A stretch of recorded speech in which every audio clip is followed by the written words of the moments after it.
Well, well, well. If it isn't my little chatfish. Not big chatfish, small, tiny little fish. Welcome to another stream by me, your host, your one, your only, Captain Gibbs. That's right. I'm here to tell you that I'm better than you, and you're gonna like it. Like, sir, yes, sir. We really appreciate it, sir. Says Chatfish to Kib, appreciating how smart and cool I am, as he slowly looks for the game he's supposed to play today. Now, welcome, chat. Today is May the 4th. Can you believe that? May the force be with you. As I stutter. May the force be with you, Chatfish. Now that the force is with you, you have great power. Be sure to exercise that power with caution. Unlike in Revenge of the Sith, where, they don't use that power with caution. And then people die. But hey, details. I'm not late. You're late. And I hope that I installed this correctly. Today we're playing Star Wars Knights of the Old Republic 2. This is my YouTuber voice now. Hello, it's me, YouTuber Kib. YouTuber Kib. I'm a YouTuber, paying self. I am a YouTuber. I just realized that. Like, God, that'd be cringe. And then I thought about it for a second. Obsidian Entertainment, a company that is now dead, as far as I'm concerned. Look, chat, this is a video game. I don't know if that mod 1.8.6 will work, but this has got the restored content patch. God fucking willing, it will actually run. If not, well, god damn it. God damn. Now, Chatfish, I know you're scared. Oh my god, we can play this game with a gamepad? But I don't wanna. I don't wanna play with a gamepad. No! Auto level up? God, no. Fuck no. Jesus Christ, no. Jesus fucking Christ, no. Oh my god, gamepad, where are you? Come here, I'm unplugging you. I didn't even know they had gamepad compatibility. Let's patch that in. There we go. Now, this is gonna sound retarded, but I've never played Knights of the Old Republic 2. This is actually my first time playing this game. So, this is one of those Star Wars games I just never played. So I have no idea. So we've got a couple of classes here. Consulars. Now, if you've ever played the MMO, they're the worst thing ever. Sentinels. Guardian. Oh, men and women, okay. So the three main archetypes, right? The male Jedi Counselor. Jedi Counselors are masters of the Force and spend less time in combat training, Recommended it for advanced players only. Basically, this is like our spellcaster in Star Wars. Then we have Jedi Sentinels. Jedi Sentinels are well balanced and possess many skills. Basically, your archetypical Jedi. Then we have a Guardian. Oh, we're just gonna be straight up Jedi. Okay, and this one, like, you are just straight up right away. Okay. Male Jedi Guardian. Jedi Guardian focuses on combat training and lightsaber mastery. So more well balanced and then like more melee orientated combat. All right, Chatfish. Now, I asked a poll at the beginning of the stream. This poll was quite simple. Chatfish says they prefer. Which Star Wars movie do you prefer? I picked of the three favorites of mine. I made you pick of those three favorites I have because I can only put 4 options there. 30% of you actually prefer Revenge of the Sith, while 23% of you prefer A New Hope and 23% of you prefer Empire Strikes Back. Those are my 3 favorite movies of the Star Wars franchise. And then Return of the Jedi, then Phantom Menace, then Attack the Clones at the end. The only reason I put the Attack the Clones at the end is, even though it's one of my favorites, its fucking pacing is so bad. It's got terrible pacing as a movie. Alright, so Chatfishes. You now must choose our class. If you don't choose the correct class, former Ghost's family will be exterminated. He's like, eh. You wouldn't want insert YouTuber guy to slaughter your family, would you? So, Guardian, Sentinel, and whatever the heck that is. I got pizza. Gotta try it. Eat it while it's hot, eat it while it's fresh. Or as my dad would say, eat it while it's piping hot. Ha! Trademark family. Trademark family. No other family could have ever had that saying. Piping hot. He would say that all the time. I just realized. I mean, he still does. I don't know why I said that like past tense. I don't know. That's kind of goofy.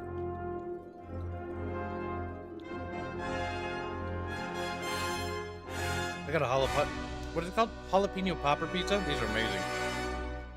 Extra cheese. Mmm, very good.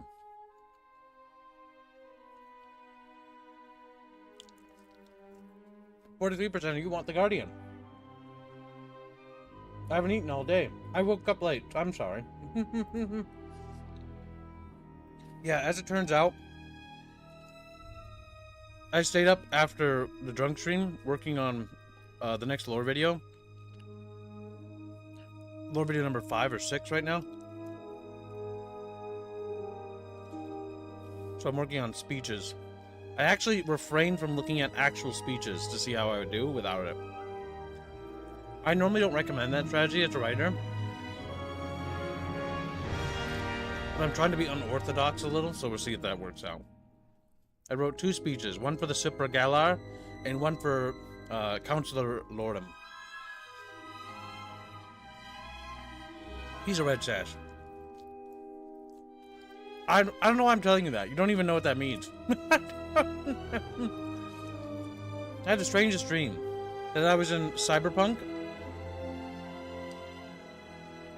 and we were in a skyscraper and we were infiltrating it and there was a pool and I spared somebody because I didn't want to kill people, but when I spared him he alerted like the security on the ground floor details. It was like Die Hard, but I was like a bad guy in Die Hard and Cyberpunk. It was weird. It was weird.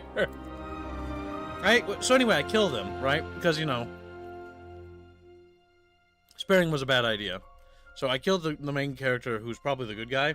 I don't really know who's good or wrong in that one. I don't really know why I was there. We were there to steal, like, some sort of piece of technology for some secret augmentation.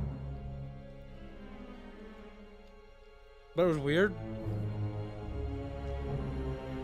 Because all the lingo was about the builders. And I'm like, it's not Cyberpunk, though. It's not Cyberpunk. Subconscious, you fucked up. It was weird. What was the second dream?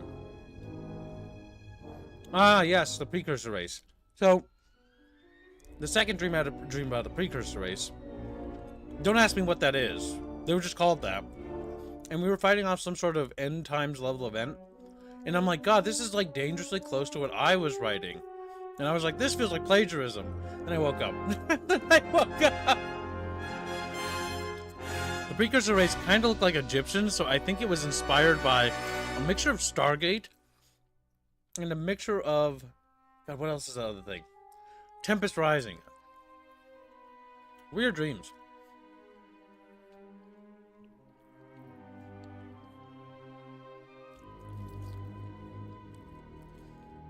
So yeah, that was weird. Currently Sentinel's in the lead. At 35%.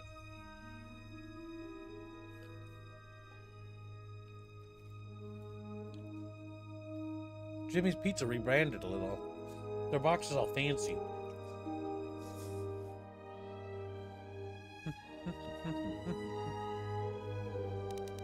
Alright, chat, you have 60 seconds to contest, or 60 seconds to wait. Oh, it's back in Consular.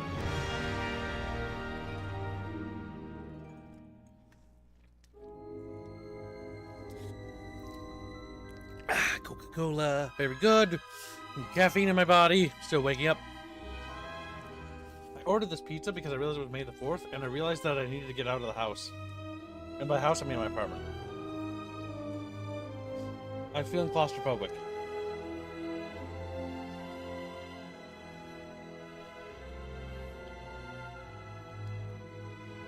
And I had a little bit of anxiety.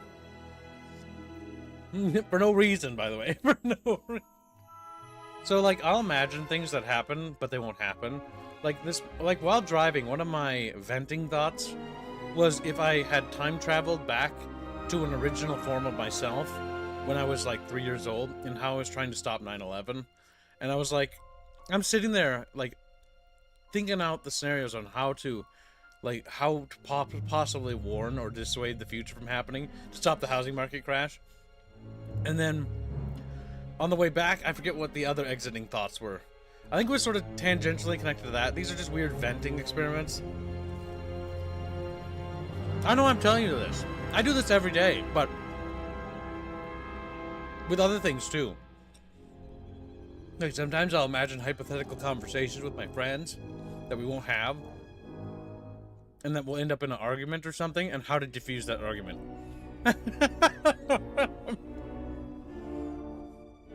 I don't know why I think about stuff like that, but I do.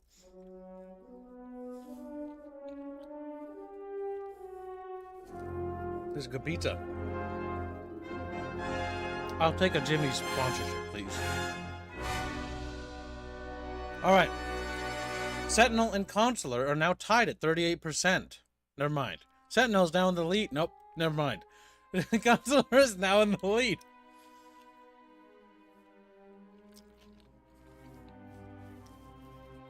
So yeah, weird venting thoughts. Hypothetical scenarios trying to play out in my head over and over again.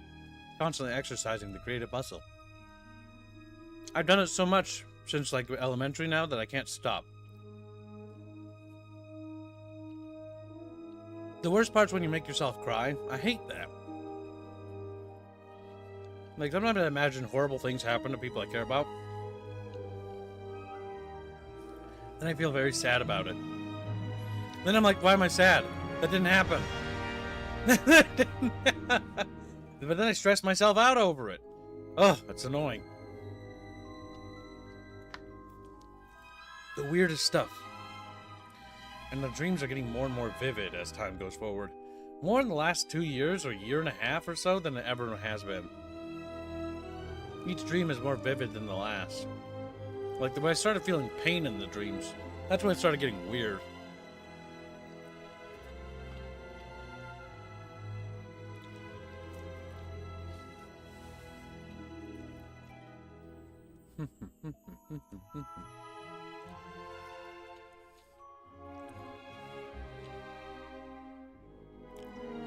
Sandwich Born Consular, says Harlot. What, you donated? Or is that your hashtags, because you're fat? He's like,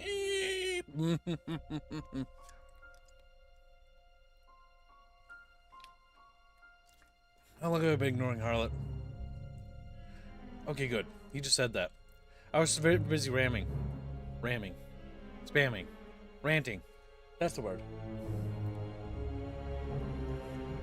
Hold on. I'm fixing things.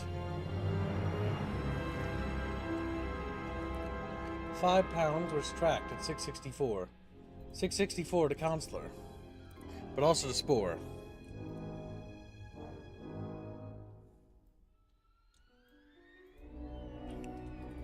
It is definitely Harlot donating for that. I can tell.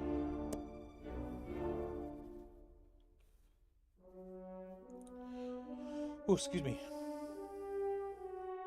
Spore is completed. I think. Yeah. Congratulations, the Spore Fund should be complete now. The dreams weren't particularly helpful today. I prefer when they're actually about the setting I'm writing. Those are much more helpful. Usually because I can see things from different lenses. That's kind of how Evereen's story came into being, along with Bars. That doesn't mean anything to you right now, but it will in the future.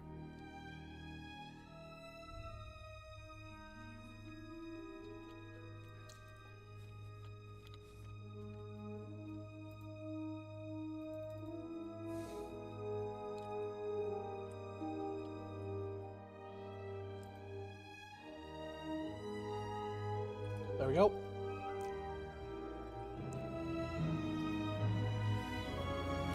All right.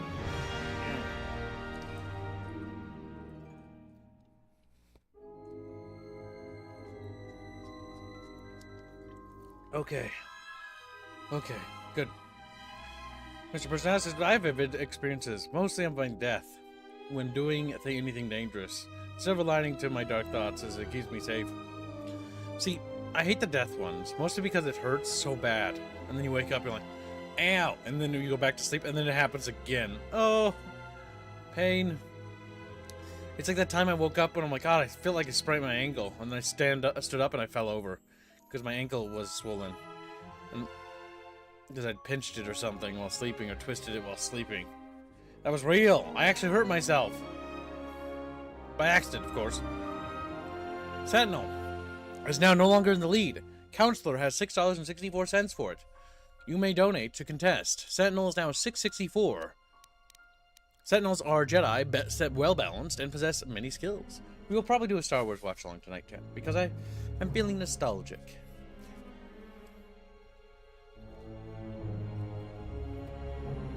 Ooh, I put too many jalapenos on that. That's very spicy.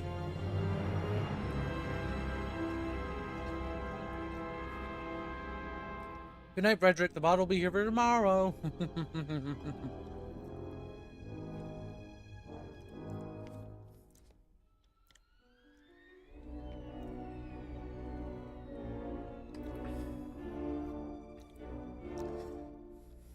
Alright, let's see. I don't think anybody wants to contest. That's okay. That means Charlotte wins. That ends the poll. And Jedi Sentinel now wins. Now, next question, chat. Male or female? Male or female? That's your choice. I think it affects a few dialogue things, but not much.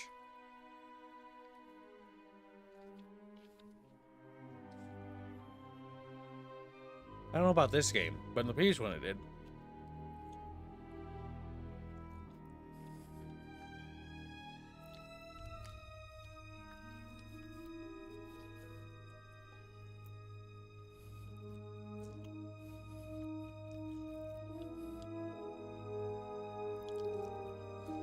Well, personality, don't let that ever happen to you, boy. Chatfish need to take extra good care of themselves. As property, you're not allowed to hurt yourself.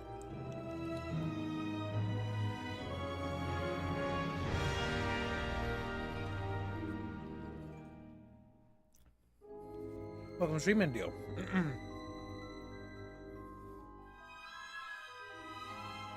Oh my god. This is so good. It's like a feast. I'm so hungry. I ate a lot of food yesterday, I think. But I feel like I'm starving.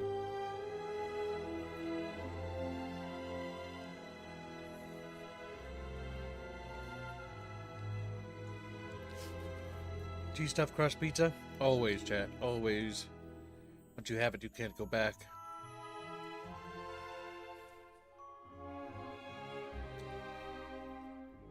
Well, take it easy, Jano.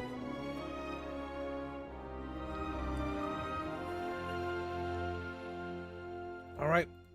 Female it is.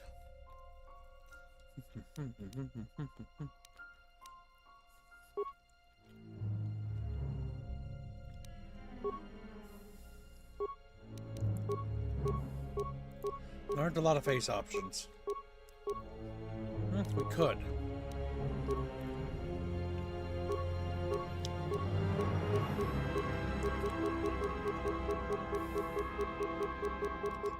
I don't know why, but the eye blinking sort of like makes me smile.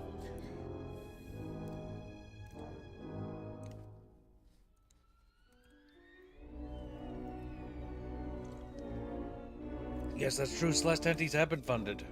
Pretty sure. Which other waifu's gonna get tentied? There's always a new one. Everine. Just like Evelyn.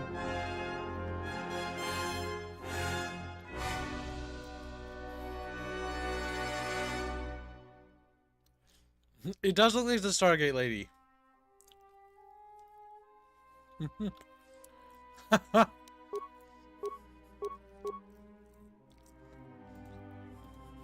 There aren't many options here.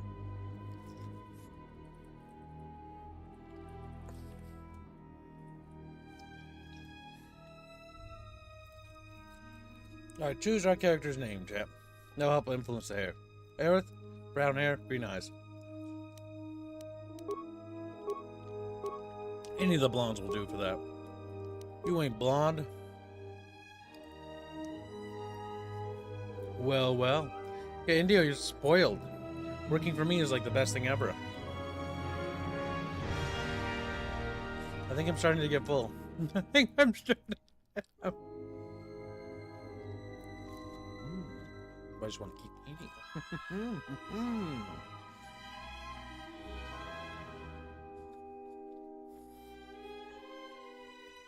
Aerith is in the lead at 44%. Armin's tied at 44% action. Never mind. Well, Aya's slipped behind the curtain. Armin slipped ahead.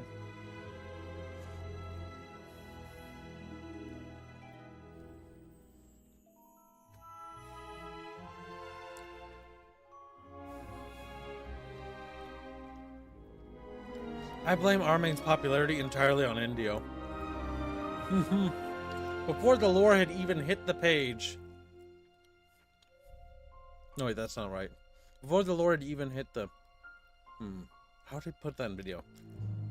Before the lore even hit the speaker? That doesn't quite work. It sounds better when you say page, but that doesn't make any sense. Whatever.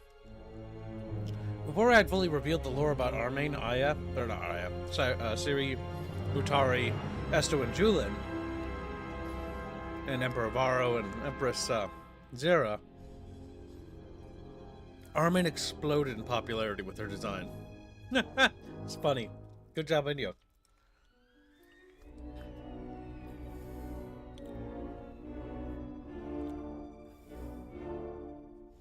Well, Indio now knows about it now, so consider it resolved, boy. Before the lore became public. It's not really public. We haven't really talked about the War of the Five Emperors ever. Even though I'm working on it. And I am working on it, mind you. What's funny is we actually are working on it. It's been a trip. Not only working on the War of the Five Emperors, but we're also working on the Legend of Kanar. Because the origin videos actually require these things to be functional. So it's just rather fascinating. Rather fascinating, chat. Fascinating. Alright, currently Aerith is in the lead. Armin has slipped behind at 39%. You have 60 seconds, chat, till the poll will conclude. Or to contest. Forever hold your little bucket fishy fins in peace. Whatever result may end up true.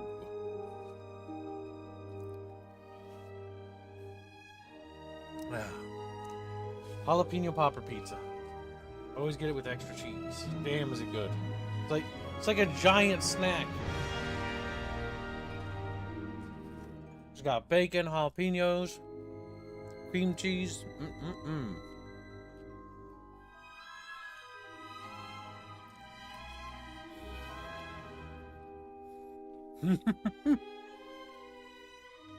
That's the spirit, Indio. Put Jano down. Like, you may rest in peace. He's like, oh my god. That's okay. So it's the scene from Fellowship of the Ring where Aragorn kisses Boromir's forehead in a sort of a brotherly act as he passes. That's Indio kissing Jano's forehead as he dies.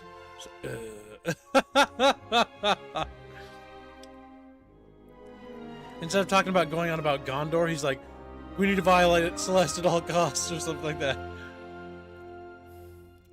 And he's like, I may not have heeded the call initially to violate her, but now I will. It's kind of weird and, you know, pervy, but it fits Indio, so makes sense.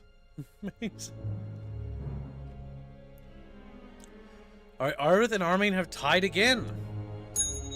Jesus Christ. I'm gonna flip a coin, chat, if this continues. Okay, Aerith is now in the lead again. You chatfish, I swear to God. You chatfish. Like slapping their little phones. Like you don't have phones? Guys, I've decided that Legends of Terrestrial is going to be a mobile game. Sorry. You're like, ah! What, you don't have phones? Don't worry, chat. Don't worry about it.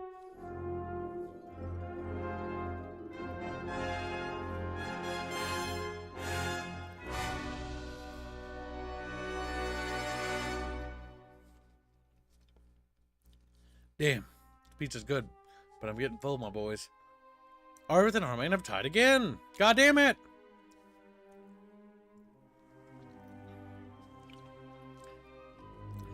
Well, Night Motorcyclist, that could be an art fund in this stream. That's true, it could be. Last time we played Knights of the Old Republic, Celeste got violated 3 times.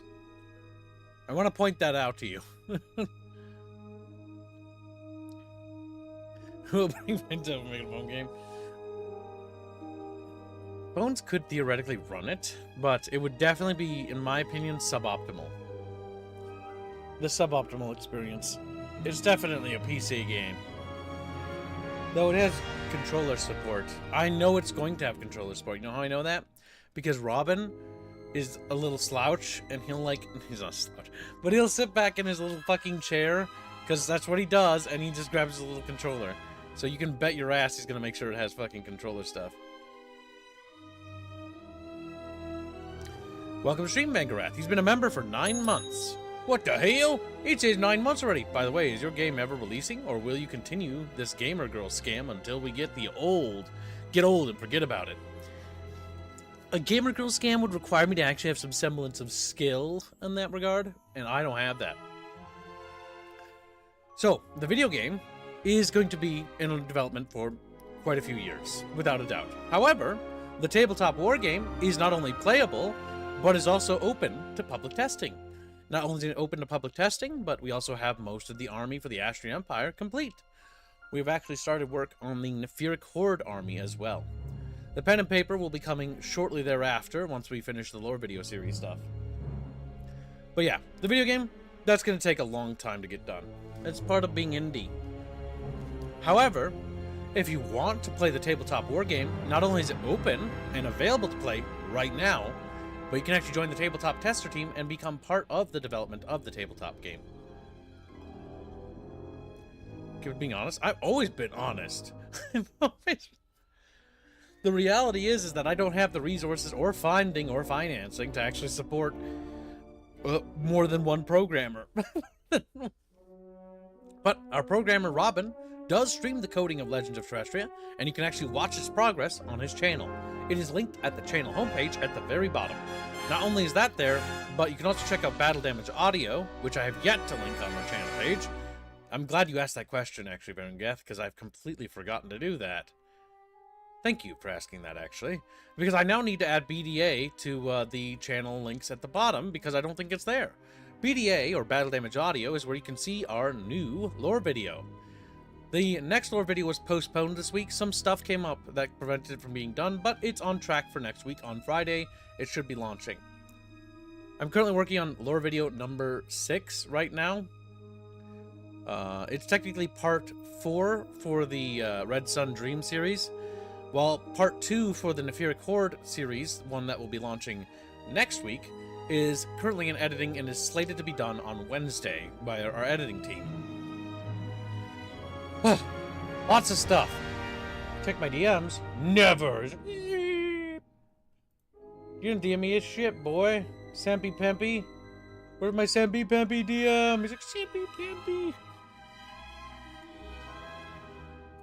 But yeah, if that doesn't interest you and you'd rather wait for the video game, that's more than fair, too. I don't see you. I think you disappeared for a second. But we fund the development of our game, our music, and our coding with these streams. It's my passion project. And you can trust me when I won't be going anywhere. I'll still be here working my ass off every day on it. I can't look at that. That's video. That's gonna get me fucking copyright claimed. It's gonna get me... River Gifts membership. Thank you for the generous gifting memberships. Where did I put it? YouTube, Stream Elements, Stream Ads, new dono sheet. We made $5 through Pifford.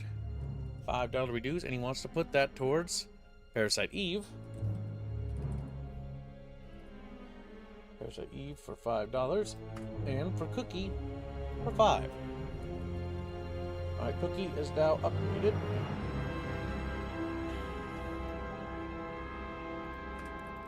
Cookie's a little bit behind on the old sandwich, but it's catching up. Alright, that's more than fair, Vangarath. But you should check out the tabletop. It's actually pretty good. We've done a great job on it. We use Tabletop Sim to play. We also have custom models. You know what? While we wait, because this vote keeps tying, this vote keeps tying. Please vote in that poll so that I can resume my life. But I can actually show you what we've been working on. Well, no, I can show you some of the stuff I've been working on. I can't show you the Red Sun Dream stuff, because that would be spoilers and that would ruin your experience. But I can say that the Red Sun Dream is slated to launch relatively soon. We are just waiting on our artist to finish the final panels. Oh god, where is it? Now I forgot where I put it. Tabletop, tabletop, tabletop. Check the tabletop team, TAW, work in progress. Ta-da! Take a look at this. No voting and poll, only dancing. Dorm, I hate you! These bad boys, I'm not sure if they're on the website yet, but they should be available for printing in the near future. These are our mounted cavalry. Layak cavalry. Cavalry. I could pronounce that word too. See, chat, I could do it. The rat's just got himself another year of bullying. Oh god, why is my nose getting all clogged? But yes. If I remember correctly from social studies, despite the name implies, we learned useful things like taxes. The cost to employer for each employee can be 2 to 3 regular salary. What? Terrestrial War mentioned? Well, of course I mentioned Terrestrial War. Honestly, it's thanks to the community that Terrestrial War is actually able to launch. Couldn't do it without you guys. The tabletop will more than likely be completed way before the video game's launch, without a doubt. Mostly because developing a tabletop war game is, financially speaking, barely a fucking dent. The one benefit the tabletop war game does provide us is it allows us to fully detail and design all of the sprites we need before we actually need to animate them. So the Austrian Imperial Army is actually done. Now, granted, each city-state does technically have their own city-state troops, but we're not going to worry about that right now. We're not going to, because that means Puria, Estios, Elios, and Cyrenea, and Rivera, and Anendros, and beyond. The other cities I can't say their names, because, you know, I forgot them. Alonia, there's one. I remembered. They all technically have their own troops. But it's more simple. It's more like a city, it's like a state trooper more than anything else. Like, they're not professional military. They're basically local defense forces for like things like Gurukar incursions, or, you know, some wild beasts, or some nightmarish terror from yore. They're there to buy time. They're there to buy time. Ow. Because the testers are volunteers. That's true. It's thanks to you guys actually being volunteers for that actually has enabled me to actually pump out something. Because the video game, it's a big project. But I'm actually really impressed with how much we've gotten done thanks to you guys and we've done this year. Binsky may be fucking carrying the entire code thing, but you guys have helped me carry through the tabletop war game. Without a doubt, the pen and paper is around the corner too. And then, more stories. It'd be a lot expensive if you were paying us for the testing kits. We couldn't financially afford that. How do I put this? I am, I think, one of the least paid people on the team. Not the most, but definitely on the bottom. Yeah, lo and behold, programming is expensive, and so is an art director. Sadness. Gibbs, have you heard of the Star Wars Team Zero game? No, I've never heard of them.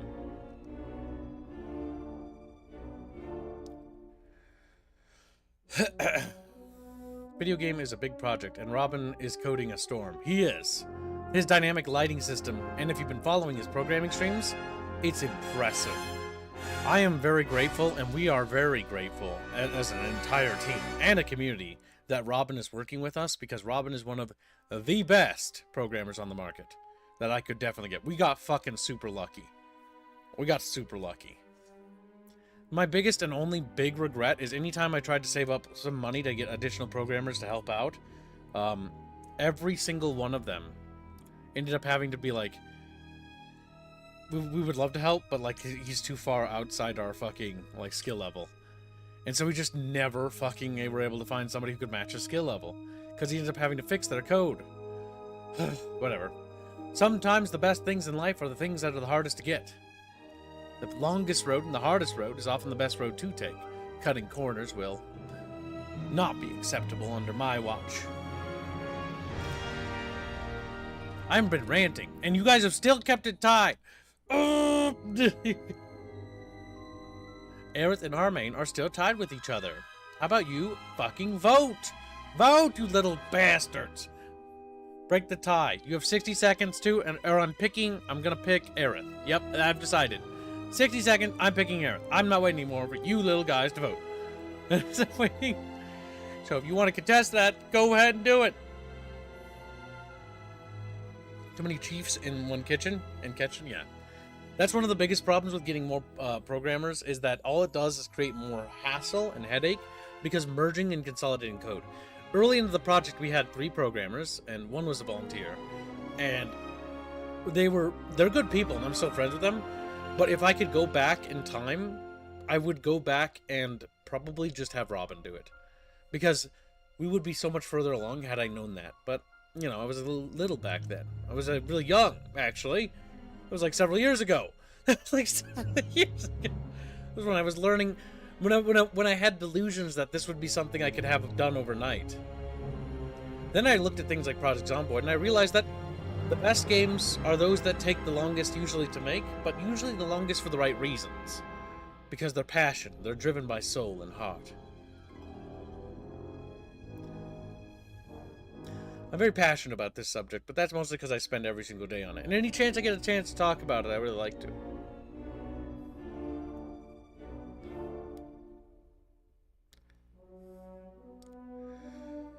Mr. Mackey says, I'm not very creative. I like to use the other people's worlds settings and create little adventures in my head. I know this is from a few minutes ago. I had to go off and do something else. That's okay.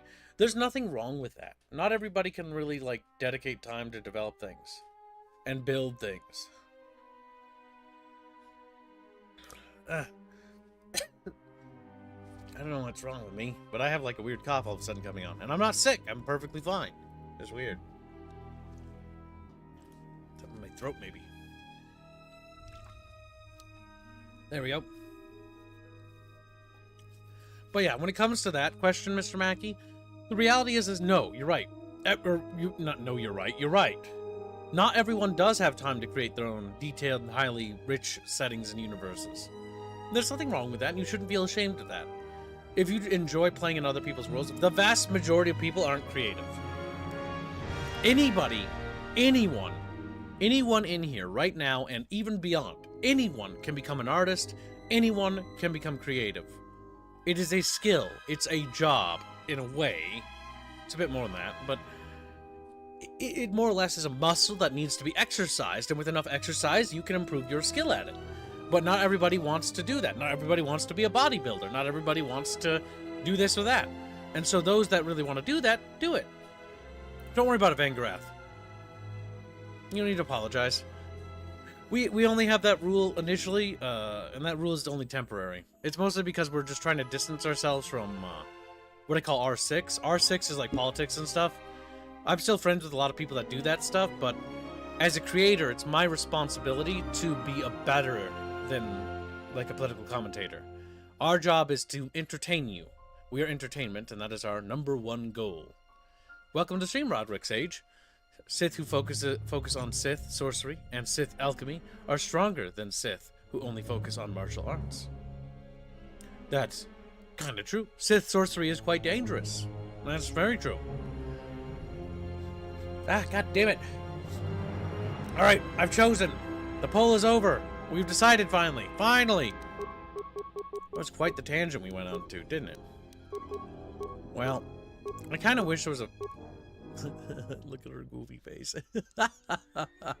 She's got green eyes, close enough. Alright, let's see.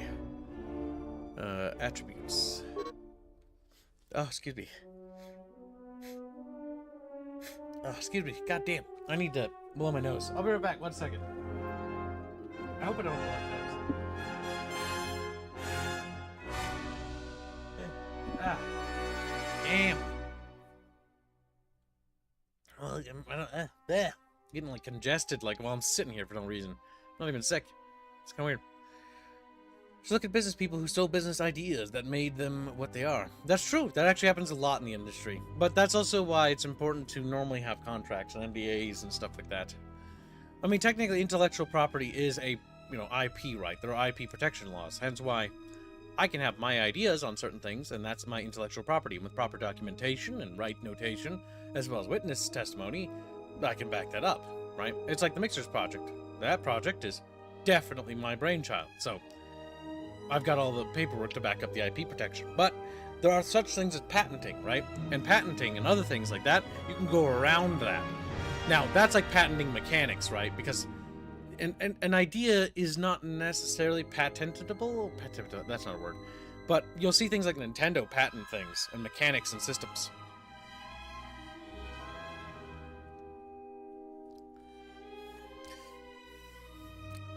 Now let's see. My setting is called West Terrestria, where everything is half a mile to the left compared to the terrestrial, for copyright reasons. It needs to be a bit more differences there. You can technically make it quite close to the original source material and get away with it, but again, there's the taboo in the industry, and people look at that, and people aren't, well, people are critical. Alright, so we made a Jedi, what again? A counselor, right? So that's a mage. So, mages, now chat, I'm gonna need your help making this character, but like, mages require intelligence and wisdom, right?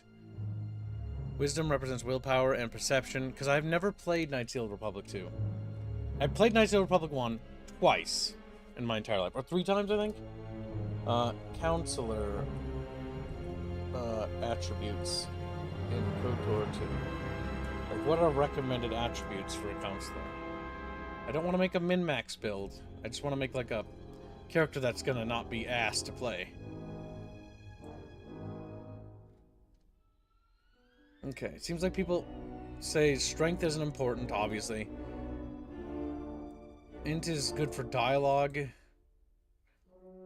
With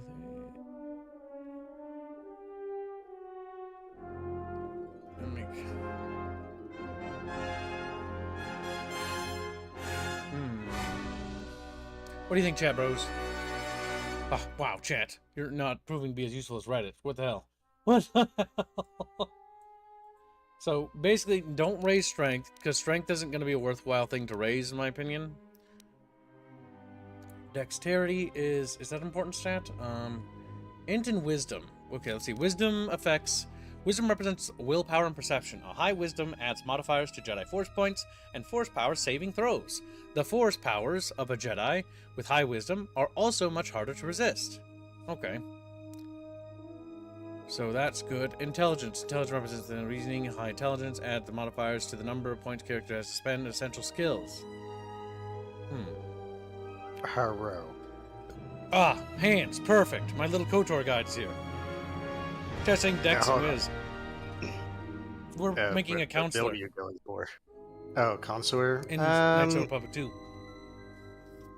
Okay, 2. I want to say, I think 2's more stable than 1, so alt-tabbing isn't as big of a death sentence.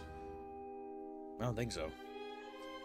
I'm only saying that because you're not streaming to Discord. Oh, I don't need to do it that way. That's right. I can just do it this way. There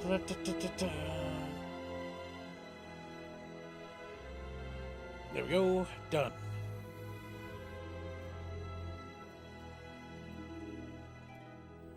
Chatfish are thinking. Int is more of how much points you get when you level up.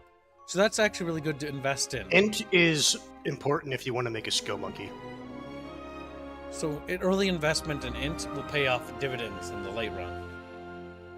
Yes. I try to get some Int. It usually just depends on what build I either build the skill monkey, or I build this is the guy that's doing the DPS. There's usually not much else. Okay, so... That's just personal preference, though. How many points do we have? 25 in total. Let's try 14 Int. Dexterity as agility reflexes adds modifiers to ranged attacks. Ranged attacks blasters. It increases a character's defense. We're a caster, though. Right? So this should be 14 as Consulars, I believe that's the caster class. Just to make sure I'm remembering right. Okay, that gives us a +2 in both of those. Okay, so I'm thinking intelligence, wisdom, and charisma. Now we have a +2 in all 3 of those. That's pretty good. We got 12 points to work with. The question is, do we even want to bother with dexterity, constitution, or strength? Constitution probably. You always to want 12. no, you always want some, and Constitution is always good. Yep. We'll because put it gives you more +1. HP. Okay, okay.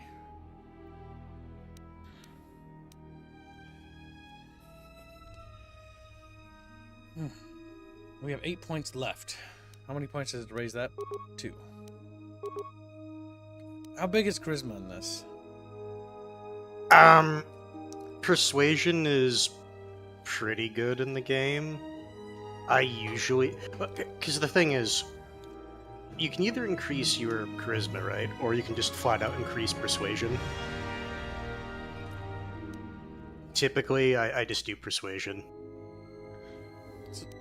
That said, though, hover over charisma one time. Potency. I mean...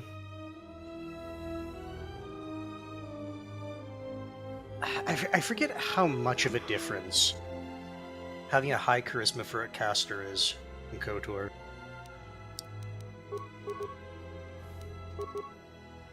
Because typically the reason I never actively went for casters is you have to cast every individual spell.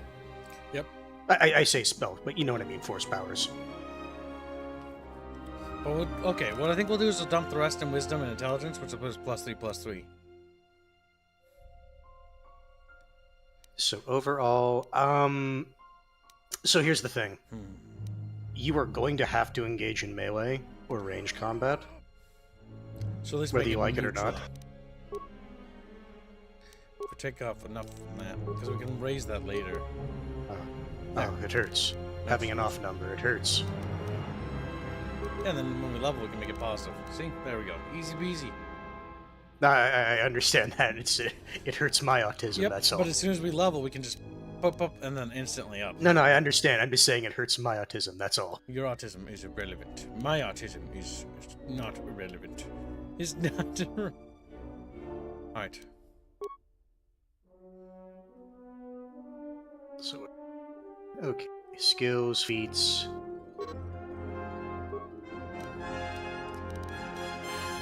Persuasion. And repair is useful in this too, if I remember right. Awareness. No, so, I think there's other characters used for there. So, really this comes down to, if you're talking like meta builds, right? What characters are you going to want to have with you? Listen, this is technically a blind playthrough. I've never played KOTOR 2. I don't know what's happening. God damn it. Actually, no. I rented KOTOR 2 on the Xbox original back in middle or elementary school, but it was too scary. It was so spooky. The fucking what? It was scaring. The space station thing was scary. I was playing it You were past my fucking bedtime. scared of Peragus. You were scared of Peragus. Yeah. Spooky. It was You are a fucking spooky. coward. It was spooky. You are a fucking coward. Spooky. That said, though, I do think Peragus could have been thought out a bit better. I don't mind it for what it is, but I can understand people when they say they hate the Peragus section of the game. Roderick says, "You see the ones in yellow? Those are your soft skills. You need less points in raising them. So those are ones you want to Yes. invest in." No, so what he means is, Yep, because there's basically not as much. an... Yeah, I know. I see. uh, I can see right here. The cost Yes. to assign could literally be cut in half. So specializing in persuasion and repair. Repair is pretty useful because I played KOTOR 1. Here's the thing, And treat injury is always useful. Oh. actually not. What? Because you are starting as a force-sensitive character, Take 0. and you're going to be a consular on top of that, having your character have treat injury is not as important. Telos is worse.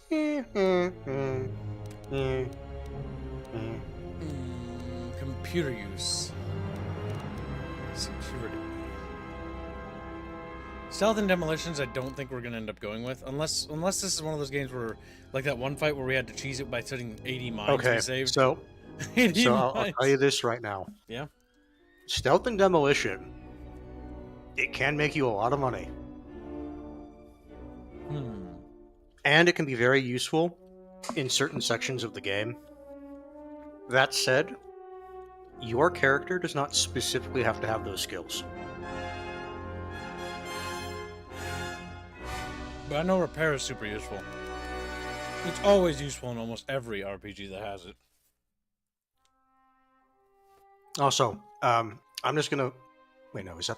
I know that's the first game.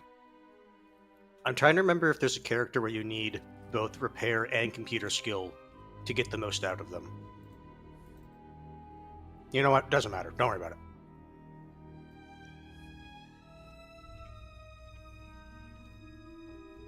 Composers. Yes, demolition is used to disable mines, and the more important one is recover them. But that's if you're trying to make money or do a specific type of it.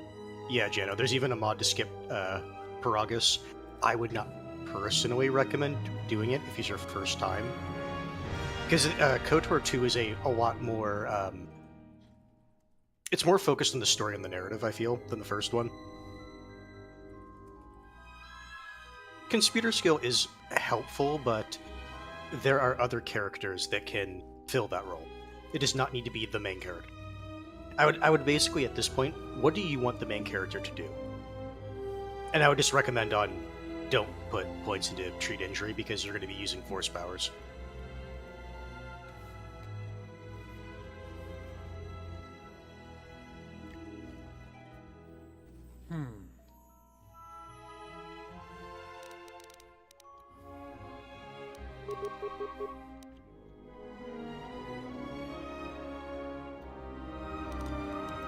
And demolitions, because we can get bombs. We can disarm bombs. I think that's what we'll do. But computer use can be funny. Hold on. Alright, you know what? That's good. Yeah. Yeah.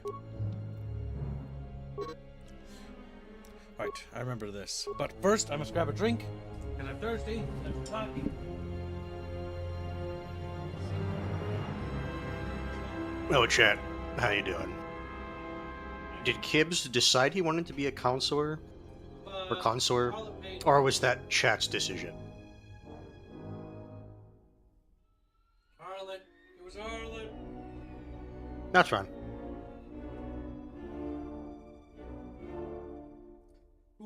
And yes, Roderick, that is true. Like in KOTOR 1, in KOTOR 2, they don't like you flip-flopping in terms of your morality. You're supposed to commit. So yeah, we'll commit early on by having a poll on light side or dark side at the end. Alright, so melee isn't a big thing. Can we see spells in here? That's the question. Or spells No, this is feats. These are feats. Okay. Scroll, because the thing is, KOTOR 2 did change some of the feats. So it depends on... Now this is modded, by the way. Assuming the mods actually work. Do you have is it the restored content? Yes. Okay, that's fine. If it doesn't work, we'll have to because remove it, if you click on some of the lightsaber one, the one underneath the two swords that we're facing down, you can basically get stuff like this where it's specifically like finesse if you want to do like a dex focused character. So like their chance to hit is based off of, well, their strength or their dex, whichever one you want to do. And then these skills right here basically make it so it is cheaper for you to pick that skill up when you're leveling up. Basically, it becomes in class rather than out of class if you pick those. You know what makes me sad? I think the Knights of the Old Republic formula would have worked good for a Star Trek RPG as well. It would have. This formula the one thing I would recommend is basically decide early on if you want to go single or double lightsaber, or you know what I mean. Either focus on like dual wielding or just focus on one lightsaber. One gives you more defensive bonuses. Two, or basically the two-handed gives you more offensive. I think we should take one, based on the fact that we're caster. You want to go just one-handed? Yeah, where's one-handed at? Hands. If you scroll down, it should be... Where is it? Right? Is it duelist? It's the two swords crossing. Single one-handed weapons, yeah. Yep, +1 attack, +1 defense. And then the other thing you want to do... if you're going to be a caster, you don't need armor. These are pretty similar to the first game, where it's basically just skills that you can get bonuses to. Mm-hmm. So don't worry about medium armor. Really, the Vibroblade version applies to lightsaber. I guess that makes sense because it's still melee. It's just funny that this game has it separate.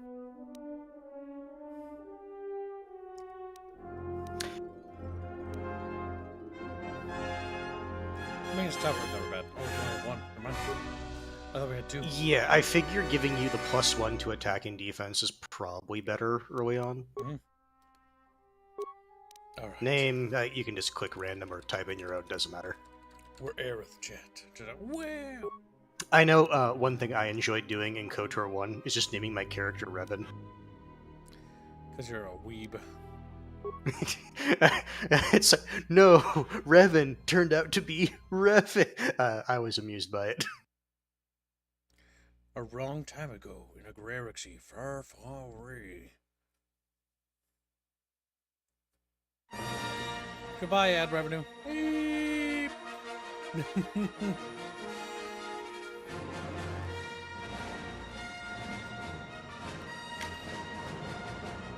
Now read hands. Good luck. But I'm answering someone's question without interrupting it. It is a perilous time in the galaxy. A brutal civil war has all but destroyed the Jedi Order because they were dumb, leaving the ailing Republic on the verge of collapse. They deserve it. Amid the turmoil, the evil Sith have spread across the galaxy. They were always there, hunting down and destroying the remaining Jedi Knights. Narrow escaping a deadly Sith ambush, the last known Jedi clings to life aboard a battered freighter near the ravaged world of Peragus. I know a lot of the lore behind this. There was a big fucking battle that happened near Peragus. Part of the planet exploded. Unironically.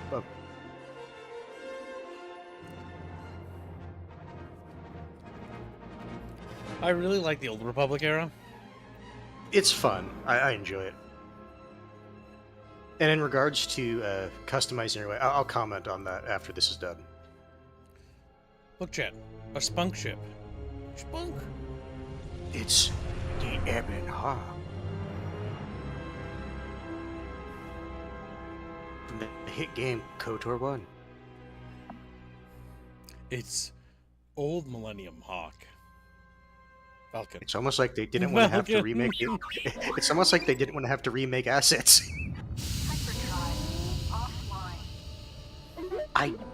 I think you get more stuff if you actually do the tutorial, in terms of like resources. Yep, always do the tutorials usually. Proximity. And it also gives you a bit of setup for the start of the game.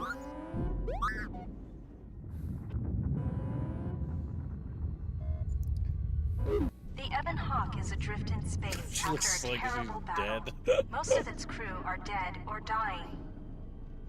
Are dead or Relying on the medical dying. ring in critical Jesus Christ, that condition happened fast. Won't survive long without medical attention. The hyperdrive is damaged. Main power must be restored in order to bring the engines online and dock with the nearby Peragus mining station for much-needed repairs. Your fate and that of the Ebon Hawk depend upon T3M4, a lone astromech droid. Return to this location at any time to skip the prologue. Continue the prologue. Press WASD. You have new quests. To view your quest, open the game. This room contains a plasteel cylinder and...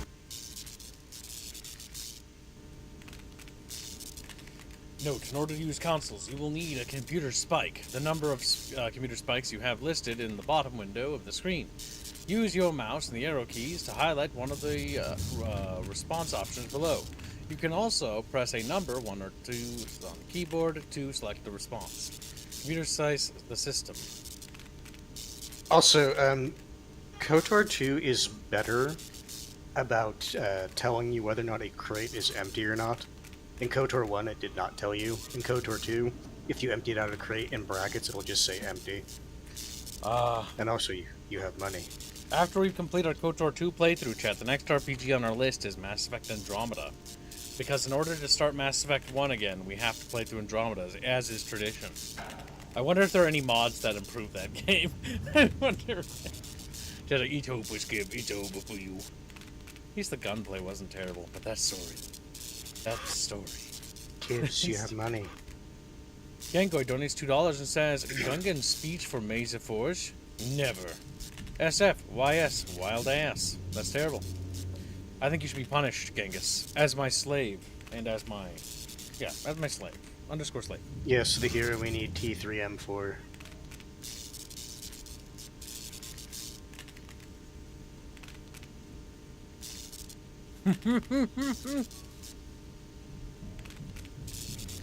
No Gibbs, use the computer spec. Hey, you know, Mass Effect Andromeda isn't that bad compared to Veilguard.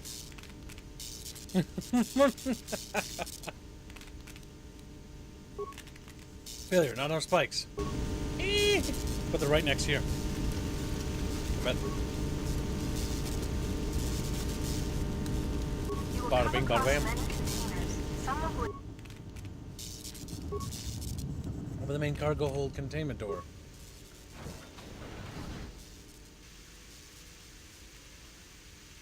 Log out.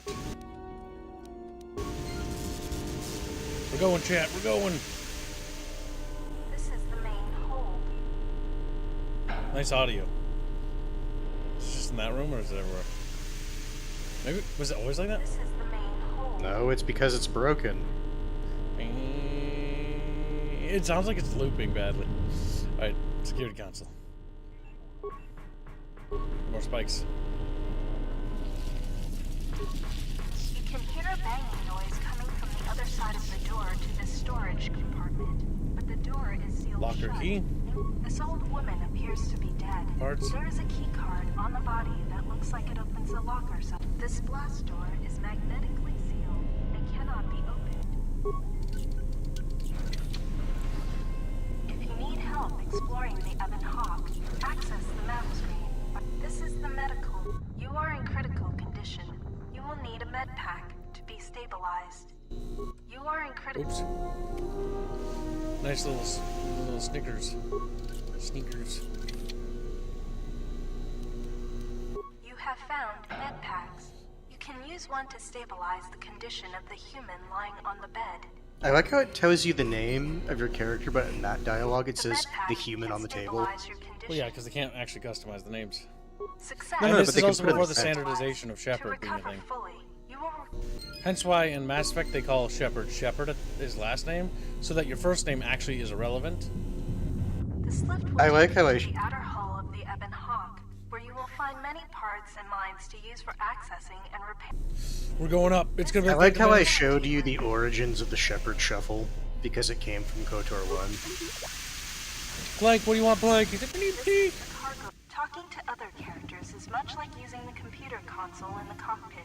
Note that some responses. Furthermore, certain Yes, Blake, skills, you are correct. powers, That's what I was pointing out.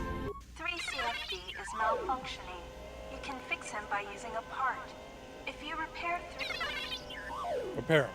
Success. You have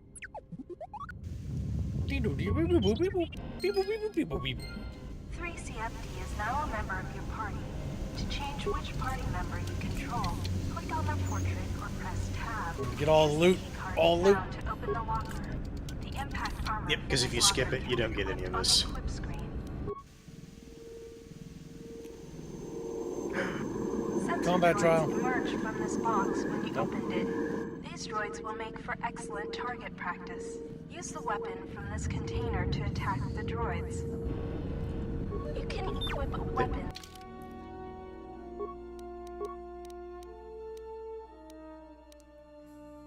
The gun icon skips. Field survival pistol. It's not great, but it'll do. To open the equip screen, click on the blaster. Don't use that. The middle items are consumables. Basically save those for bad stuff's happening. Bosom chat. Sensor droids. To continue combat training, open the metal box again, and more sensor droids. Jeremy Soul composed for this? The lock on this container is too difficult to open. You'll need to use a security tunnel. If you encounter a difficult lock on a container or door, you can use Security tunneler. Jeremy Soul did for KOTOR 1 and 2. I knew it. I still think the industry needs to apologize to fucking Jeremy. A, for canceling him, and B, for literally getting one of the most legendary composers from the industry.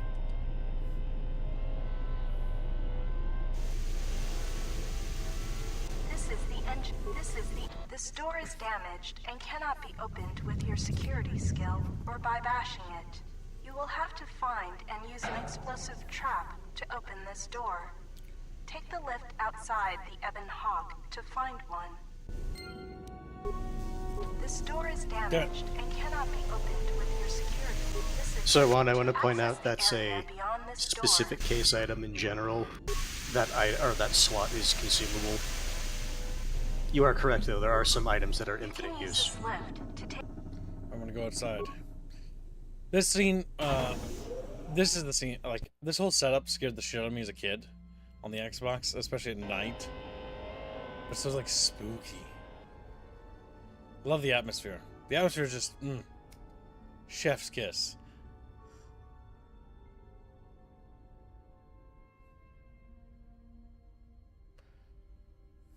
So I want to point out how actually fucked up the Ebon Hawk is.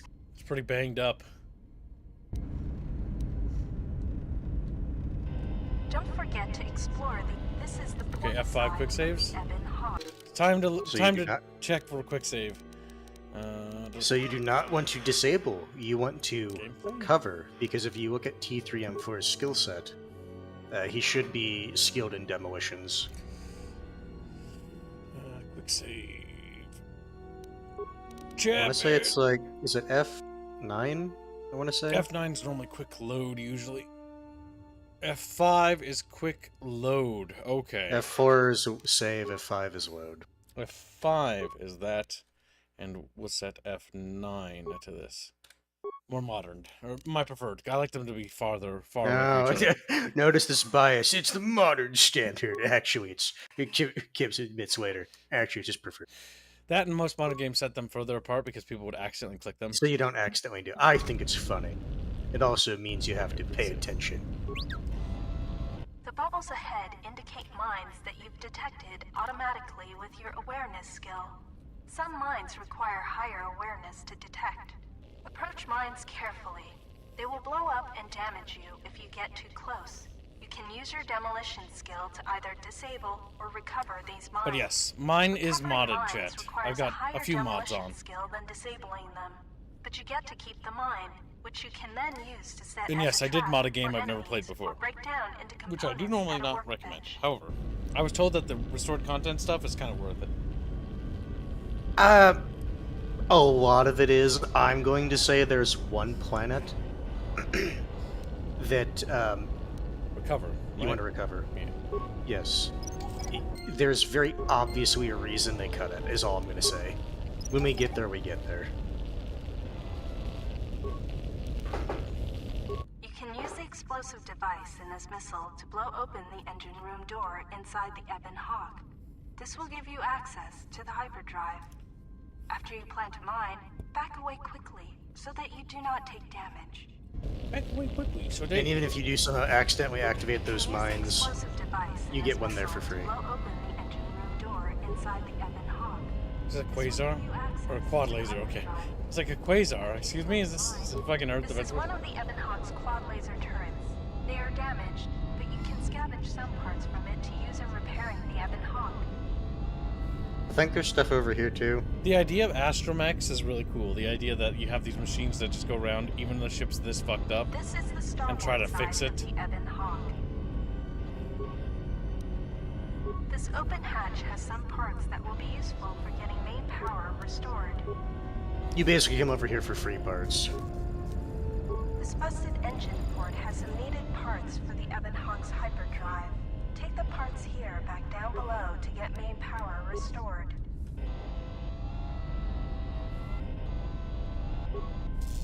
These exposed wires control the door to the starboard dormitory. The door is currently sealed, but you can override it from here. Success! The door is opened. You can now access the starboard dormitory through the garage.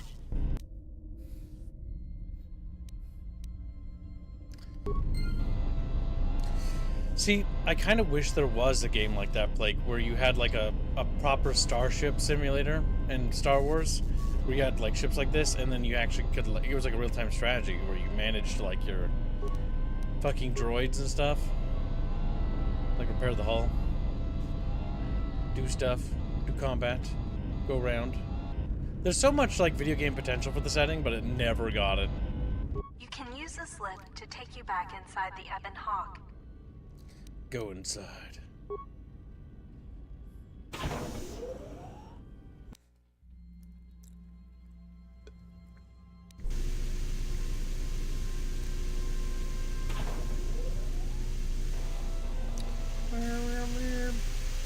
You can blow open the fucking engine. You do have to do that to progress the tutorial. This blast door is magnetically sealed And cannot be opened.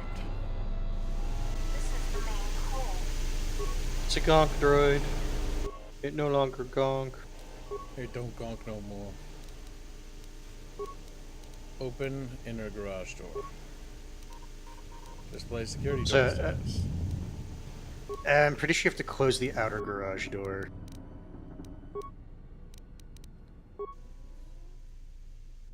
And then you can open the inner. You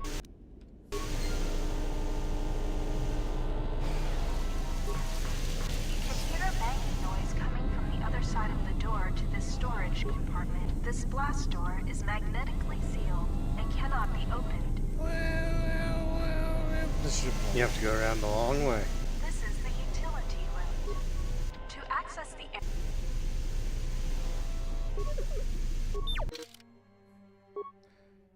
we can't go that way because that door's sealed there. So maybe we want to like separate our droids and then open the inner door and then open the outer door. This is the main hole.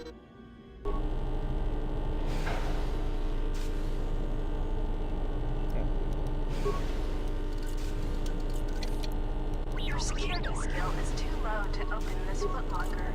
However, your security skill is too low to open No, this Gibbs, footlocker. it is However, physically your impossible security to skill lock is like too that. low to open this You have to footlocker. bash it. However, you can use your weapon.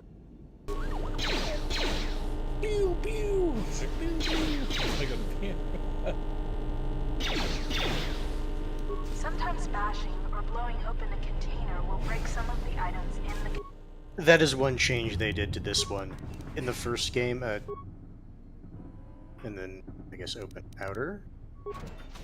And then try to get in through the other way? And then grab him. Where's the button? Separate party? Solo mode, yeah. Because we set him in there, and then we closed that door. Open inner garage door. Or close outer garage door, and then open inner door. It's because that's exposed to the vacuum. I think. This is a workbench. With a workbench, you can break down objects in your inventory into components. You can then use the components to create repair kits, weapons, armor, and upgrades. Because of the damage So- to the Ebon Hawk, this workbench has limited functionality. Use the workbench to break. From my understanding, the workbench doesn't... Oh yeah, that's why, right there. And Tears like, wow. So here's the thing, Juan, that is incorrect. It's not that crafting's not worth it. The issue is you have to have, like, maximum skill to make the best components. Magnetically sealed and cannot be This is the starboard Because if you want to do like a dormitory. blaster build, you have to craft to get the best components. You found a droid flamethrower. This is one of the special weapons that droids can use. To equip it, open the equip gotten screen stuck. by clicking on the blaster icon God damn it, in the kids. top right area of the screen, or press U.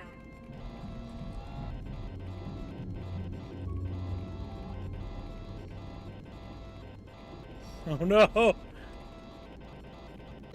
There's no jumping! This game needs a No, jump there button! isn't. No, it doesn't.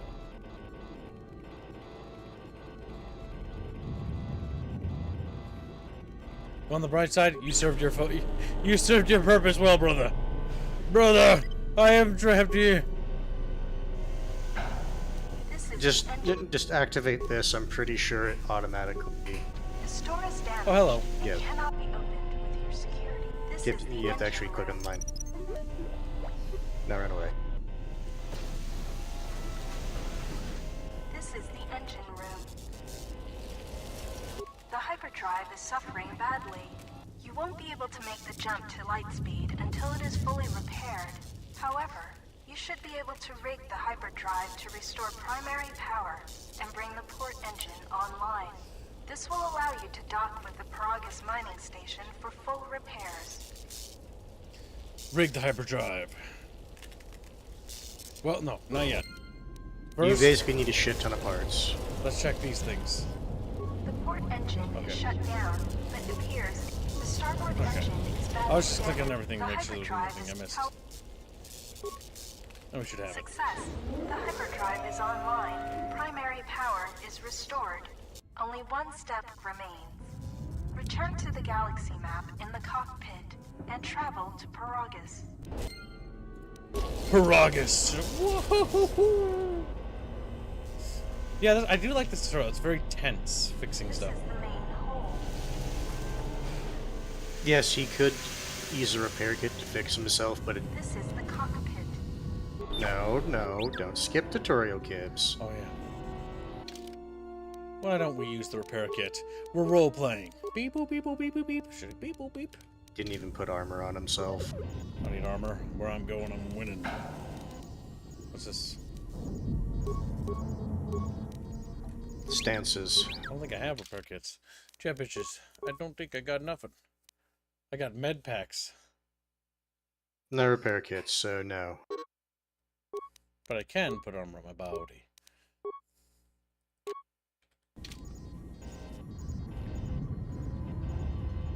Oh, sick. Fucking map, god damn You it. can now plot a course to the Peragus mining station. To dock with Peragus, left-click on the Peragus planet to select it. It's what I just telling you how to travel. That's it. Oh my god, it's gonna bite.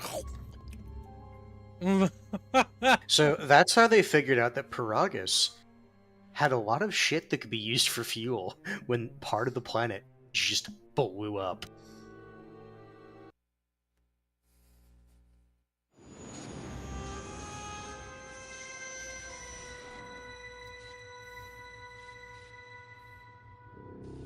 Honestly, instead of making Jade Empire, they should have just made another Knights of the Old Republic game.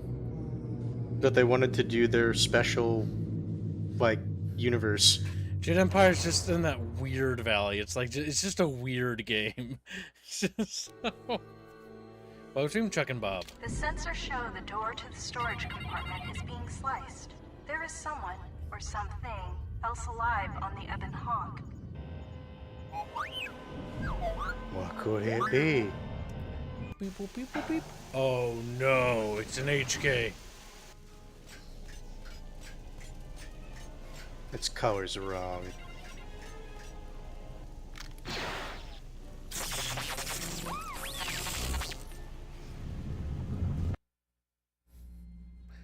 Jade Empire was cool, you thought? I've tried to play through Jade Empire twice, and each time I like get to the part where you're supposed to like meet the Emperor, and He I crashes stop. out on the game hard. Yeah, was it because like when you get to the Imperial City, like the game just becomes annoying. I don't know. Too much back and forth. Maybe one day we'll beat it. Awake.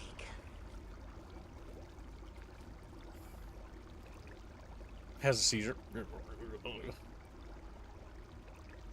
I remember having many a conversation.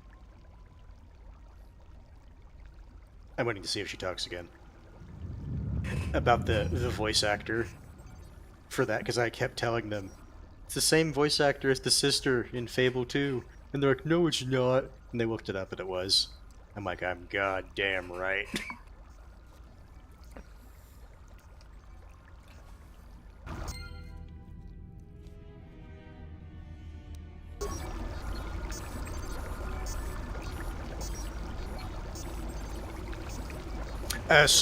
No, Kibbs, look back at the Kolto tank. Or is that back? No, it's still Kolto. They haven't developed Bacta yet, I don't think. We can heal ourselves here. Yes, it's a free heal. I believe it technically serves or did the same thing as the Doctor on Terrace, where it, mechanically speaking, all it's doing is giving Force Heal. Going with the canonical character. Gibbs doesn't... I don't think he's familiar enough to know what the canonical character is. Which is fine. It doesn't matter. Yeah, I've never... I played KOTOR 2 once before in my life, and I never got off the Peragus station. No. So what I mean is, like, Pretty sure. canonically, Revan is supposed to be a Force-aligned... or a white-aligned male. And canonically... the Exile, as this character is referred to, is canonically a dark side-aligned female. Still examining the survivors of the damaged freighter. Looks like it goes by the name of the Ebon Hawk. Only one survivor, placed in the Kolto tank for recovery. The carbon scoring on the vessel suggests it was in a battle, but no indication of who fired on it. Couldn't get much from the Nava computer. I'm surprised the ship was able to make it inside the Peragus asteroid field without the asteroid drift charts. Aside from the lone survivor, we recovered an old woman. No life signs. There was also a protocol droid and a utility droid on board. Sent both down to maintenance while security sorts through the other items on the ship. It looks like the utility droid, a T3 unit, was able to get the ship working enough to get to the colony. We're prepared to... Could be a Jedi. But we won't know for sure until we get the transmission back from the Republic. If the survivor is a Jedi, that would account for the recovery rate. But I'm more concerned that a Jedi here may cause trouble. Some of the miners, especially Korta, are already Another accident today. A detonation in the ventilation tunnels. If the lockdown measures hadn't activated, the whole facility would have been destroyed. Got most of the injured to the Kolto tanks in time, but the rest had to go to the morgue. One of the wounded said a droid caused the accident, but we couldn't get any specifics. Miners about the Jedi. A number of the droids have been acting oddly, and not even memory wipes seem to be fixing the problem. There was a detonation in another one of the fuel vents the droids were working in. We deactivated several of them, and moved them down to maintenance. But we're still treating the plasma burns. That cuts us down to almost half shifts, and with the droids malfunctioning, we may not make the Telos shipment for this month. Fortunately, the detonation didn't cause a lockdown. Warning. There has been a fuel detonation in the mining tunnels. Emergency lockdown commencing. All personnel report to quarters and prepare for emergency venting countermeasures. No! If the ventilation systems are malfunctioning, evacuate the medical bay! Everyone evacuate!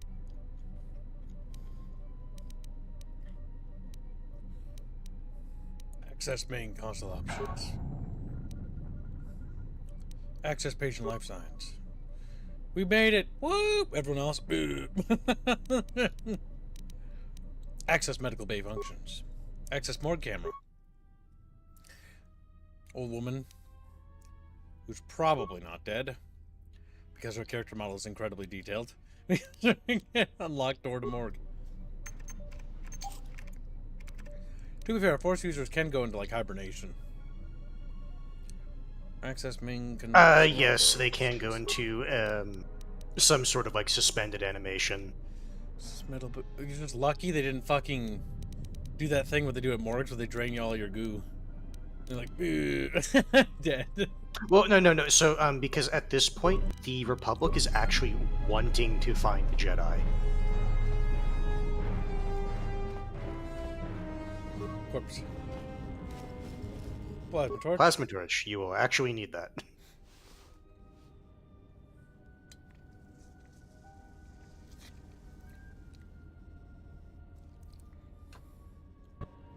Find what you're looking for amongst the dead? I thought you were dead. Your voice. I heard it as I floated in the Kolto tank. Yes, I had hoped We're as perceptive. much. I slept here too long and could not awaken. It may be I reached out unconsciously, and your mind must have been a willing one. Or perhaps you have been trained for such things.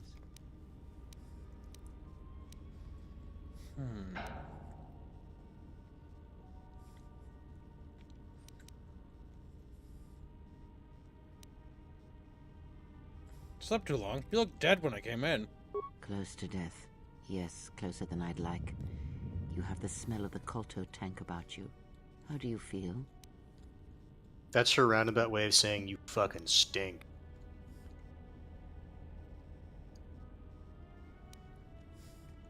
Let's not be mean. The Kolto tank left me a little drained. Who are you? I am Kreia, and I am your rescuer, as you are mine. Tell me, do you recall what happened? Hi, Kreia.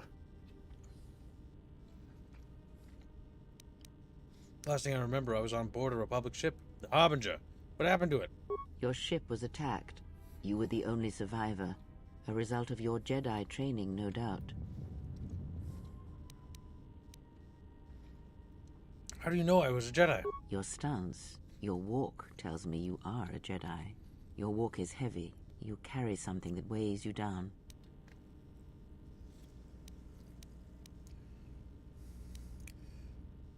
Let's deal with the now. What is this place? I do not know.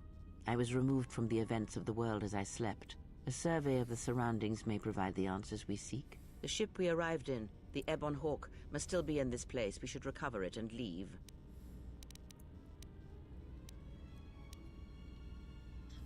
Care to explain why you're in such a hurry? We were attacked once, and I fear our attackers will not give up the hunt so easily. Without transport, weapons, and information, they will find us easy prey indeed. Are you sure there's nothing else you can tell me about this place? Even as I slept, I felt much unrest here. I saw strange visions, minds colored with fear. Now, everything here feels terribly silent. A last word of caution. I would find out as much as you can about this place quickly. I fear we will need to depart as suddenly as we arrived. We'll see. There's got to be someone left alive around here. You may wish to extend your search to some clothes, if only for proper first impressions. Are you sure you're well enough to travel? I'm not offering to help you. I'm not so young as to leap from death's door as quickly as you. I'll return soon to make sure you're all right. I leave you to the explorations of this place. Here I will remain and attempt to center myself. Okay, so I guess you want to go light side then is what you want to go for? Chatfish must decide. No. Sooner If that's than the later. case, you might want to make a poll because you're going to have to start dedicating yourself. Chatfish must do it quickly. Also, a fun fact about the plasma torch you got. Throughout the entire game, it is the only weapon that can open a door by bashing it in one attack. I remember as a child, when Star Wars stuff was coming out, and like Star Wars toys were amazing, right? There was a commercial for a cookie that was half black and half white, and it had like the frosting, right? And it was like, choose your side, light or dark, I think. And I remember And gives the cookie, and I choose the sugar I side. want the one with the chocolate, the giant. You need to equip the plasma torch. Emergency lockdown. We start screaming at Chat. Chat was crying out in agony. The little body, small and round, plump and peachy. You have money, Kibbs. Dead Glory donates $2, says Lightside SF free show. Thank you for your generous donation. Your family will be spared the coming storm. He's like, what? What is that? Yes. Well, Chat, it appears it's a dono war. I don't know why you donated for what the side that was already winning, though. But if anybody would like, I think you see. I think it's more securing. Uh-oh. Where the fuck is free show? It's a relatively new fund. I see free Indio. Oh, there's free show. But yes, this will affect the playthrough going forward. If this Dono War raises enough, there will be a special art piece commissioned. If the donor war exceeds 200 USD. I will throw that in there, just so that both sides win and get something. Because I'm a kind kid. And whenever we raise enough money... I see 2 memberships that go through as well. Harlot and Rifford. You're welcome, Gibbs. Well, yes, I do appreciate when chat starts donor wars. It's always good. Helpful. Your family will be spared the coming storm. So quit saying that! Okay, there's a big bomb that exploded there. Says... Quick save. His is going towards light side and cookie. Oh, shit. Remember when I said you have to engage in melee whether you like it or not? Okay, that was easy.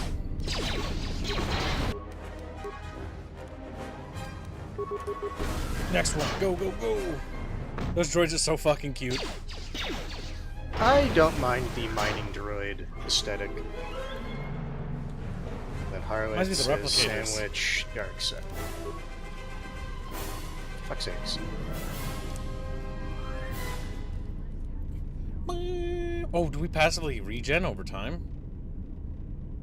Very slowly. Holy shit, you do!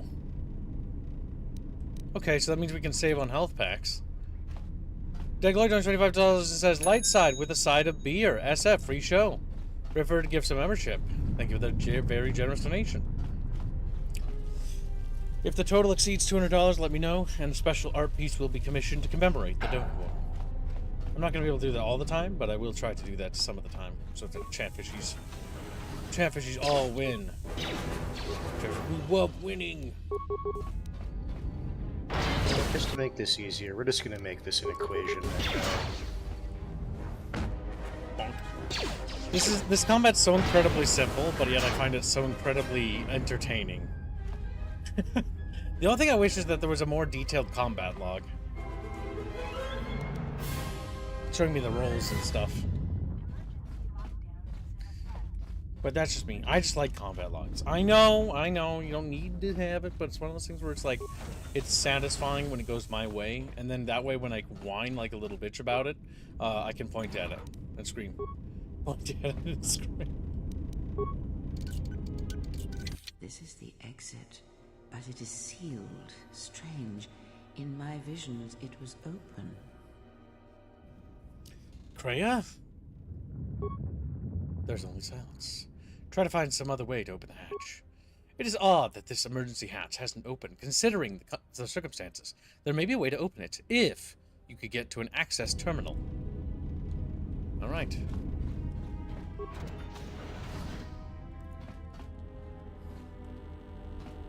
There's a dead little chatfish. A security tunnel. Components, chemicals, ion, grenade. Well, before we open that, let's quick save here. Is this door open? Okay, well, before we go unless it says locked, you can open it. Check security records. Peragus, safety, hollow orientation. Is this thing on? Alright, all hands, especially you, Quarter. Listen up, because I'm not gonna say this again.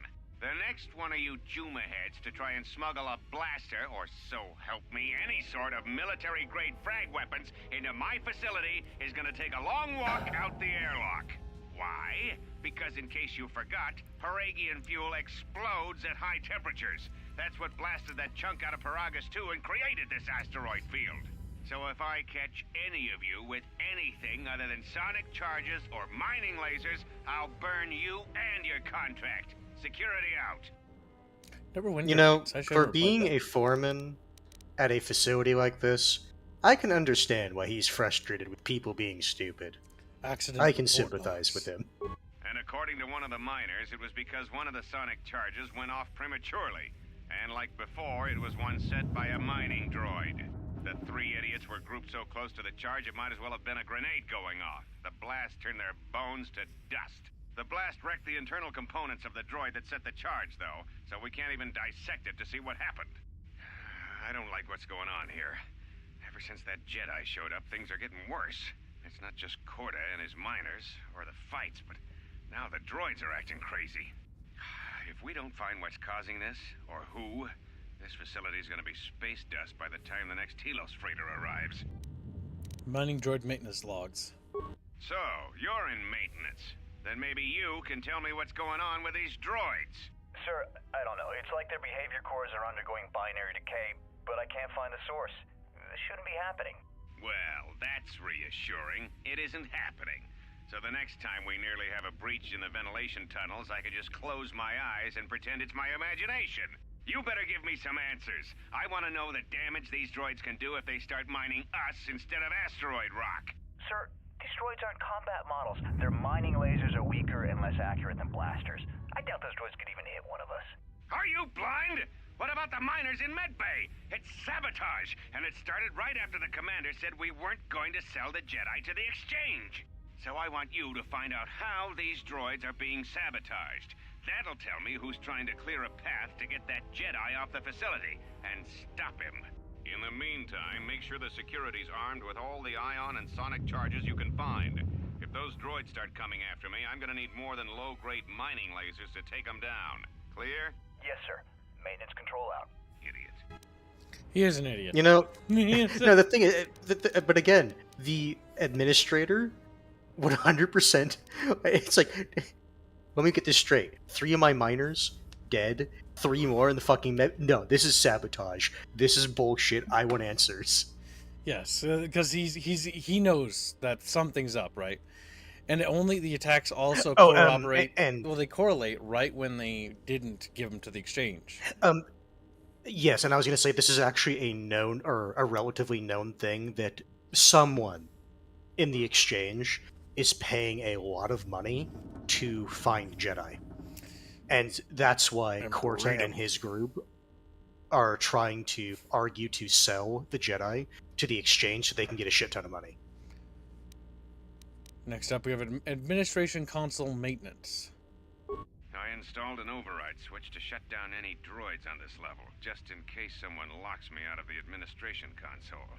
As added insurance, I tied the override switch into the circuit to the holding cell door. It'll make sure it can only be opened if all droids in the level are shut down. I doubt Corta or any of his men have the skill to pull off something like this, but I'm not taking any chances while we're sitting in the middle of this asteroid minefield. Whoever's responsible won't be able to have the droids rescue him after I lock him up. Nothing will cut through that door. He'll be trapped. He'll be trapped. Security storage room inventory. I secured the stealth field generator inside one of the footlockers in the security storage room. If I have the specs right, the interface field should be effective against the droid's sensors. All I need to do is equip the belt, and some skill with stealth in order to use it. As long as I don't get too close to the droids, they shouldn't detect me. If any more droids start malfunctioning, the belt should buy me enough time to get to the override switch I set up in the communications blister console. I'd rather shut them down than destroy them. I want to find out how these droids are being sabotaged, maybe even turn them against whoever's sabotaging them. Chuck and Bob has been a loyal bucket fishy for 16 months and says we need more grimdark Star Wars. I will disagree on one. I think we agree on the same thing. I will disagree on grimdark because grimdark is very different than it's dark. A very particular. Yes. It's a very particular style of fantasy. Yep, I think it's just a miscommunication. I think we're on the same page. Grimdark is specifically the subset genre is bleak despair with no hope of reprieve. I would argue the word that you probably should use instead of grimdark, and to be fair, this word also has its own problems. Is maybe use dark sci fantasy. Dark or gritty, one of the two. Dark and gritty would also be an apt term. That's okay. I'm only autistic about this because as like a writer, it's like high fantasy versus low world fantasy. Of 40K, that's the reason. Yes, because I like dark Star Wars a lot. I want Star Wars to be more mature, and I think George Lucas is one of the reasons why Star Wars was held back. The reason why Star Wars was sold to Disney in the first place, the first act of treachery was actually George Lucas himself. He's the one who screwed us over. He's also the same guy that didn't want to give us the Return of the Jedi movie we should have gotten. Return of the Jedi was originally supposed to be about Kashyyyk and the brutal, basically, slavery that was enacted by the Empire to force the which would Wookiees also to show build, the Empire. Yeah, the Death Star too. Yep. No, what I was going to say, and it would also show that the Empire is also actually, evil. But not just yeah, not just like oh, it's just propaganda. It's like, sure, in the movies yes, for the most part it's because propaganda. it's due thanks to George Lucas. He unironically made the Empire the good guys, even though they're not supposed to be. Like the rebels are actually supposed to be the Chad underdogs taking down the corrupt Empire, right? But they fucked that up. Because instead, it's just Endor, and they don't give a shit about the Ewoks, because the Ewoks are fucking useless. Ewoks are just merchandise toys. You can't sell merchandise of Wookiees as much. I fucking disagree. I think Wookiees and their battle armor, and Revenge of the Sith, look really cool. Not to mention, they're fucking way cooler than Ewoks are. Yeah, they're walking carpets, but by God, there's nothing cooler than a walking carpet that can rip people's limbs off. like a fucking angry gorilla. That's okay. That's why I was saying that, because the genres I get mixed up too. Like my first genre mix up I did, Chuck and Bob, was high fantasy and low fantasy. I thought that low fantasy meant it's like Lord of the Rings. No, that's not low fantasy. Lord of the Rings is high. Lord of the Rings is high fantasy. The definition of high fantasy.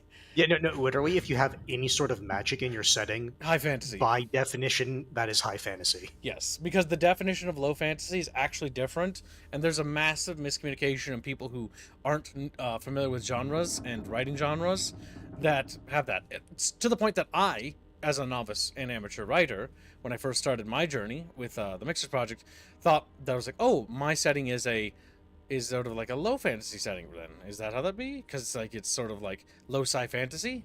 No, it's high sci fantasy. Very different. Sci fantasy is basically what Star Wars is. Sci fantasy is like the idea of magic and space stuff intertwined as one. So you have mages and stuff like that. Versus sci fantasy is similar to high fantasy, or not sci fantasy. Science fiction is similar to fantasy in some aspects, if it's hard science fiction or or just regular styled science fiction.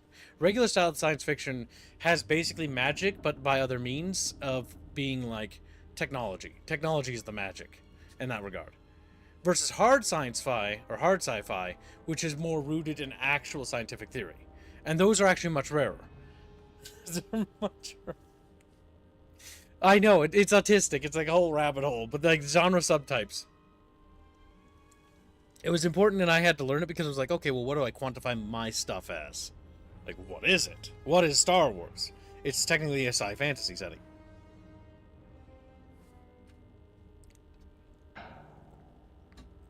It's thirsty. But yeah, a gritty Star Wars. I 100% agree, Chuck and Bob. 110%.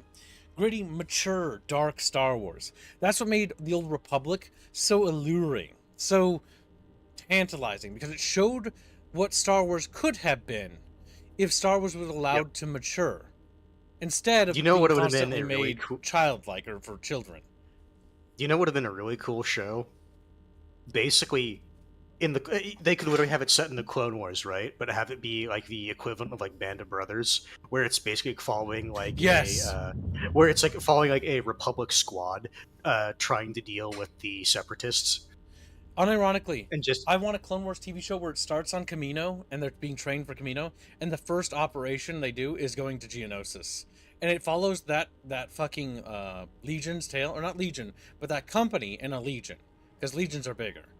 It follows the company's story all the way to Revenge of the Sith, and all the way to the Battle of Hoth and the Battle of Endor. That would be so cool, in a mature and gritty style, from their perspective. So you see the beginning of the high-minded, sort of lofty ideals, but I don't want it Disneyfied, pre-chip retcon. I want it to be one of those things where they had to make the moral decision to actually follow out Order 66 and show the Jedi as a bit more gray rather than Disneyfied and George Lucasified. Because George Lucas and Disney basically effectively tried to revise the whole Order 66 thing. Even George Lucas did, because he regretted how dark he made it later with the Clone Wars TV show by retconning the chip retcon to basically make it no, they would never do that, because that would be evil. It's they did that, despite the fact most clone troopers viewed, as he originally wrote it, most clone troopers viewed the Jedi at best the absolute best of them, like they would be willing to follow them. But the issue Yep, is, they did, and they did. like 90% of the Jedi commanding the clones Weren't did not generals. view. Yeah. Yeah, they weren't generals, but they also didn't view the clones as people. They viewed them as disposable assets. Yep, because the big irony of the Clone Wars is the fact that you have two slave armies fighting each other. One is the droid armies, and the other is the clone armies. And it's a great hypocrisy because it's being manipulated by a mastermind behind it all. And the Jedi don't come off as heroes.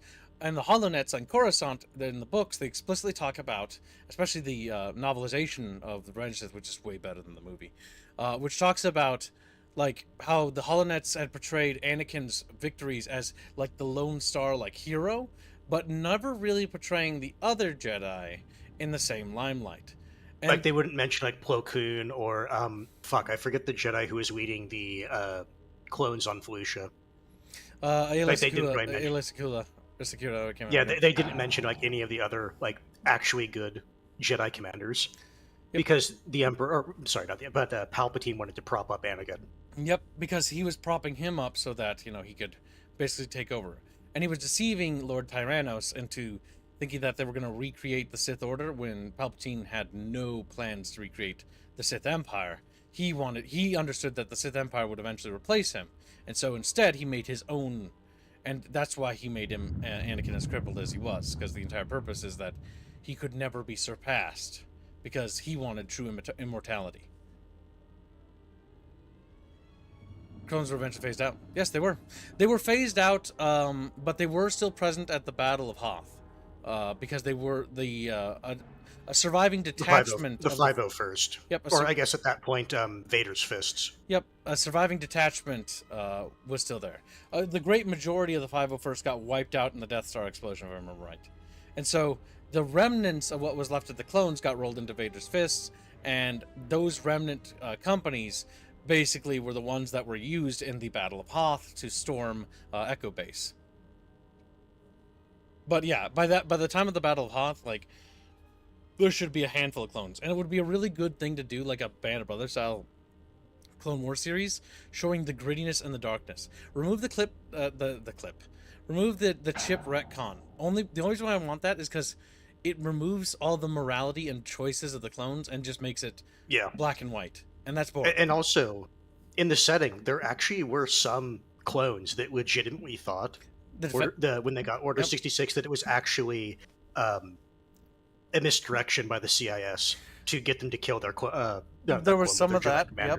There was also a lot of clone defectors that initially joined some of the Separatist holdouts during the Separatist RimWorld sieges, as well as some clones that initially joined the early proto stages of the Rebel Alliance. How old was the oldest clone by the end of the prequel? The Clone Wars were actually only like 2 or 3 years, right? I can't remember. Let me just quick Google check this little Star Wars lore thing. My brain autism tickled. Google.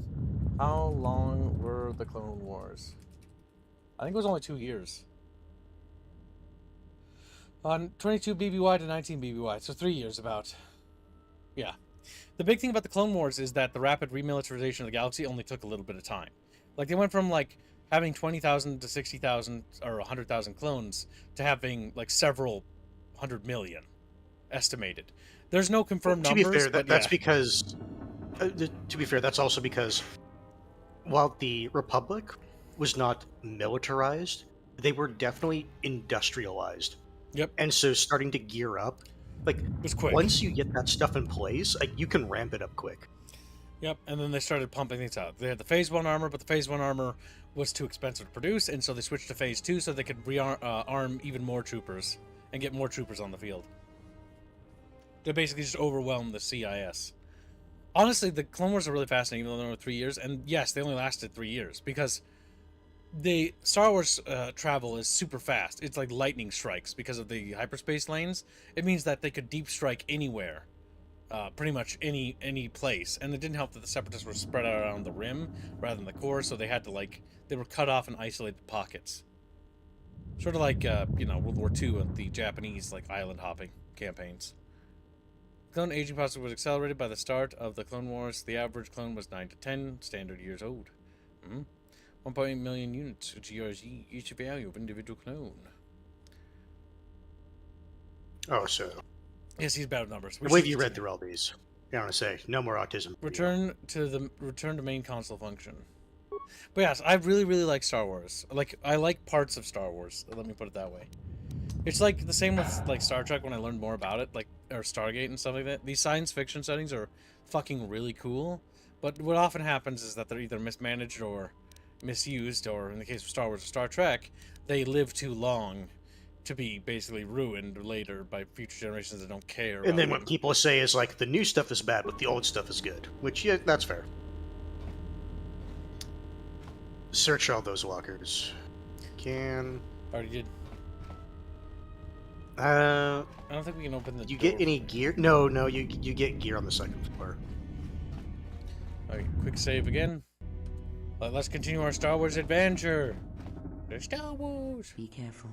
There is much. By the way, I think energy there's a in Star the Wars sale beyond, going on right yet now. It stems from Let's check. nothing that lives. For Chatfish. There normally is on May. Yes, there is. There's a massive Star Wars sale going on right now. If you want to pick up any of the old Star Wars games for dirt cheap. The Star Wars Jedi bundle, which is only $16, but I don't know what's in there. I think that's only like new Star Wars shit. I'm not entirely sure. Dark Forces Remaster is $16. That thing should be like only like $15 to begin with, in my opinion. I love the remaster, but it's just one of those things where like Night Dive just overcharged a little bit. Later, Insane Linguist. Take care, Insane Linguist. Star Wars Battlefront 2 is $3 right now. Empire, Star Wars Empire War, which is really good with its mod, is only a meager $5. The Knights of the Republic series, $3. What? Galactic Battleground Sega is not on sale? Oh my god, Saga. Oh well. No, Night Sean. It's only $6. Did you say Sharon? No, Sean. Oh, good night, John. What? Can you not sense them? Reach out. Cast aside your sight. Cast aside what you see, and instead A good chunk of them are on sale. reach out with your perceptions. I sense bee-boops. Ah, you can feel them. The droids you cannot perceive, but the small oscillations of energy, that you can feel, echoing outwards. With Kreia's help, you have gained the passive precognition power. When this power is triggered, you should save your game. So, literally, this is just plot armor, is what you just got. Because before a big fight, it will give you one of those premonitions. That's it. Oh! Just runs in there.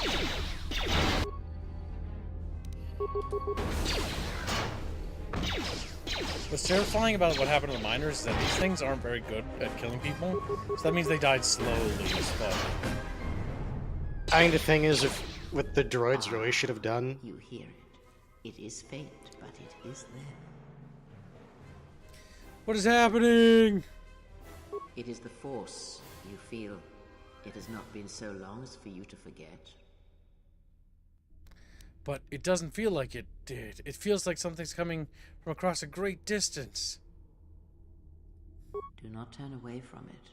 Listen. Feel it echoing within you. Come. I shall guide you down the We may say we've been streaming for 2 hours, chat, but we've been mostly chatting and hanging out. And escape this place. Kib's had autism moment. Gaining experience will slowly reestablish your connection to the Force. Go level up screen. Choose your abilities. Auto level up. Just like, nope. This is fucking boo-doo. Oh, so something popped up there that this is funny about this one. You can actually build an unarmored character in this game. You're funny. He's like, nope. Yes, persuasion. Computer use? Now, I will say, if you want to, one thing you can do is save these points for when you do get one of the other skills you want to have in your class. But you have to take the feat for it. You could do that, or you can just spend it. It doesn't matter. It doesn't matter.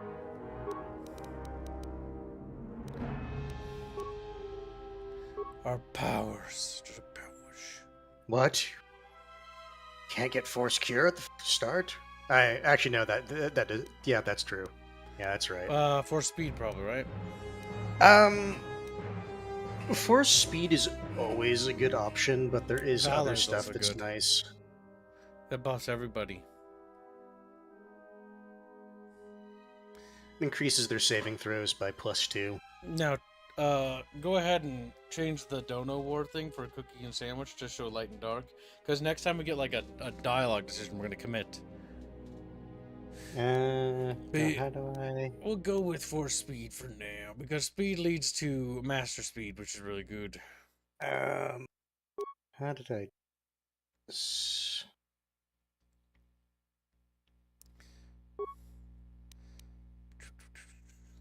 Abilities. I like how the portrait she looks so. I'm just fucking doing this gorgeous. just to see if I'm remembering if this is right or. Quick save time. No. Actually, hold on. Did I loot the bodies? No, I didn't. I just ran away. Alright, some looty bits.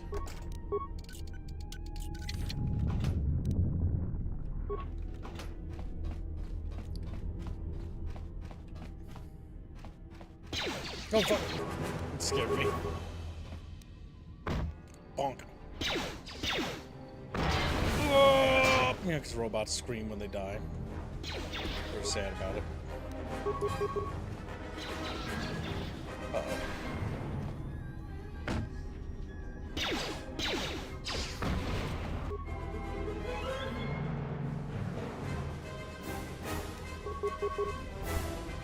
Slow clearing the room of bots.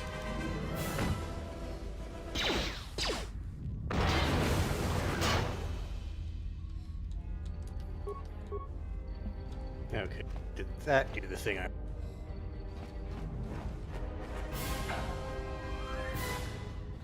Okay, it's showing that. I want you to show the other thing now.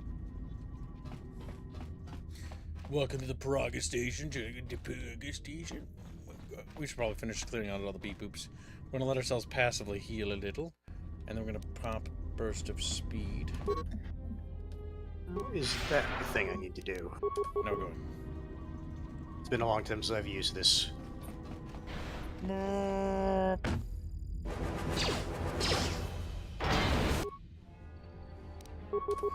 get him. Lego Star Wars, that's fucking awesome. The first two Lego Star Wars games are good. The other Lego Star Wars game is alright. For 2/3 of it. I just wish they hadn't wasted time on the sequel trilogy shit. Because even the sequel trilogy levels felt kind of like boring. That's the funny part. My god, my screen, what is this god happening? Is it because I pressed speed? Oh, that's terrible.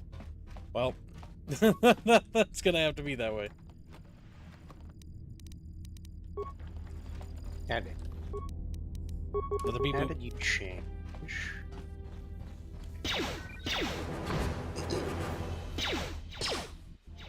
I wish I could sidestep blaster fire like that in real life. There are no ways to skip it.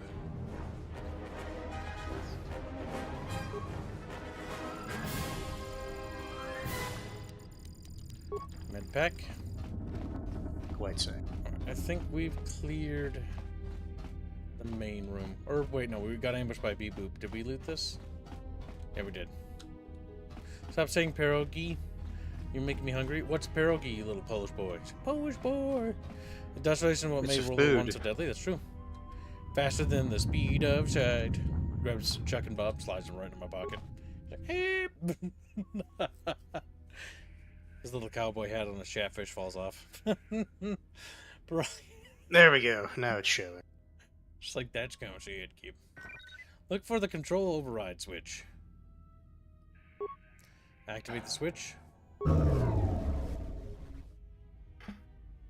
Log out.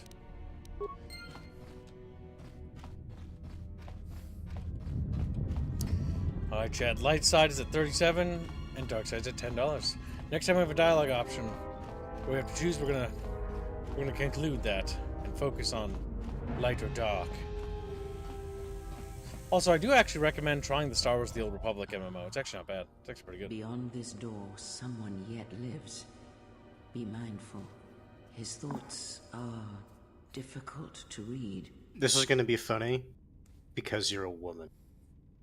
But you have nothing to fear from this one, and he might yet prove useful. So, before you go in there, there is a certain series of dialogue options you can click where he gets you to tell you some fourth wall-y things about my character was actually almost cut from the game, and it's like completely voice acted and everything. I don't remember how the fuck you do that, but I know for a fact that I did it on the Xbox, so it's possible. I just don't remember it. Like, I don't remember if you have to be like a dude or a chick or anything like that. Or say that, like, Revan was like a light side or dark side Jedi. I don't remember. I just know it's a thing that you can do. I just, for the life of me, can't remember how you do it. Nice outfit. What, you miners change regulation uniforms while I've been in here? Who are you? I'd keep those eyes up and tell me who you are. Let's pretend he's being sexist towards our female character. Quit looking at her titties! I'd keep those eyes up and tell me who you are. Atton. Atton Rand. Excuse me if I don't shake hands. The field only causes mild electrical burns. Can you explain why you're locked up? This was deserted. What happened? It's not really deserted. It's filled with dead bodies. You mean before or after that Jedi showed up? Either way, it's a real short story. You see, this Jedi shows up, and you know what that means. Where there's one Jedi, the Republic will soon be crawling up your ion engine in no time. But the story gets better. See, some of the miners get it into their ferrocrete skulls that since the Jedi's unconscious, they can collect the bounty the exchange has posted for live Jedi. Well, what passes for the law here didn't like that idea. So the two groups started fighting. Then there was some big explosion. I was sitting here for a long time. Then you showed up in your underwear and things got a lot better. So if you haven't figured it out, Atton is a bit of a womanizer. There's a bounty on captured Jedi. Why? Let's ask.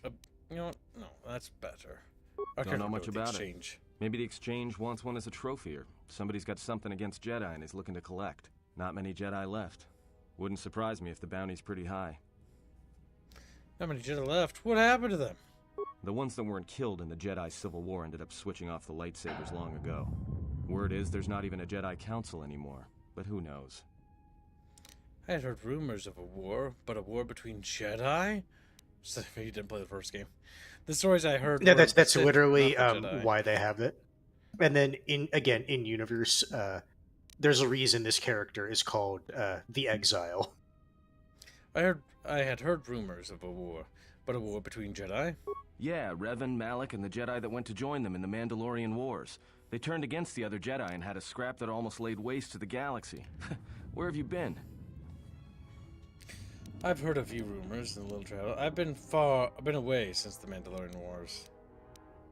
What happened between Revan and Malak? Well, I wasn't there, but like all Sith, Revan and Malak turned on each other.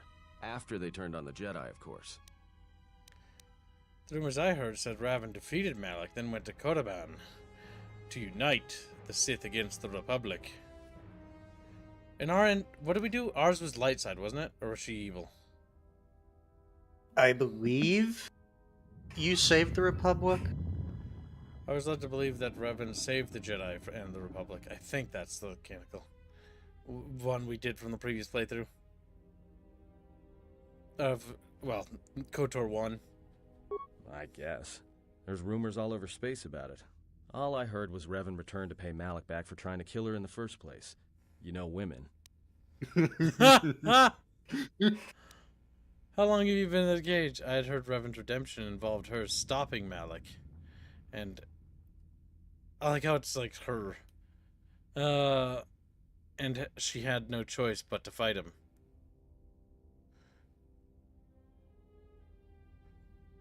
How long have you been in that cage? Revan was a man, not a woman. Well, in our previous playthrough, she was a woman. Mostly because, you know, Chapros voted for it. Well, So- I wasn't there, thankfully. But I heard what she was like during the Mandalorian Wars, and it sounded like she was quick to wipe out anyone who crossed her. Dark Jedi are bad enough, but when a woman falls to the dark side, you better space yourself before they catch you. No offense or anything. Let's see. None taken. So, Hold on. None taken. I had some more questions for you. This discussion about Revan is pointless. I need to know what happened here. None taken. I had more questions. We'll ask more. Look, not like your half-naked interrogation isn't a personal fantasy of mine, but... Hey, wait a minute. You're that Jedi the miners were talking about.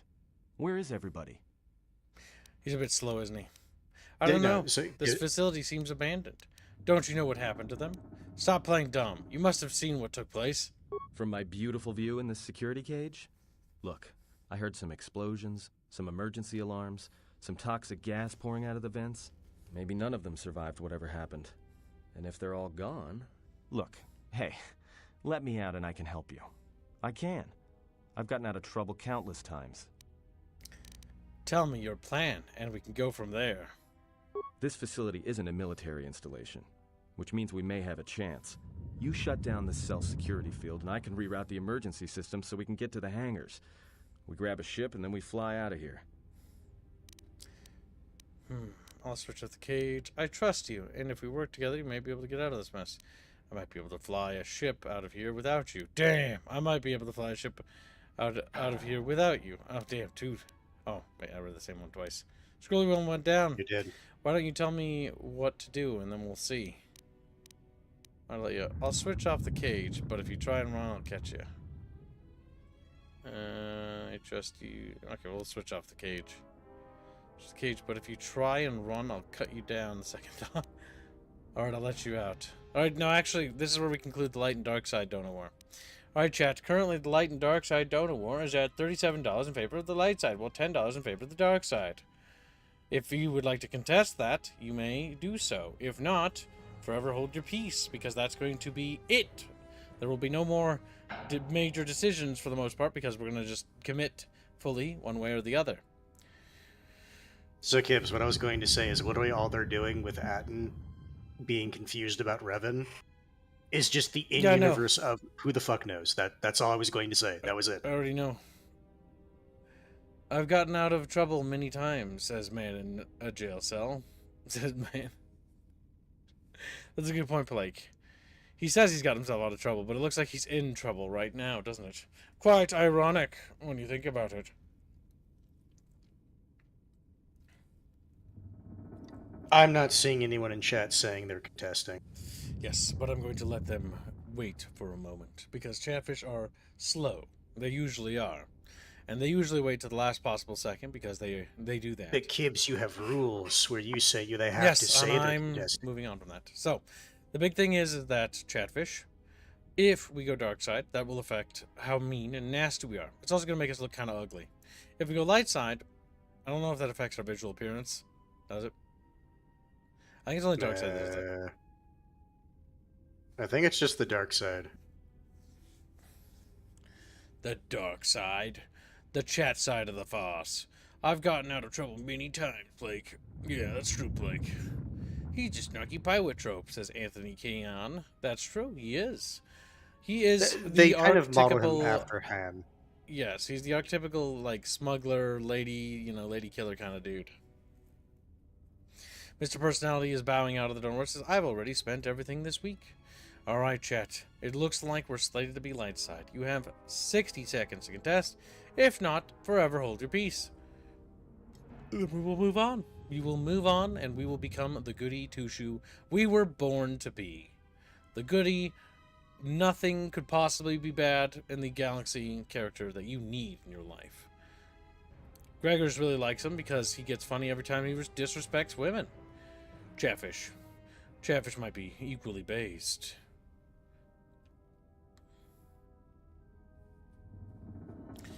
Ick incoming. What do you mean ick incoming? Are you talking about this guy? Are you afraid of him, Chuck?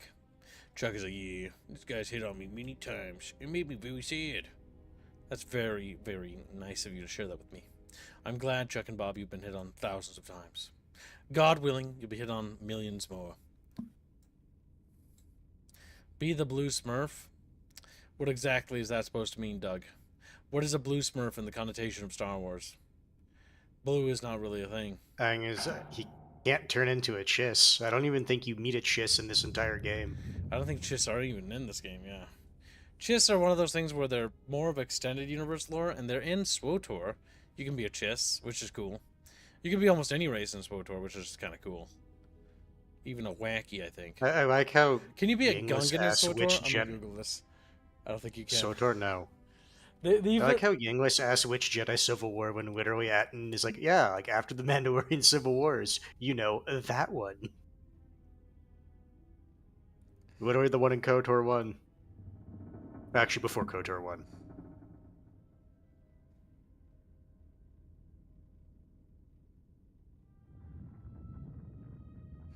They wouldn't really be in there because technically during that period they were being repressed by humanity. Based. They were back to being an aquatic race, mostly hiding underwater. He clearly was sexist to you, Kips. That was the ick. Chuck and Bob, don't be sad. Chuck and Bob was like, Chuck and Bob is very sad, Kip. Alright, chat.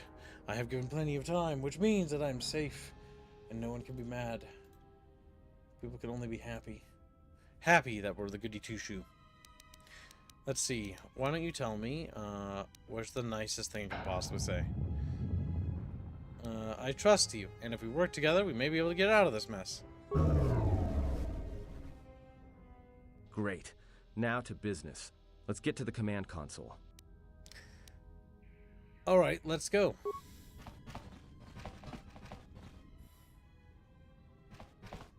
Blap, blap, blap. Alright, here we are. Now this console is set on automatic hail. You may have heard it when you came in. The asteroid drift charts are constantly being updated, so it sends out a transmission to incoming vessels so they don't get crushed into space dust. The hail warns them to keep their distance until orbital drift charts are transmitted, and then provides docking instructions to incoming ships, usually freighters. Thing is, you can bounce that same transmission back to the comm here, and suddenly you've got access to the communication system from the inside. Pure Pazak. The console's ours. Now, all we need to do is reactivate the turbo lifts, cancel the emergency lockdown. Hey! What's wrong? This system's been severed from the main hub, after it was locked down from remote. You can't even reroute the system, it's been cut clean. Repair? That wouldn't be a standard procedure in an emergency lockdown. No. Someone tried to lock down this whole level tight, and leave us here. Trapped. Is there anything else we can do with this console? I doubt it. All we have is communications back. For all the good trying to shout in a vacuum will do us. Can we contact the miners? We could try. But if the miners were trying to trap you up here and probably kill you, why not call them and chat? I don't think a friendly call is going to wake them up. Let's see if we can try and reach someone on the comm. Be my guest. Not much else we can do. The comm's all yours. Alright, chat bros. Ring, ring, ring. Boniner phone. Chat's got this feeling. Check administration logs. Access comm system. Dormitories. Hangar Bay 25. You access Hangar Bay 25. There's a series of low-pitched whistles and beeps. It sounds as if there's a utility droid on the other end. Can you read me? It's T3. Do a diagnostic, then follow my instruction. Are you operational? Beep, beep, beep, beep, beep, beep, beep, beep. You know, because that's what it sounds like. I need another route off this level now. We're trapped up on administration level. Can you unlock the turbo lifts? Is there some other way out of here besides the turbo lifts? There must be an emergency hatches. Try to find one. Let's ask turbo lifts. I don't know what that means. Translation! I'd rather risk it than be trapped up here.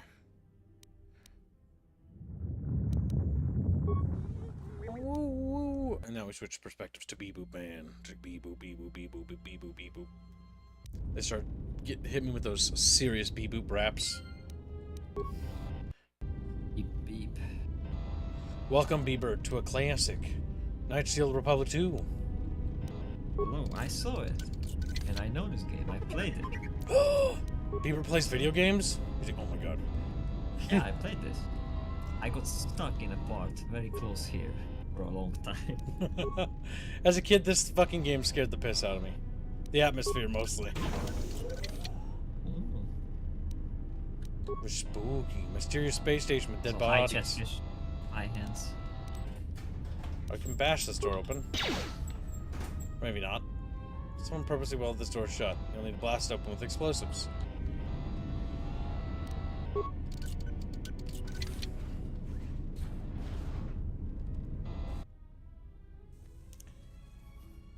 We're playing with the restored content patch. 1.8.6. So there's supposedly some stuff that was cut from the original build of the game because it couldn't get done in time, and modders tried to make it functional.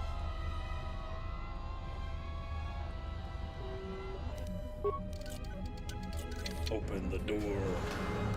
A repair kit for healing our bee-boop. The music is, I remember this, yeah, this is dark. My favorite part about the music is Jeremy Soule made so many games musics, especially during this period. He did the Harry Potter games, he did a lot of the Star Wars games, he did the Elder Scrolls games, and you can definitely tell it's him here as well. But this is sort of like his golden age before he started to get older, because in his age, he started to get a little bit lazier before, people canceled him. I also heard it's that he wanted to put more effort into each track that he did as well, so he also just didn't want to take on as much work as he did when he was younger. Yep, Jeremy Soule made a lot of video game music. He's one of the big composers of the industry. You have no parts, so you can't do anything. No. But he got Me Too'd. How does it make you feel, Beebert? A fellow composer. Also, make sure you actually equip gear. Because you need to equip gear on him. You want to get Me Too'd too? He's like, okay. No, I don't. No, I don't. Also, if you haven't noticed, you have a quantum inventory.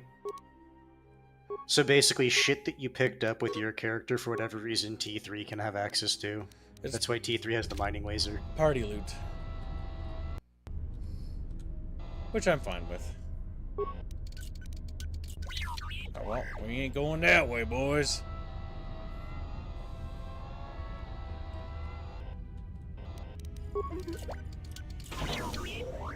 The emergency blast door is magnetically sealed. The amount of security explosives will open it. You'll need to override it from a console.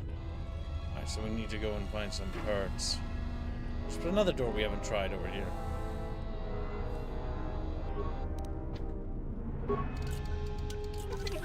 There we go. Oh! Mewtwo.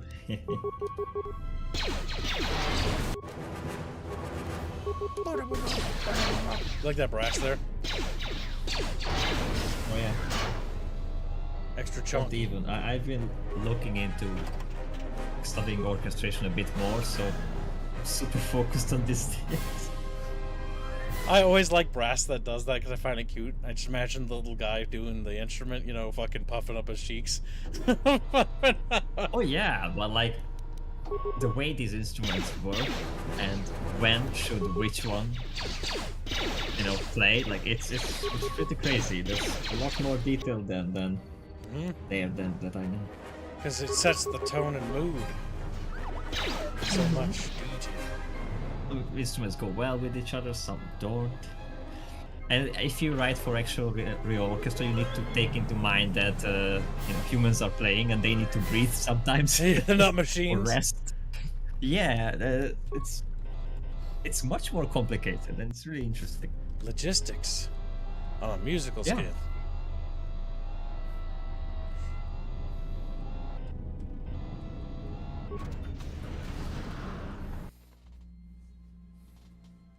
We're going down, down, down in that scary space station. Wait a minute, we got loot. We could probably open up one of those doors, I think. We'll quick save here, and then we'll just quick load if I was wrong. So we can teleport back.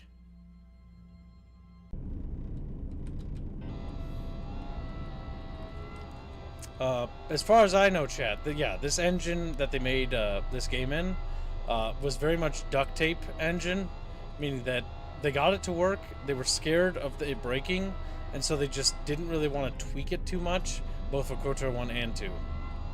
Yep. It's kind of patched together. It's on its own engine, which is actually impressive. Any game that's on its own engine gives Gets the job us done. points. Damn it. That said failure, didn't it? No hammer. Spare part. F9 to quick load. We can just teleport back down there. The Star Wars MMO, Star Wars The Old Republic Online, is actually really good.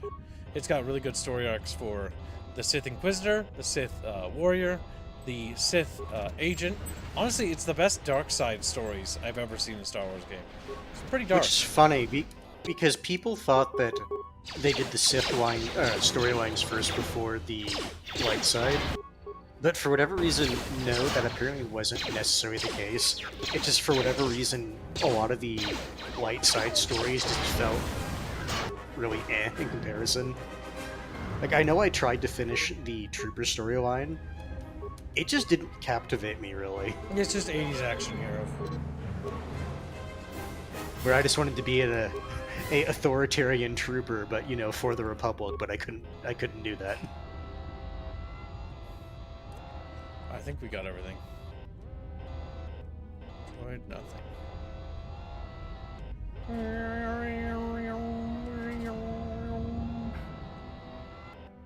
The big tube. Yes, almost all the DLC stories for SWTOR are Yes. not good. If you play Star Wars: The Old Republic, you don't need to buy it. Just play the free version. Play through the base game story arcs for each of the classes, and then you can finish the game. You'll get about 60, 70 hours worth of game content out of it, and very good content. But the expansions weren't very good. The problem with the expansions is they tried to go for something really epic and cool, but the issue is it kind of like unless you don't really care. But like the Eternal Empire kind of doesn't make sense as It's an just entity. Also, another thing about the Eternal Empire, or whatever, I keep missing. it is very clearly written for the player to be a Force user, because it becomes really ridiculous when you're a non-Force user. Grenade did the trick. I like these spider robots; they're kind of cute. But we should definitely heal. Now, do we passively regen as well? We do. Okay, so we'll just linger a bit and not waste any of our equipment. Quick save. Oh, you'll be waiting a long time. It's not that long. It's already almost halfway. Do you have a repair module? I repair kits. No, it's an actual piece of kit. It's something you actually have equipped. No, I don't. Okay. No, I don't have anything that says that. But that's okay.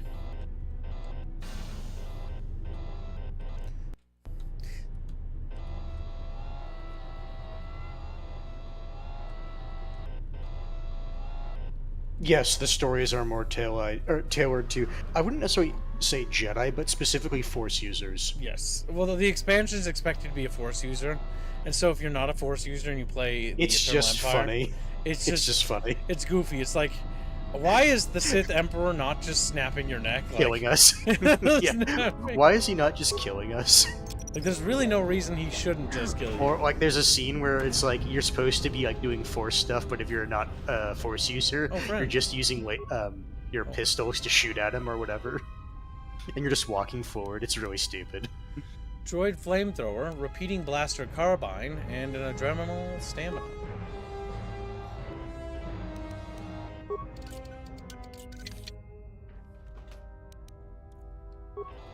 Some loot.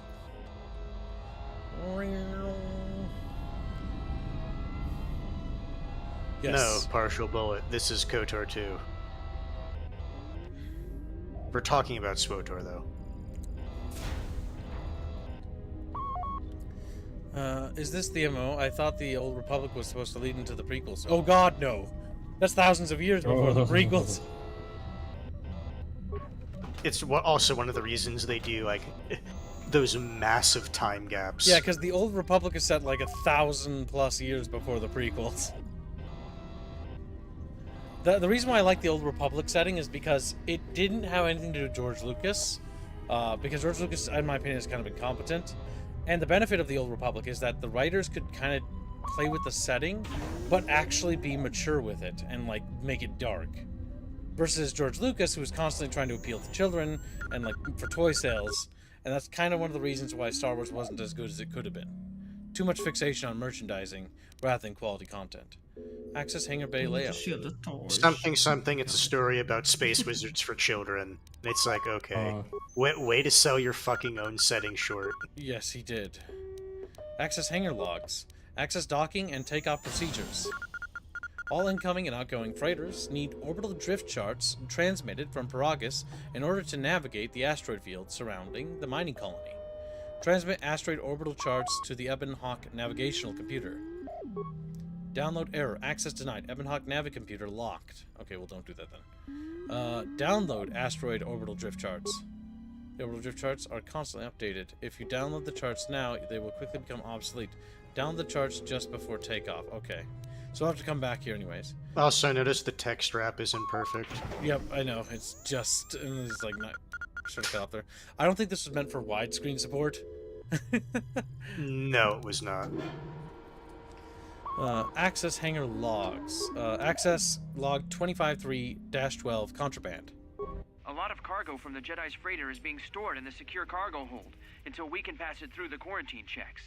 And as requested, all the programming spikes the security officers wanted confiscated have been stored there as well, to prevent further system compromises. The secure cargo hold should be safe enough. If anybody wants to break into it, they'd have to blow it open with explosives. Well, that tells us how we're going to get in there. Access maintenance violation. Who ordered the mining droids to repair that Jedi's freighter? I come in here off the work shift and 3 of them are repairing the port stabilizers? Did I miss something? Is somebody planning a trip? Because orders were that the hangar was to be locked down ever since that Jedi arrived. I don't know what maintenance is up to, but you can't just commission droids for repairs, especially with half the work shifts in medbay. Those droids are needed to repair the ventilation tunnels before gas builds up to terminal levels. It's not like that ship can go anywhere anyway. Even if it had the asteroid orbital drift charts, the navicomputer's been voice-locked. You'd need the access code to get it spaceworthy. Considering this latest droid commission breach, I'm putting the droids in this section under the control of the current dock officer. If anyone sends commands to the mining droids outside this terminal, I'll be forced to enact full override. Alright. All the memories. Navicomputer lock. Looks like those droids got the vessel working again, even with all the damage it had taken. The maintenance officer still won't admit ordering them to fix it, though. Regardless, still no luck accessing the navicomputer. It's been voice-locked. Maybe by one of the corpses we found on the ship, like the old woman. If so, that ship isn't going anywhere, unless we rip out the navicomputer and put in a new one. If we even had one to spare. The only reason someone would lock their navicomputer is to hide their astrogation charts. Someone didn't want us to know where that ship was going, or where it had been. Only smugglers do that, or someone with something to hide. That Jedi's got a lot of questions to answer. Uh-oh. But I'm not answering them now. Well, the funny thing is, if it's your private ship, why wouldn't you just lock it? Run diagnostic on damaged systems. Running diagnostic. Signal unit destroyed. Comm system from hangar inoperative. Return to main function. So many what? Beaver. So many sci-fi games do that when we're just gonna scan your ship for contraband and just like go through your stuff. So Which I imagine that's that kind of logic. Got any cookies in here? They're like, Oreo. I'll take No. one of those. I mean, it's like, why wouldn't you lock like the navigation charts to your personal ship? That's what I'm talking about. Access comm system. Okay, we did that. Remote camera controls. I mean, we can look through cameras, but that's gonna really be any use to Kib. So sometimes you need to have cameras look at things before you can access things. God damn it, ants. Alright, hangar 25. Right, nothing. Damn it. Cargo hold. There's some dead bee boops in there. Security cargo room. We've already been in there. Decontamination area. We have not been in there. Still a steamy in there, Robert. Look at that, steamy. No, that's not steam, that's poison. Oh. Well, you can't see it, but it's green glass. It's forbidden steam. It's forbidden That's why they talked about the gas. You either need something that can make a character immune to poison or turn off the vents. What are we gonna do to Gasbird? Gasbird. We do have a spike. It says impossible, Kibbs. It's not going to do anything. Like when it says impossible, Kibbs, it actually does mean impossible. It does not mean, oh no, you're just too low. Like it actually means it's impossible.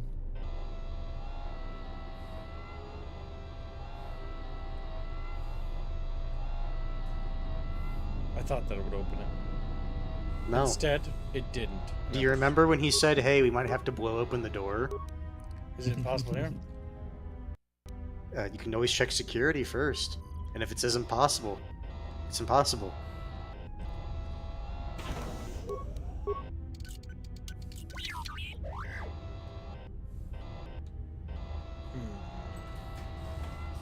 I'm just a little bee boop. Oh, bee boo. Let's see, repair systems. Alright, access hangar bay layout. Return to main function. All that does is give you the map for the area. I don't find it to be that useful. Rather just save the spike.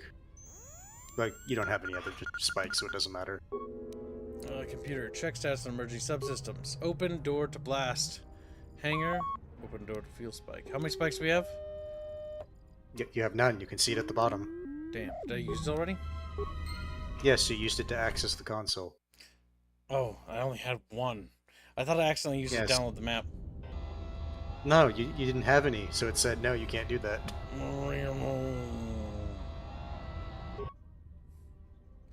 Repair it, yeah, in order to access the console. Then access emergency controls. Run diagnostic on damaged systems. Stuff is pretty banged up. Check status on emergency subsystems. We need a spike to do that. We can't do that. We don't have any spikes. Return to main functions. Hangar systems. Hangar logs did that. Access comm system. Run repair diagnostic. Can't open. Return to main functions. And access comm system. Journal entry. You have discovered that the emergency subsystem in Peragus have been rerouted to a computer terminal in the Peragus fuel depot. You will need to make your way there in order to access the subsystem and free Aerith from the administration level. Free Aerith?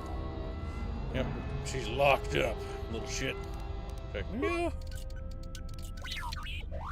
No good. Sealed. I don't have a bomb to open it up. You'd override it from a console. So I'm missing a spike, you think? Oh yeah, this isn't open. That's why I'm missing a spike.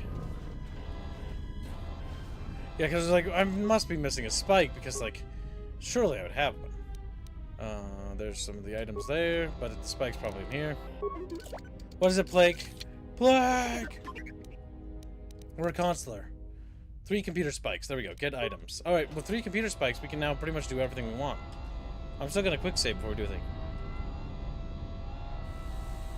Yeah, I know it's one of the doors, Plague. I just needed a computer terminal spike in order to spike the console so I can actually open them.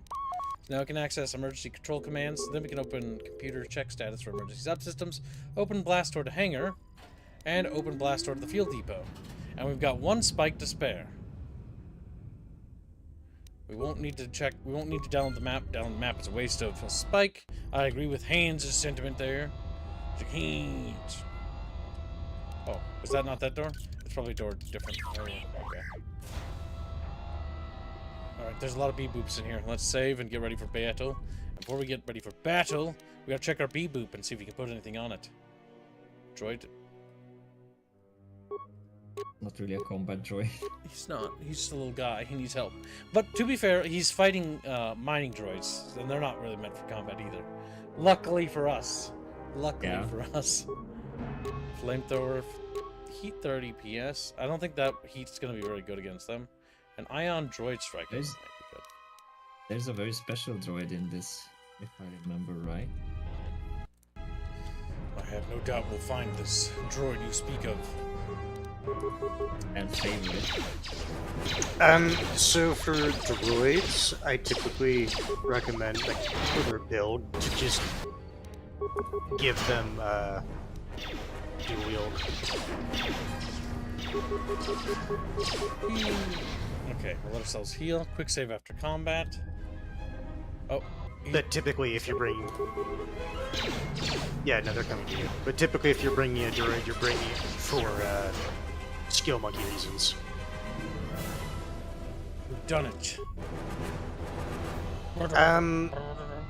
Not necessarily, Juan. Ion is good again, or as a damage type is good against droids. The issue with ion weapons in this game, they don't do that much base damage, period. So weapons and blasters that just do more damage end up being better than just ion blasters.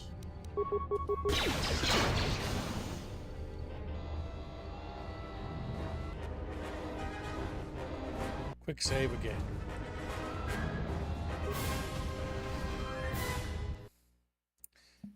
Look at that. Look at that. This droid's on a fucking mission. He's cleaning up these hallways.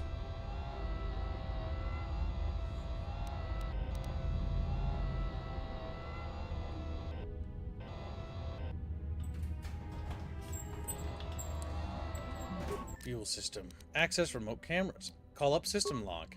Within the past day, a series of explosions within the Peragus mining facility has enacted an emergency lockdown. Someone has sliced into the fuel computers and created a phantom fuel leak, sealing off the area with force fields to contain the blast. Call up emergency system schematics. I don't think... Open emergency hatched on Peragus administration level. Return to main console. So I'm going to point out, because you did that, I recommend you do everything... actually, no. Is that right now or is that later? I recommend you do everything you want to do in the console right now. Huh? I mean... Uh-oh, something bad's gonna happen.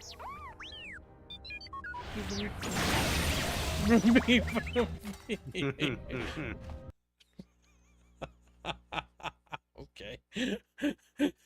He just beeped his last beep. So, how long have you been a Jedi? Must be tough. You know, no family, no husband. Damn. I don't want to talk about it. Are you trying to anger me, or are you just an idiot? No tougher than enduring your false sympathy while you're staring at my chest. I like that. Hey, I wasn't trying to... Yes, you were, Atton. Don't you fucking lie. Hey, what do you know? A little cargo cylinder came through. It looks like it, but it's strange he didn't contact us on the comm. If he got the turbo lifts working, then we should have a clear run to the hangar. The turbo lifts are locked down manually, so I had him open the emergency hatch. Wait. Don't tell me you're taking that hatch down into the mining tunnels. Are you? That explosion I heard came from below. There's probably nothing down there except superheated rock and collapsed blast tunnels. You'd be an idiot to go down there. Damn. If it's dangerous in those tunnels, then you're going to... You're the one going, not me. Maybe, but it's the only way out. It's better I risk my life than yours. But chat did pay for good. You're either really brave or really crazy. Or both. Alright, I'll try to monitor things from up here. And be careful. The only thing moving down there is likely to be mining droids, so don't be playing hero too hard. Not that I care what happens to you or anything. I just don't want to be trying to get off this rock by myself. Your concern is noted. I'll be going. I'll keep the comm link open. I may be able to guide you through the tunnels from up here. Don't know if the signal will hold if you get too deep, though. You have received a comm link. Party members or others may use it to contact you to help you or provide information. We gain light side points, chat. We're on the right side of history. Screams. You mean the light side of history? Oh, damn true. That's a good one. I didn't think about that. Yeah, I know. There's a door that way. But I think the turbo lift is this way. Call it a hunch. A hunch that might be accurate.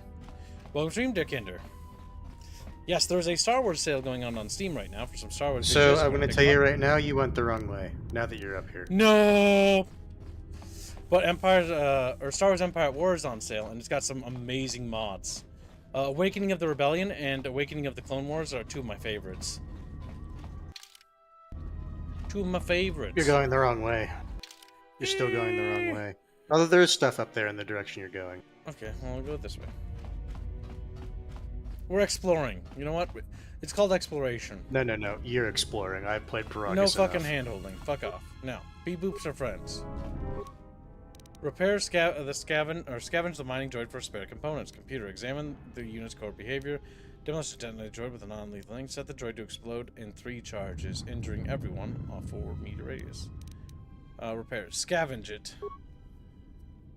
You have removed several components from the mining droid. Examine the core unit's behavior. It looks as if some recent modifications have been made to this unit's vocabulary. Check last received commands. It looks as if their mining protocols have been set to mine any organic and any non-authorized droids in the facility. If this is the case, then the mining droids have likely wiped out everyone and everything in the facility. You can try programming it to protect you. Switch mining protocol to defend organics. I don't remember how much. Oh, okay. You don't need that much then. This droid has now been switched to defend any organic in the facility. If someone chooses to attack you, this droid will attempt to protect you. So, I like how it says protect all organics, but it's like, actually just protect me. Computer switch mining protocol to defend organics. Make sure you get the spare components, because you get free scrap parts. Can I right-click on Robert and make him protect me? Make him protect me. It's like B-Bird. You may now go down to the tunnels. Also, did you get the... Yeah, no, you did. Never mind. Wrong direction. You got the audio thing I sent, right, Robert? I can't remember. I can't remember if I sent that in DMs or did I post it. Yeah, you posted. I listened to it, but we'll need the artwork and... Wrong direction. Oh, the artwork is more or less done. It's in work in progress. Though I'm gonna have Indio touch up something for the face later. Okay, then I'll look at it and I'll see what music will... Hey, look, emergency hatch.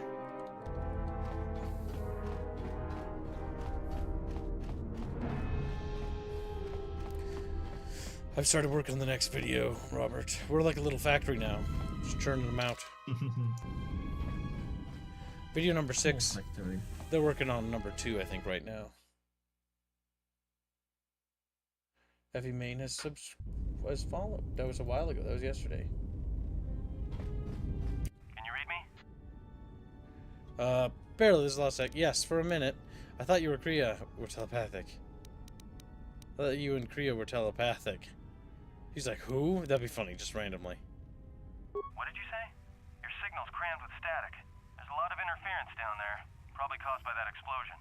Still, it looks like there's a route down to the Peragus fuel depot. If the passages haven't collapsed, that explosion knocked out most of the sensors. There should be an emergency crate in the next room. Watch yourself. There's a lot of droid broadcasts in that area, but I can't pin them down. I'll be careful. Then if you detect anything, signal me. I'll let me immediately. I don't want any of your advice. If you have anything else useless to say. Okay, top is the nicest. I'll be careful. If you detect anything, signal me. Signal me. Will do. And be careful down there. You can be a real bitch in this game. I do like how much of a dick you can make your character. Oh, hey, look, a mining uniform. No longer in our skeevies. As all women should be. Just, yeah. That's all. Make sure you go through everything else. Skill and demolitions. Save Demolitions, reflex. Demolitions. What do we just stealth field?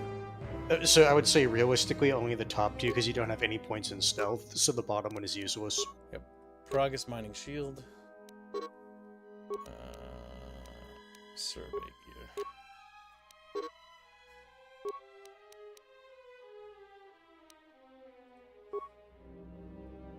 You have a vibro cutter.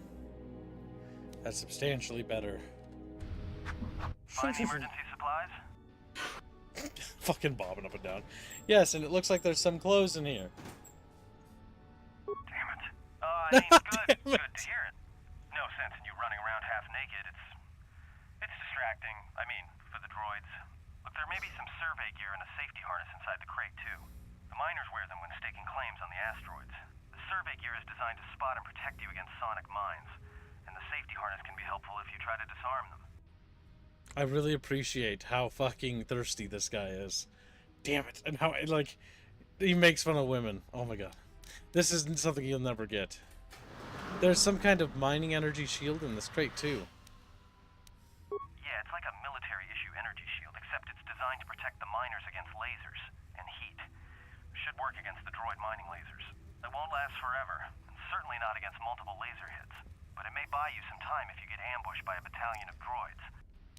Sounds useful. How do I use it? Just equip it on your wrist, and then you can activate it like a med pack. Again, it won't last forever, so make it count. Is there anything else? Just one more thing. I've narrowed down some of the ID signals, and if the numbers are right, you're sharing those tunnels with a battalion of mining droids. Any advice on taking these droids? Well, these are construction models. They shoot like a moisture farmer militia. Since they rely on ranged weapons, get in close with a melee weapon and start bashing them. In close combat, the guy with the vibroblade has the edge over the guy with the rifle, droid or not. Otherwise, just drill them from a distance. If they're not shielded, that is. Shielded? Yeah, it's possible some of the droid models may have mining shields on. If so, the shields may absorb laser fire. You can usually tell when a shield is active. It'll make an electrical field around the target. If they activate a shield, the best thing you can do is hit them with a melee weapon or try to burn out the shield with continual fire. But that could take a while, and it leaves you a target. I'll do that. Anything else? There's gotta be some central controller down there. See if you can find a terminal by the main access shaft. That'd be governing intelligence. Governing intelligence.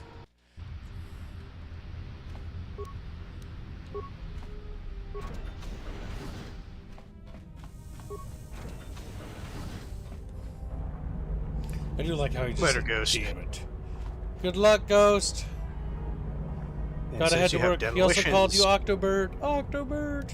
And since you have demolitions, you can Good luck. probably actually recover some of these mines. Picking up a lot of sonic mines down there. Don't run unless you have to. It makes them harder to spot.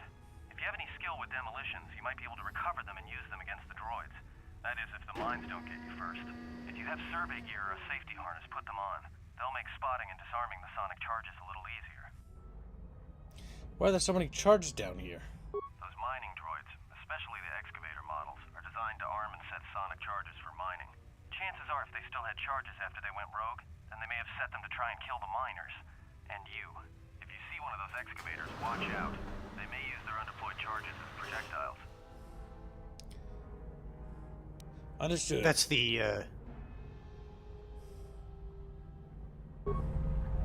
the in-universe way of the game saying they might have sonic grenades.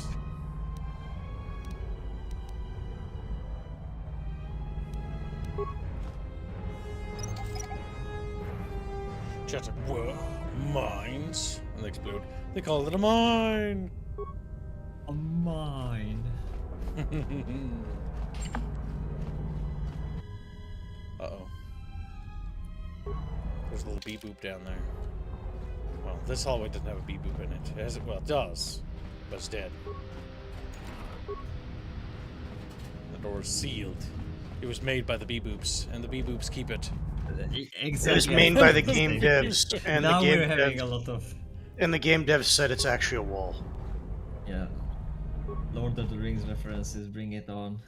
Reactivate the droid. So, It'll give me XP if I do that. if you remember, basically, the higher repair you have, the cheaper these options are for you. Yep.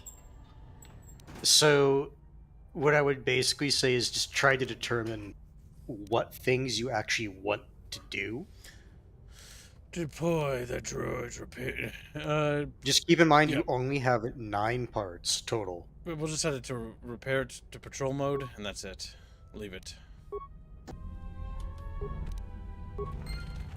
And now it'll go in battle.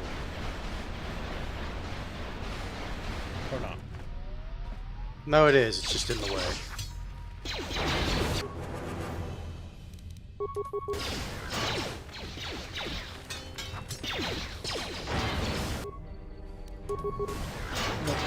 Vibroblade. Sadly, force speed doesn't give you any additional attacks or shit like that. Not yet, anyway. What will Kreia say? She'll chastise you regardless of whichever decision you pick. That's what Kreia will do.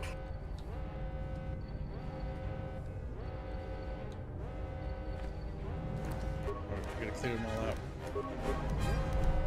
Let's get in there, chat bros.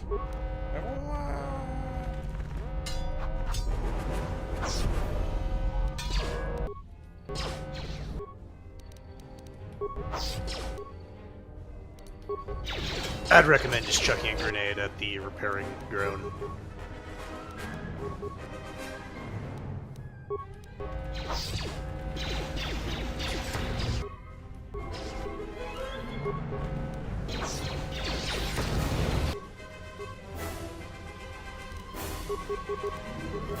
Switch to that attack and keep bonking.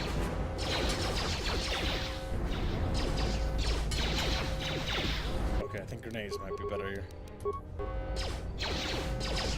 No!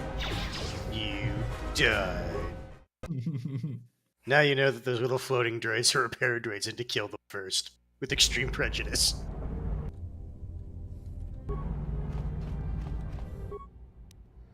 Activate. Engage droid patrol mode. Then repair droid's weaponry. There, now it stands a bit. I'm gonna say that's it. You don't have, keep in mind it's gonna want to waddle in front of you. Okay, we'll take control of ourselves.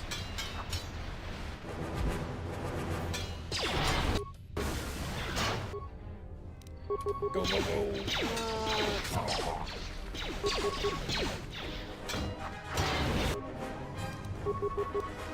There we go. That time.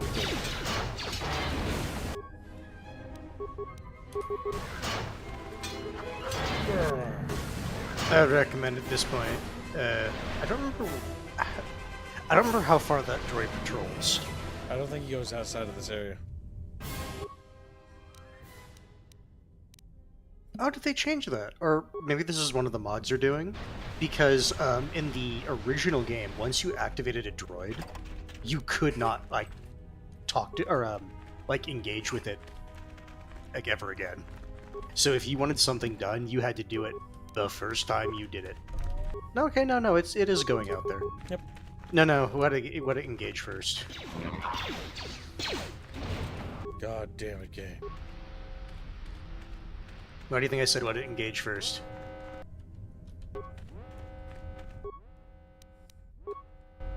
Maybe let's see if it unstucks it. I think that might actually relate. No, it does take a second to do stuff. Beep boop.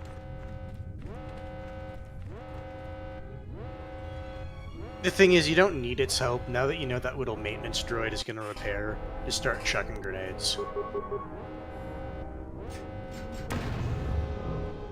Throw another one.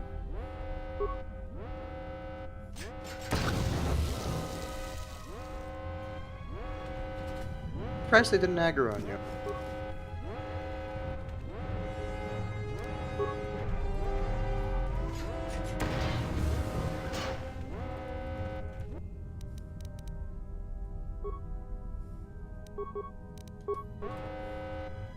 Good throw. That's all of Well, keep in mind, as far as the system is concerned, there's already like a massive gas leak. It's like we're gonna explode. Ah! We're gonna explode. Nice. That went significantly. Notice how better. notice how much easier it is now that you know what you're doing and going into. I will say there are some fights in this game that are just like that, where if you know what's going to happen, it's a lot easier to deal with. Let's check. Maybe there's a terminal over here.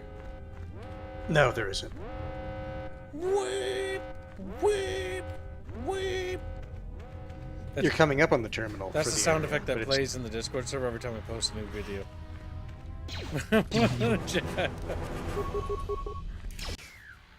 Oh, hello. What?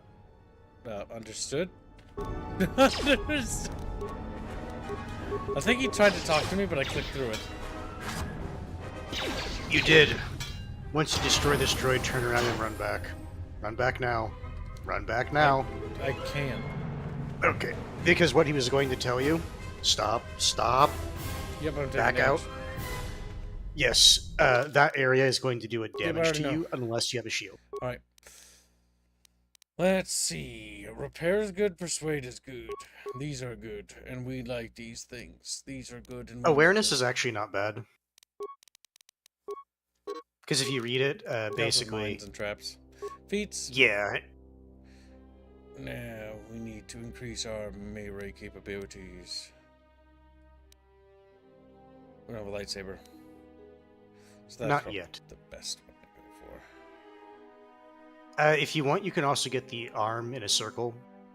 Because that just gives you more hit points. True. And becoming tankier is good.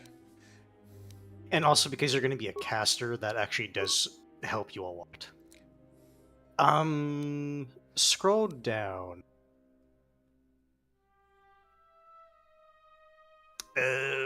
Where is it? Okay, if you want to be a caster, there is the droid one. It's in the middle. So you see the guy snoozing beneath him. That's the line for stun droid. Here too. Oh yeah, now I can stun both. Now, alternatively, what you can do, because you haven't accepted yet, so if you wanted to, you could still look at the other powers. Honestly, though, stun droid and the other stun human. Yep, that's honestly probably good enough. I can always get more stuff later.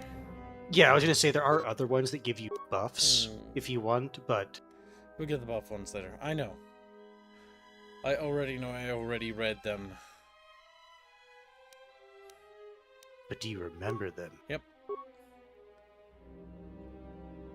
And then save, and then we run through it.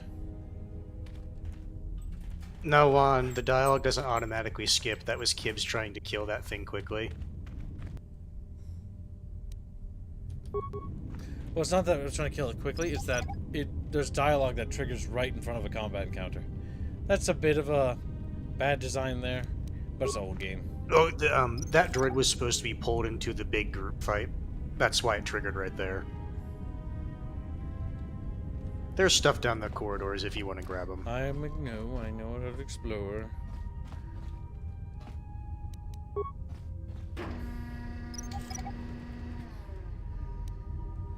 Enough. If the dialogue keeps skipping, you're going to need to restart the game. I don't think so. This isn't actually a funded series. This is actually a thumbnail that was actually made before we actually did that. And I have finally, after well over like a year, well over 2 years, finally gotten to streaming this. Actually, I think this is 2 years. Yeah, it's either 2 or 3 years in the making. This series.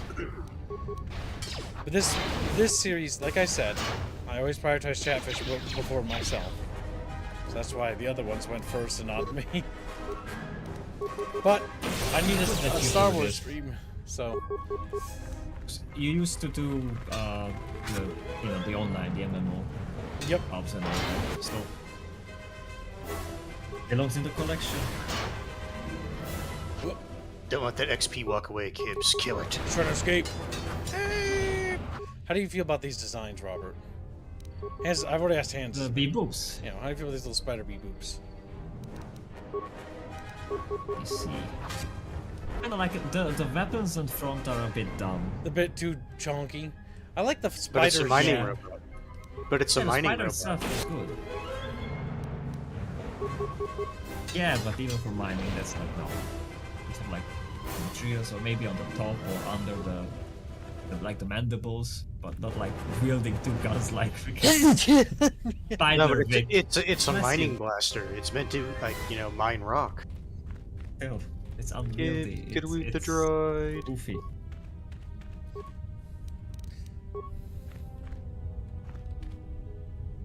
We're gonna stun him and then we're gonna murder him. Right. I didn't see stun up here. Stun, then murder. Stun will always appear now if you have it when you're fighting a droid. You're getting close to something big. I think it's the main ventilation shaft. If so, the central droid controller should be somewhere nearby. Keep an eye out for it. I'm picking up a lot of droids. If you still have a mining energy shield, I'd equip it and switch it on. Okay, I'm starting to not recognize anything anymore. I think I got past the part I played on the Xbox. There aren't just mining droids down here. There are sensor balls too. Sensor? It must be maintenance drones. Watch out. Those little pests will try to repair the mining droids if you don't gun them down first. She told me that sooner. Still, it's odd they're still active after the explosion. They don't have the same I killed that one shielding as already. mining droids. They put that one behind me so I could look at it. I don't like I could look. I don't want any. Damn, it's just so mean. Understood. Earth out. Earth can be such a little bitch. He says that I just want crumbs. Crumb of the poos poos, as Bina would say. Stun? No, not that many stuns. That's kind of little. The terminal is in. The terminal is in the middle of that platform. Yep. I want to clear out the room first. Yeah. You definitely.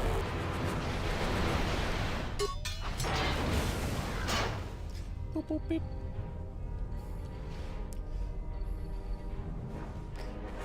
Also, the reason why I don't move right away is because there's actually a delay. It has to cycle through the turn before I can actually do it, because it's real-time combat. So sometimes that's why you can't actually You move mean right away. turn-based? You mean turn-based? Because it is technically turn-based. No, real-time combat. Because it's running in real time. It's running in real time, but it is turn-based. Yes, but it's real-time combat. That's why I'm not a big fan of RT real-time combat systems like that, RTC. Mostly because, well, it's not really real-time. BioWare had an obsession, and so did Black Isle with stuff like this. Because Black Isle also did stuff like this. And Obsidian. Because they're goofy goobers. No, they could have had the AT, or whatever the Final Fantasy system was, but then they fucking copyrighted that. Oh, the real-time combat, like, no, I hate that. That's why I didn't like the Expedition 33 game. It's not a bad game, in my opinion. It's not a game I like, because I don't like... If I play turn-based combat, I don't want, like, QTE combat. Is the audio getting funky? Or is it just me? If it is, I can just The reset thing it. that's just Discord. It'll get better. Watch this. It's an easy fix. Wow. Hold on. Calm down. How can I watch this when you do that? I'm gonna fix it. Resetting. Watch this, turns it off. Ah! I can't see nothing anymore now, boys. Like, help droid command functions. We can use our spikes, but we won't. Cancel all droid mining functions. No, we want XP. Kill them. Check droid schematics. Raise the temperature in the tunnels to blind droid thermal sensors. That costs 0 spikes to do. If it says 0 spikes, it is just free. Return to mining droid commands. Return to main function. Access camera. Emergency hatch administration level. Take Glory Droids $5 say, May the 4th part the cheeks of Kib. Gay. And allow Chatfish to... Can't say that on YouTube. And that either. Hashtag SF. Hashtag free show. Thank you for the donation. Emergency hatch to administration level. You just looked at that. Unidentified holocord camera. Work claim 1234. Everybody here? What's up, Kurta? We're supposed to be sinking fuel siphons into the 3218 asteroid shelf right now. Forget the siphons. You know that survivor they pulled from the freighter? One of the miners said they served with her on Malachor 5. Malachor 5? So she's one of the survivors. Or worse, a Mandalorian. So what? Not a survivor, idiot. She's one of the Jedi from Malachor 5. If she's one of the Jedi, hell, we can't have her walking around here. She'll... Well, I don't know what she'll do. I thought all the Jedi were wiped out in the Civil War, weren't they? Guess they missed one. But it gets better. I did some checking, and that bounty on Nar Shaddaa is still live. What? You want to sell the Jedi to the exchange? Kurta, have you been chewing spice? Look, you know how big that bounty is? That Jedi's our ticket off this rock. Gorda, there's no way the officers will go for that. They'll lock us up for sure. Then we'll improvise. Then we'll improvise. Ooh, shakes his little fist because he's mad. Access field containment function. Shut down containment fields.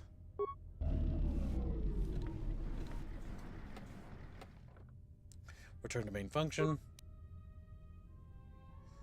Unlock emergency supply cylinder. Don't need to do that. Already opened it. And you don't have the spikes for it, regardless.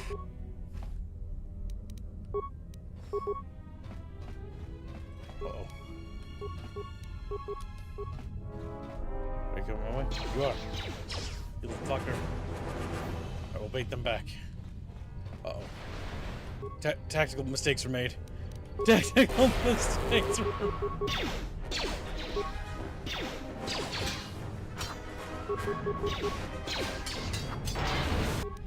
Alright. Activate our fucking force field.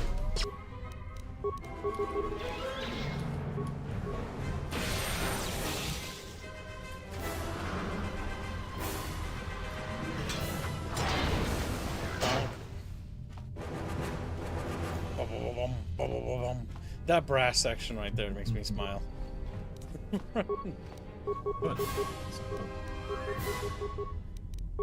You can definitely tell Jeremy was trying to imitate like the Star Wars motifs. Yeah, absolutely. John Williams was also imitating Gustav Holst, so you know, always a bigger fish. That's true. There's always a bigger goddamn fucking references. There's always a bigger fish. Oh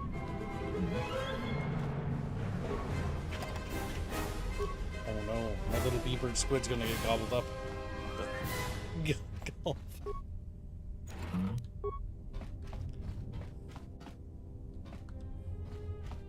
Every good beaver becomes a fish snack at some point. True. See, hands coughed because he was gobbling up a beaver right there.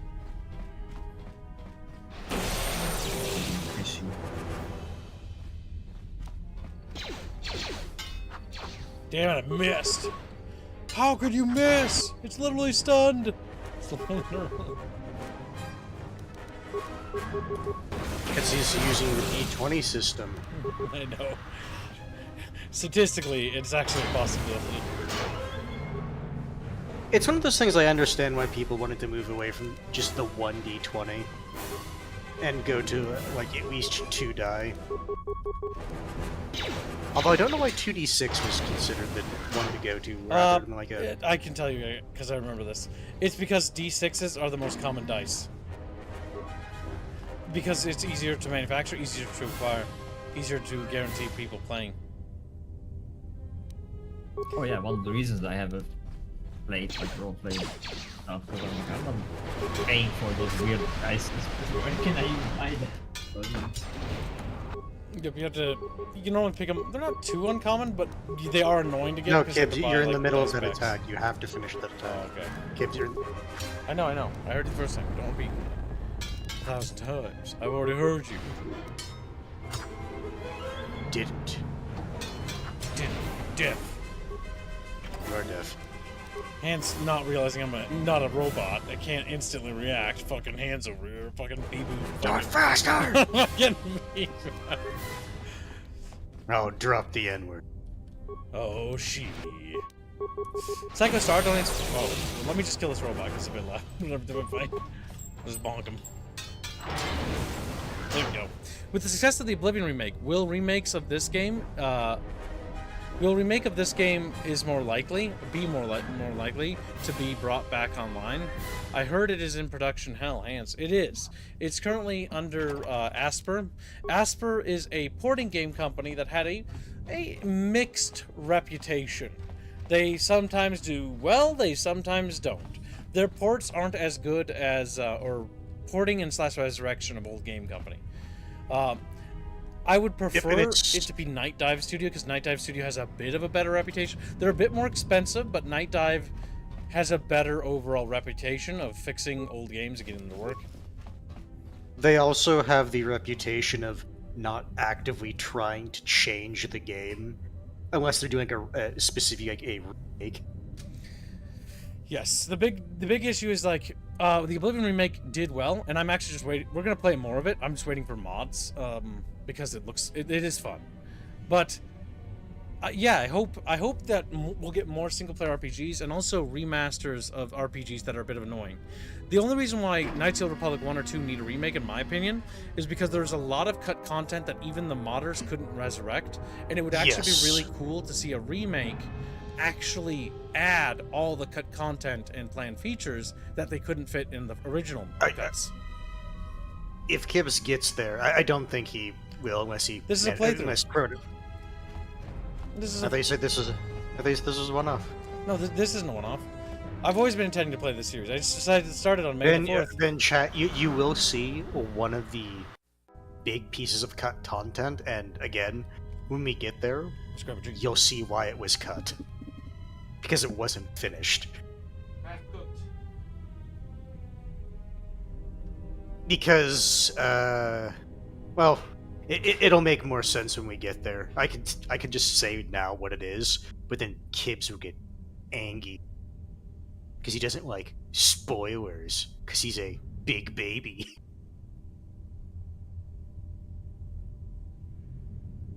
But yes, there were reasons certain parts of the game were cut, because it just wasn't finished. And if they would be able to finish that actually would be good. That said, for KOTOR, I don't know. Yes, that would be one of the things I was talking about. But again, we'll get there when we get there. Chatfish, no spoil. That sounded like Shatfish with an S. Listen, they had too many tacos. So you Shatfish? But I don't know if KOTOR, because like KOTOR 1, the remake is still in like dev hell. Yes, it is.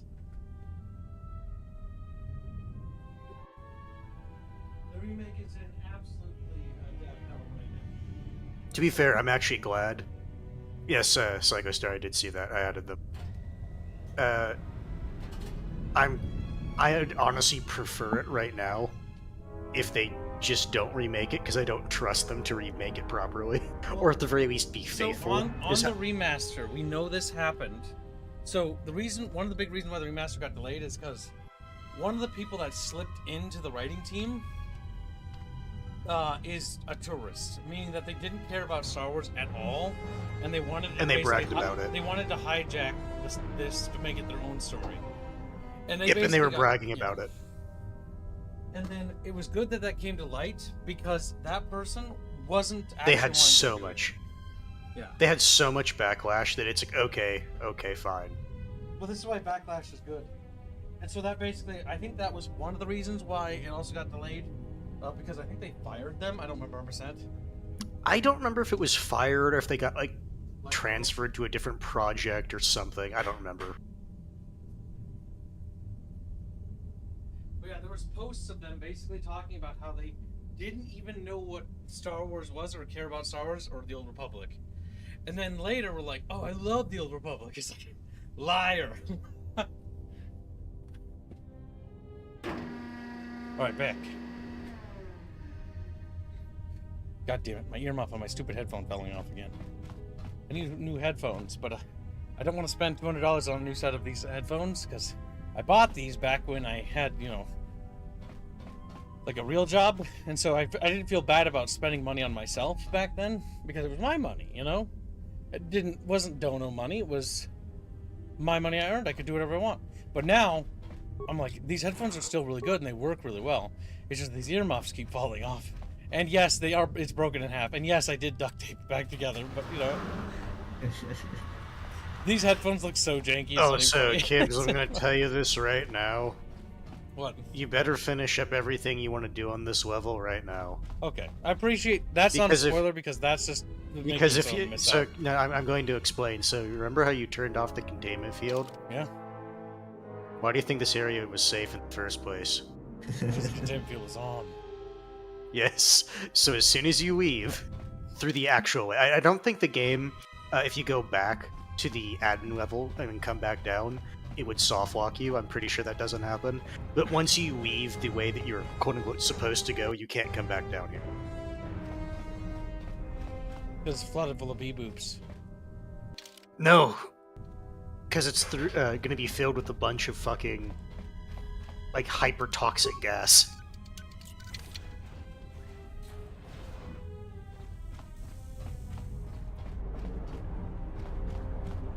So make sure you murder all the beat boops you can to get the most XP. The most mun-muns we possibly can squeeze. Gotta squeeze those mun-muns like we squeeze chatfish. Like, scream. I do find it funny. You can just use the anti-droid force powers on mines. I do find it amusing. It's like, stun the mine! Explodes. Turns out the mine wasn't going anywhere. Duct tape them in your head. I have duct taped them together because the left-hand side exploded into 3 parts. So I basically fixed it by duct taping it back together, and that just sort of holds it in place. You can't really resize them once they're duct taped together, but the big issue is eventually over time the tape sort of comes undone as time wears on, and then the plastic. I know. The plastic actually digs into my head, and it gives me migraines, and I know that because I have headaches sometimes. Well, I now know that those headaches weren't just random because of food or anything. It was actually because my headphones would be pushing pressure on the side of my head because it's broken. Which is why I just redo it every time it does that. Duct tape. Ooh. These are really nice. These headphones are $200. They're Audio Technica, and they're really nice wireless headphones. And by God... Oh, you also have Audio Technica. Yeah, they're really nice. Oh. Great audio, and they still sound amazing. I've had them for like 5 or 6 years now. Basically since we started this project. Basically since we started. And I swear to God, I'm not going to get another set of headphones until after we release the fucking game. Until after. Wow. What kind of readings? The containment fields in the mining tunnels are shutting down.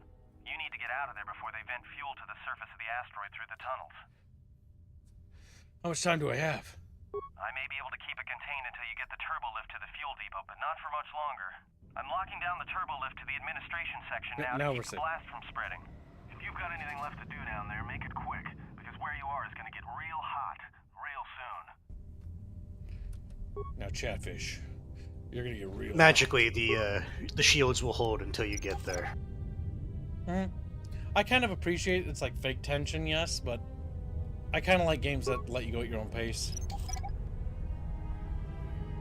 I don't. Games should force you to make decisions.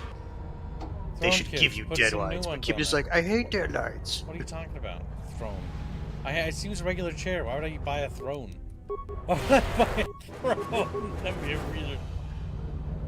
Actually, the best kind of chair to use for gaming and just like desk work. Unironically, an office chair. I have a very nice office chair, and it's honestly the best chair I've ever had. Because the thing is, you know what office chairs are designed for? People to sit in them for a long period of time. Yes, so gaming chairs are a scam. High-end office chairs are actually the best for gaming. Again, it's almost like they're designed. They are very popular. So I couldn't really find a good one because everybody buys them. A good high-end gaming chair that's actually good is basically just a really pimped-out office chair. Well, it's usually not. It's usually just an overpriced chair with bad foam. No, Kibbs, I'm saying ones that are actually good. Those lies.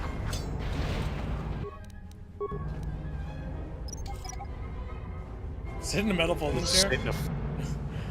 So here's the funny thing. Some of those can be comfortable for a short period of time. Alright, we're gonna stun it. But, Oh, no, don't do that. Okay. I want to use my mind on it. Yeah, I know, I saw. Okay, now do.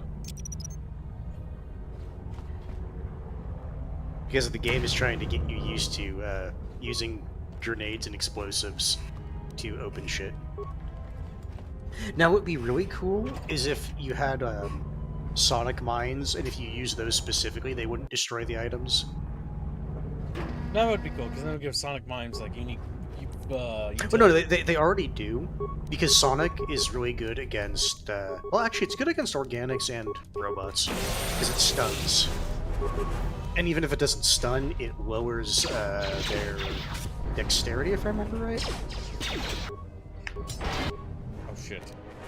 I'd recommend just chucking grenades.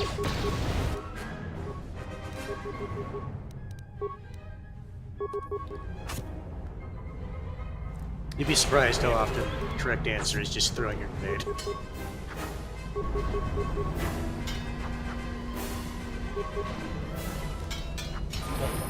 I leveled up. Auto level up, make that button disappear.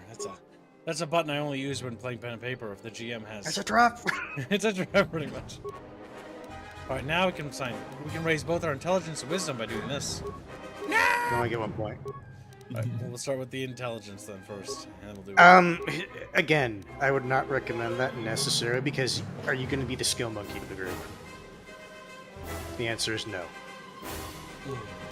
Wisdom. Big thinkies to the big thinkies. Because you want to be basically the consort, which is the spell skill monkey. There, boosting our awareness, persuasion, and repair continue to go up. Powers. Now I can get a group buff. Still can't do force cure. But okay, now you can start looking at some of the other ones. Power enables the character to use their own health F to feed. No. I don't like force body because here's the thing. Guess what? If you're having to use force body to fuel your spells, you know what that means? Bet you made mistakes. That means you fucked up. Yes. That means you done fucked up. Force valor is useful.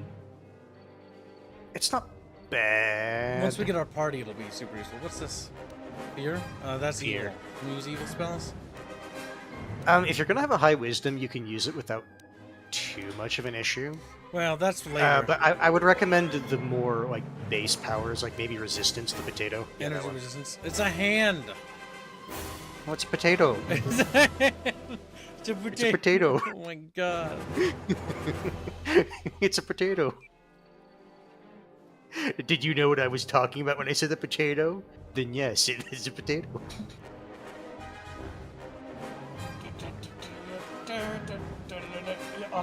Now, one thing that, again, this is a problem with the first KOTOR that I didn't like, and it's why I have a bias against the force buffs in the game. It's not that they're bad. It's that it takes a lot of, okay, I have to activate this power, then this power, then this power, and it just takes so much time. It crosses the apathy threshold for me, for the game, so I don't use them. Now, that said though, because you're going light side, I'll tell you this right now, you will get an ability really late into the game, which casts all your buffs at the same time. My god. You know what you get if you go dark side? You don't get that? No, you don't get that, but you get something that's also cool. You get basically a long-range force crush. It reminds me of that scene where fucking Mace Windu in the Star Wars micro series force crushes fucking General Grievous's chest cavity, which is why he has his cough. I like how basically fucking Gendy made that scene so that it made sense for Revenge of the Sith why he coughed. Because George Lucas didn't do it. And he's just like, I have to fix this. Yeah. I have to fix this. He's like, actually, it's because, you know, Mace Windu crushed his chest cavity. And it's like, you know, that's a way better explanation than he just coughs like a fucking moron. Grievous, why the fuck are you doing this? We gave you a robot body. I just want to cough. God damn it, Grievous. It's a habit. God damn it. Stop it. Gendy's Star Wars micro series is, I think, one of the best, like, Star Wars cartoons I've ever seen. It shows how psychopathic Anakin can be. Yeah, when he commits the fucking crimes when what's it, the tribe where they lose their arms? That was pretty fucked up, yeah. No, I was referring when he actually fights Ventress for real. Oh, he kills her. Yeah, because she killed his men, and she also killed Obi-Wan's men. And, like, that's also true, Chuck and Bob. I wasn't going to mention it until the end of the game, but since you mentioned it now... Although, the thing is, this also happened in KOTOR 1. If you complete the game as an evil character, that character will be on the main screen. That is kind of cool touch. Nice little touches. Makes it so much more passion. I also really like the interface of this game. Like, it has a lot of identity. I will say that when you look at it, chat, does this kind of give you Star Trek vibes a little bit? It gives me, like, a little bit. But, like, I really like the aesthetic. DDL car system. Yeah. Oh my god, you fucking... Come here. Get over here. What? We're gonna pet your little head. You remember that. You little nerd. Yeah, I do. rubs his head. He's like, whoa. Now Back in the day, I made my laptop look like that. That's fucking sick. That's Also, fucking Well, amazing. not Holy me, shit. But like, you know, with templates for Windows. Like back in the day where you could customize it a bit more. Oh There my was god, some- yeah. Well, 'Cause I didn't make it. I found ways to do it. Like that's what I that's mean. true. That's true. I know what you're saying. But there was like a thing too. Command and Conquer had this too.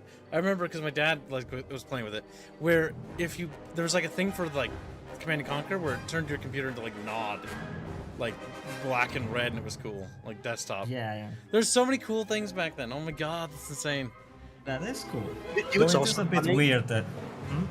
This is just a general observation I've seen. Back in the day, people had way more self-respect, or not even self-respect, but they put a lot more. No. They put a lot more effort into making UI because, like, remember the like menu screen for old Xbox, right? Compared to now, old Xbox, the Xbox One menu screen just looks fucking cool. Or like old. You mean the original sound. Xbox? Definitely say Xbox Yes. One because it confused me there. I do have Or, a theory like- why, especially UI design is in No, where it is now. It just look It's at not. who No, goes it's to. not. No, it's not a theory. It's literally they're making it simpler so they can plaster it everywhere, and having a simpler logo makes that easier. You can tell when That's Hans why. is excited because like Well, he the logo, wants yeah, some but shit. well, UI things and UX is like the people who go and graduate in Turn those around. designs. Turn around. Turn around. There. Autism satisfied. Certain kinds of people, certain ideas. Star Trek and this game, Then I they have to recall, hire. used familiar system in the day for PC game. I've only played a few Star Trek games from this era. The Star Trek Voyager game. Hey, Kibbs, who's that? Whatever. Oh, right. That's the fucking engineer dude with the Oh, goggles. yeah. Maintenance. He's dead. Mm. And who's that? Greeting. It is a pleasure to see you alive, Master, provided my receptors are not off focus. How may I be of assistance? I like how like the face looks so goofy. So this is one of those things, because you have an energy shield, you can kind of see how the mesh of the face is put together. I know. It is kind of fun. The lips are great though, because it looks like big chunky lips. Because that's how the mesh looks. Yeah, it's funny. How do you know me? I'm not your master. Answer. I am a survivor of the Harbinger, just as you were, Master. With the unexpected termination of my previous master, you are the only organic which I may now serve. Who was your previous master? Answer. The captain of the Harbinger, Master. I was in transit to Telos to facilitate communications and terminate hostilities. However, we did not arrive at our intended destination. What happened? Irritated answer. Oh, Master, it is such a long, dull story, and not terribly relevant to our current situation. Why don't you tell me anyway? Hesitant explanation. That has been the subject of considerable discussion since our arrival here, Master. Many have attempted to claim you and this unit as salvage. I was crudely interrogated concerning our brief history together on board the Harbinger, before its communications, weapons, and engines suffered the cascade failure that disabled the ship. How come I don't remember any of this? Speculation. It is possible you were incapacitated and locked in the well-shielded cargo compartment as the Harbinger was being systematically crippled, Master. Incapacitated? Clarification. Yes, Master. No doubt the flurry of destruction on board the Harbinger somehow drugged you into a stupor from which you could not awaken. Most curious. I feel like it was your fist for some reason. Drugged? What do you mean drugged? Placation. Merely a turn of phrase, Master. The implication that your state was due to the result of ingesting large quantities of Juma juice was unintentional. I meant to communicate only that you were somehow rendered unconscious before you were locked securely in the cargo hold. Locked? Clarification. By locked, I meant sealed, Master. My vocabulator seems to be malfunctioning. I think it's not. I think he's telling me the truth. But how did I get from the Harbinger to here? Recitation. Following the unusual set of coincidences that led to the cascade failure in the Harbinger's systems, we were boarded by a small freighter with unknown ID codes. It appeared that this freighter had been attacked, and the captain wanted to study it. This freighter appeared to be still spaceworthy. Your cargo compartment was breached, and you were taken on board the freighter shortly before the Harbinger's systems began to go critical. I, too, managed to board the freighter before the Harbinger's destruction. We were most fortunate to have survived, Master. Any idea what had attacked the small freighter? What was this freighter that the Harbinger brought on board? Explanation? I believe it was a smuggler's vessel by the name of the Ebon Hawk. Speculation. As to its purpose, I do not know. Perhaps it was always its intention to play dead, then kidnap you off the Harbinger and rob me of my bounty. Bounty? Clarification. By bounty, I refer to your life, Master. It would pain me to see you damaged in any way. That is why the arrival of this Ebon Hawk caused me considerable distress. And the Ebon Hawk came here. But why would that ship have taken me off the Harbinger? Apology. My memory core cannot provide a clear answer on that point, Master. Suffice to say that once we arrived at this floating rock, our situation became much clearer. How so? Explanation. Despite my market value, Master, the miners were far more interested in you. It did not take long for me to ascertain the reason for this. While an HK protocol droid is a valuable piece of property, Jedi are worth much more in certain exclusive markets across the galaxy. Painful admission. I must confess to feelings of inferiority at the speculated difference between my value and the price for your capture. I was forced to remind myself it was not due to a failing of my model or function, but because you were a Jedi. How did they find out I was a Jedi? Surprised answer. Why, I told them, Master. You are the exiled Jedi who served with Revan in the Mandalorian Wars, are you not? I hope all that has happened has not been the result of a miscommunication. If so, then the problem lies with the core word databases, which are notoriously spotty. Unpleasantness? What are you talking about? Answer. All that has happened has been because they believe you to be a Jedi, Master. They debated what to do with you as you lay unconscious in the medical bay. One group seemed intent on selling you as property. The other group opposed this. Then what happened? 3 standard hours after the division between the miners became apparent, accidents began to occur throughout the facility. A result of improper maintenance, I believe. These accidents coincided with the degradation of the mining droid behavioral cores. Crude models are prone to such failures, resulting in murderous rampages. The mortality rate of organics in the facility rose quickly. So what happened to the rest of the miners? Many miners began to join you in the medical bay as a cascade of flawlessly timed detonations occurred in isolated gas pockets in the lower levels of the facility. The explosions That guy hurried breaks. the miners into emergency sections of the station, quickly and efficiently cutting them off from communications and facility control. But sadly enough, not the ventilation systems. Sadly enough, what do you mean? You see, the explosions had damaged specific sections of this facility's ventilation systems, causing a slow, lethal buildup of toxic fumes in the dormitory level. Are there any left alive? Are you responsible for all this? Now, let's not just point fingers right there. Are there any left alive? Answer. I do not know, Master. Ironically enough, any miner that fled to the dormitory level to protect themselves from the droids and the explosions would find themselves in a gas-filled death trap. They need to get there to rescue them. It is unlikely any miners remain alive.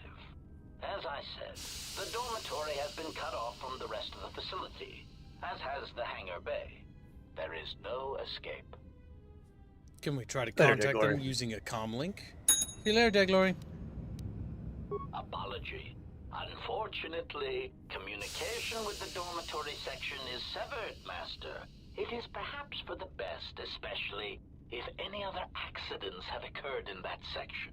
If that were the case, the severed comm link would have spared us the satisfaction of hearing the miners' screams as they lived out their last moments in fear and terror. It is very, very obvious that he is responsible for pretty much everything. There must be another satisfaction. Rapid retraction. Why, yes, satisfaction in knowing their fate, Master. It would be Now, I don't know why if they you're had been accusing slaughtered. this poor HK There would be unit. a calm, comforting certainty that there is nothing we can do to escape until a ship arrives. We don't know what happened to them, so we need to find out. There must be... Yeah, we need to find out. Discovery. Theory. You could walk across the surface of the asteroid to the dormitory airlock, but such a route would be extremely hazardous, and I do not wish to see you damaged. Those miners could be hurt or in danger. We need to make sure they are all right. Warning. Master, continued exploration of this facility may place you in unnecessary danger. I encourage you to return to the medical bay and wait for retrieval from a vessel that is no doubt on the way, even as we continue this pointless conversation. I'm going to find those miners, and you're going to help me. Any other suggestion like that, and I'll turn you to scrap. I'm your master, and I'm giving you an order to assist me. We must choose the light options. I'm going to find those miners, and you're going to help me. That doesn't quite sound light side. That is the most light side option. know. Very well, Master, but there is very little that I can do. You see, the airlock is sealed by a code. Alright, so how do I get the code to the airlock? Correction. Oh, I already possess the code, Master, but I am afraid that it will do you no good. What do you mean? Condescending explanation. Condescending. Master, There you the go. console governing the droid maintenance area and the airlock is voice-printed music. In the last days of his life, the maintenance officer was quite careful about voice protocols, bordering on paranoid obsession. Conjecture. I suspect once he realized something was wrong in the facility, he voice-locked the droid bay functions. A prudent measure, but in the end, he met the same fate as the rest of the organics. So I'm going to tell you this right now. I don't remember if you need to have a high enough intelligence for it, or if it's high enough awareness, but you can convince this HK unit to tell you the code. Hold on. But Voice printed? You said you already have the code. But you do know the code. Condescending explanation. Oh, yes, Master. The code is Maintenance Control Voice Print ID R1B5. But unless the maintenance officer speaks the code, it is useless. Leave condescending out of your speech conditions from now on, or else. so yeah, you can basically... Answer. Oh, of course, Master. I shall endeavor not to forget You such can trick him. descriptors in the future. If I do, I assure you it is merely a result of memory damage I have suffered since our arrival. it's not trick. You basically... Yes, I knew. If the maintenance officer is dead, how can I get him to speak the code? So, how can I bypass the voice print? Fine, now tell me how to... Okay. I think it's because we're going to have to use one of the voice recordings. That is the last resort way, or the way you... Yes, I You know. are trapped here just as I am. There is nothing to do, except patiently wait for whatever the future has in store for us. I have some more questions. Of course, Master. How may I be of assistance? How do you know me again? What are you? Proud answer. I am an HK Series Protocol Droid Master, skilled in transorganic relations and communications. This mod has been responsible for the facilitation of communications and termination of hostilities across the galaxy. I am fluent in over 6,000 forms of communication, and am also capable of nuances of expression ranging from irony to veiled threats. Veiled threats? Clarification. Oh, yes, Master. Sometimes the facilitation of communications and termination of hostilities requires the use of every weapon in one's verbal arsenal. The unspoken threat of violence to a listener's loved ones, or if possible, their entire planet, can effectively break the deadlock in the most stubborn of negotiations. What's a translation droid doing? Oh, we already know that. I've heard I had some more questions. Of course, Master. Have you seen a T3 unit? Hesitant answer. A T3 utility droid would be a common sight in this facility. It is indeed curious that I have not seen many since my arrival. However, I feel I must inform you that, droid prejudice aside, T3 models exhibit excessive individualism when not routinely memory wiped. This individualism can become such a nuisance that even a droid such as myself is tempted to reduce them to their base components, if not crush them into slag. But enough of my seemingly irrelevant tangent. Where did you leave the droid, Master? That would logically be the best place to look. The unit was last seen near the hangar. Answer. Then that would explain why such a T3 unit isn't here, Master. I believe my photoreceptors are functioning adequately enough to verify that. Then maybe you can answer, something else for me. Of course, Master. Just because you blew it up, you bitch. How can I get into the hangar bay? What's that body there? I already know that. Never mind, I'll be going. Oh, that might be. I seem to remember that he's bragging about able to record voices. Yeah, he did. Maybe that's in the Mud Under movie, or... No, it's this one. What it's are this you one. I don't know again. What's the body there? Answer. That is all that remains of the maintenance officer, Master. At the end, he was quite incoherent from the pain, and attempts to facilitate communications with him proved useless. I heard his dying screams as the droids he tended turned on him, mining him like a piece of asteroid rock. Screams? Did he say anything at the end? Recitation? Oh yes, Master. The record of his last moments were... 5 droids, burning through the outer door. They're forcing their way into the bay. Please, someone that... Oh no, they're through! Oh, my leg! They're burning through my leg! Oh, stop! Stop, please! Addendum. His remaining attempts at communication are variations in Decibel Master, ranging from frenzied screams to gibbering inarticulate attempts to beg for his life. Wait, if you can play back his voice, can't you speak the voice code? Objection. Master, to commit such an act would be in violation of the ethics programming most droids are believed to possess. I am afraid there is nothing that can be done. The fact that you can mimic voices is pretty impressive. What would it sound like if you did speak the code to the console?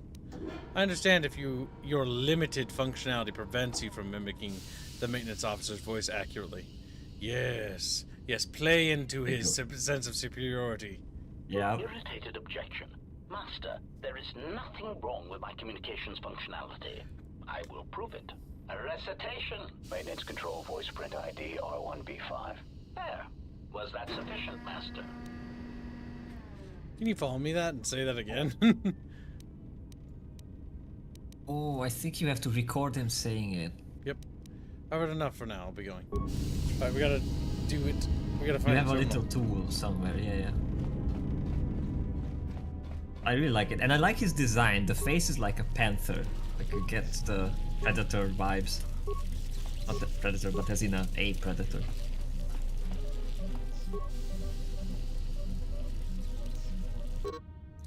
With the protocol droid's help, I've finished work on the sonic imprint sensors. I've installed them in the mining droids, but I'm locking up the original here to prevent the other miners from using its ability to record and play back voices to override the droid's voice print protocols. Okay, so now we have that. Now we need to get him to say it again. I didn't quick save just in case he won't do it again. Greeting. Alright, talk about the guy's dead. What's that body over there? Wrong button. Sonic sensors, can you repeat that? Recitation. Oh yes, Master. The record of his last moment. 5 droids. Birdie. Addendum. Wait, if you can play this, can you play the other voice? Irritated object. A recitation. There we go. Maintenance control voice print ID R1B5. There. Perfect. Was that sufficient, Master?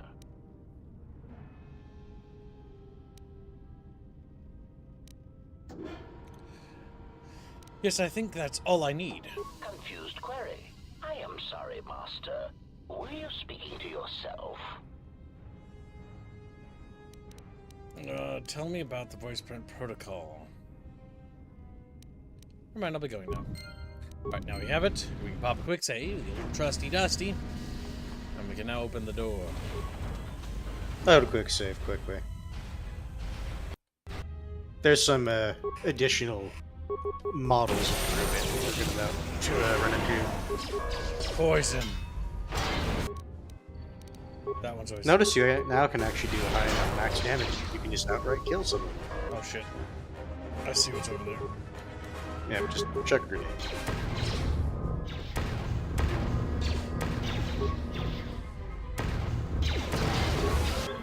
Alright, you fucker. Ouch. You goddamn grenade chucker! Actually, I think that might be the red one in the back. We're gonna pop that. I'm gonna pop a shield. Then we're gonna stun him. Then we're gonna stab him.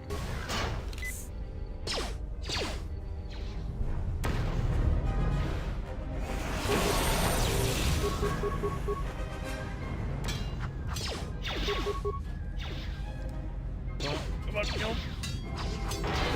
And next up. Do you have an antidote?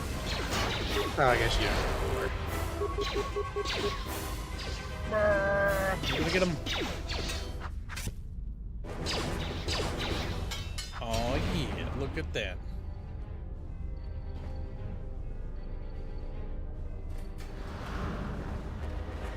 Okay, we did it. There we go.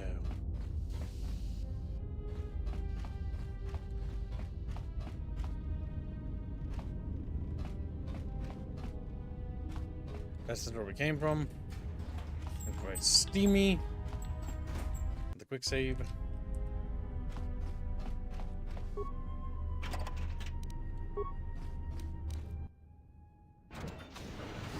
Uh-oh.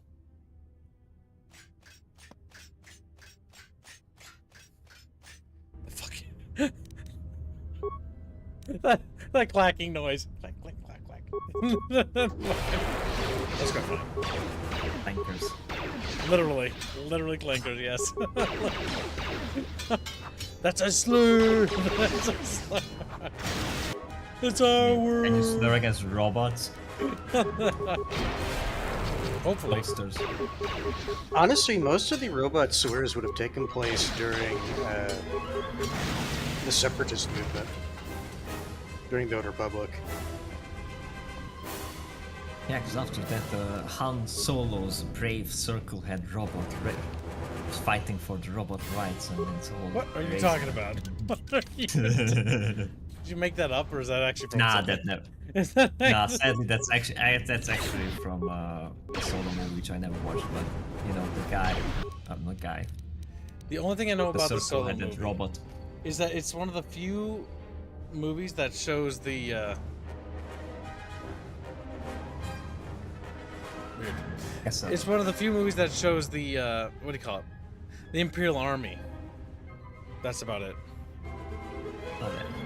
I know that because I've seen that scene. I'm like, that's neat, but that's like the only scene I've seen. And there's the cool tentacle monster in it as well. Like, there's some cool shots for which I would like to get it, and I might just cut up the movie and just have the shot. But yeah, the story itself and the people, yeah, no. And the robot. Oh. Yeah, no. Okay, there we go. Also, that's spam. Hands, do something about it. No. I think 5 minutes. Yes. Moderators, if you see like somebody just spamming, and remember, if you do want to engage with chat, you can, but no spamming. Oh, I didn't notice. Yeah. Yeah, no, bad. Behave, chat. Chatfish, you may now start speaking again.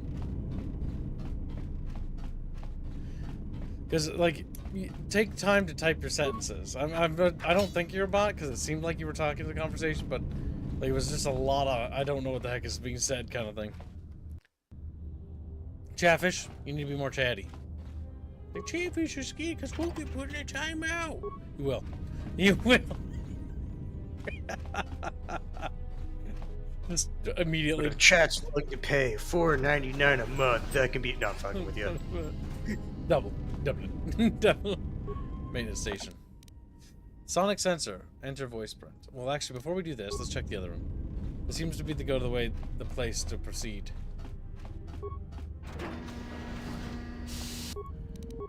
Alright, beep boops. And we got him.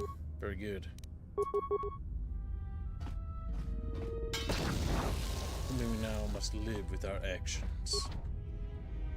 Damn, the door's locked.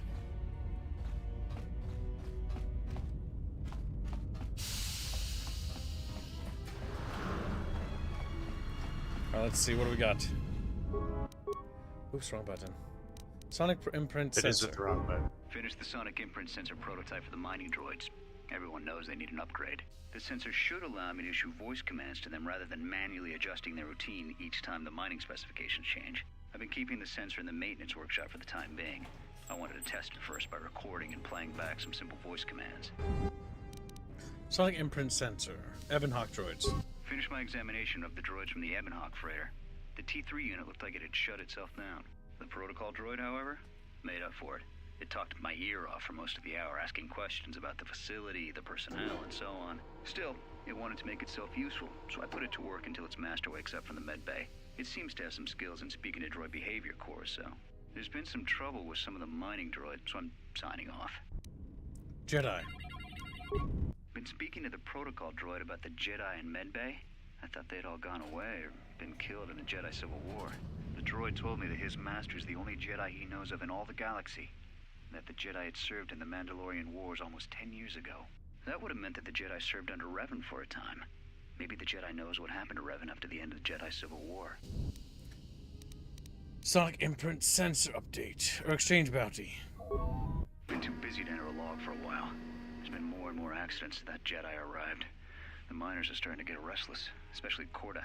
Korda said the exchange is offering a huge bounty on Jedi Knights and that we can make a fortune if we sell the Jedi to Nar Shaddaa. Security shut down that idea pretty quick, but I don't think Korda and his men are gonna give up that easy. I mentioned the trouble to the Jedi's protocol droid. He seemed concerned about his master's safety. I told the droid not to worry. The Korda wouldn't. Sonic imprint sensor update. With the protocol droid's help, I made some upgrades to the sonic imprint sensor, using some of the droid's vocabulator subroutines. In addition to its now it's up to you, ability to Grunch. store voices, You have it to now be the has soul of droid's chat. full array of alien languages, You including and Chuck and basic. Bob, and maybe Should prove Toast useful as a portable translator. I tried to make sure the protocol unit got some credit for helping fashion it, but the droid refused, saying the work was reward enough. I was thinking of installing the prototype in one of the mining droids as a test and see what happens. And then access. And that's why he got all the fucking blame. Log 25315. When the dock officer reported the droids repairing the Ebonhawk, I installed a voice print ID on the droid console system. Someone ordered them to repair that freighter, and I can't find a trace of the order anywhere. If anyone tries that again, they won't be able to do it from this terminal unless I let them. The voice print should cut any user off from the central functions unless I give the code. Security problems. The maintenance check on the droids didn't help. If anything, the accidents have increased. Security interrogated me about the droids and they weren't too happy with my answers. I don't understand it though. These aren't combat models. They shouldn't even know how to attack. I can't help but think, what if somebody staged the initial trouble with the mining droids just to get them all sent to maintenance, and then did something to them? I think security's right. Someone's trying to sabotage this facility, and they're using the droids to do it. But why? Return to main console functions. Sonic sensor voice print code. Maintenance control, voice print ID, R1B5.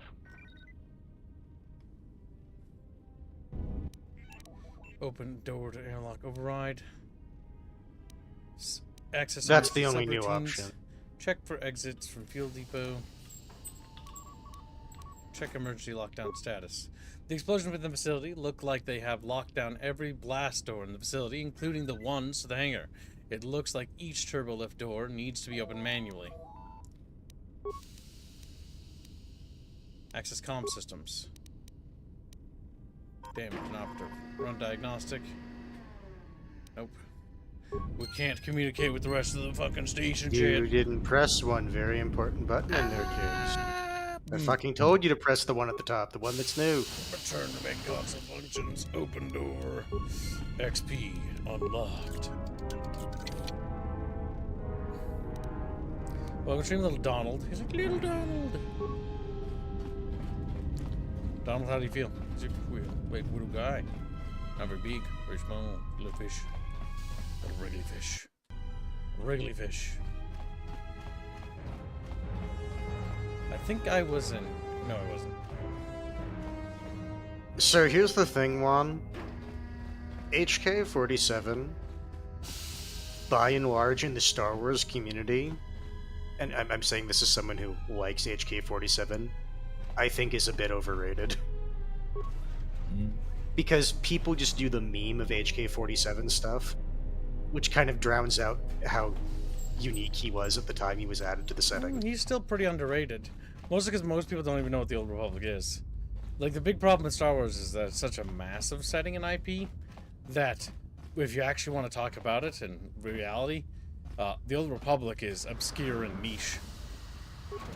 Yeah, most people just watch the movies, some even just the recent ones, because, you know, 2025. They don't even know what was good about it. Yeah, don't even try to think about it. Like, the fact that, like, Oblivion was released over You don't, 15, you know, 16 no, years you don't ago. need to put it The on. big thing is that... Don't interrupt. You're speaking. It's rude. But the big thing is, yeah, what's Robert saying right? Most people playing Oblivion now never played it before. Like me. I never played Oblivion when it was out. Notice how they updated how quickly you move outside in a spacesuit? Oh, the Peter Patter. Sorry. Because people bitched about, also, that gas is going to hurt you. People bitched about how much the spacesuit section sucked in KOTOR 1. This is so amazing. they just increased your walk speed, which is fine. You're right. Honestly, Look how it's faster better than it is. Yes. Yeah, I think I played this version because I remember Peter Pattering like this. That's about time. I lost your signal after you left the mining tunnels. Now you're coming in clear. Except I'm picking you up on the exterior of the facility, on the asteroid's surface. She's staring at him. Right? I'm outside the observation window. Huh? What are you doing out there? I need to reach the mines. Why don't you make yourself useful? Damn it. I need to reach the miners in the dormitory section, and this is the only way to get there. You're crazy, even for a Jedi. Look, you need to get out of there, quick. What do you mean? What little is left of the facility's venting systems have gone active, most likely from the explosions in the mining tunnels. They're venting Peragus fuel deposits into space through the exterior vents, right in your path. Can you shut them down? I can't. I'm locked out of the main systems here. I couldn't shut it down if I tried. The vents look like they've been purposely rerouted to vent the gases to the exterior. And only in the last few minutes. It's almost as if... Now what now? I don't believe this. There's a ship coming in, sending a docking code. I have a bad feeling about this. Iconic line. Oh, by the way, that's a thing Atton is going to say. A lot. It's a Republic cruiser. Republic cruiser.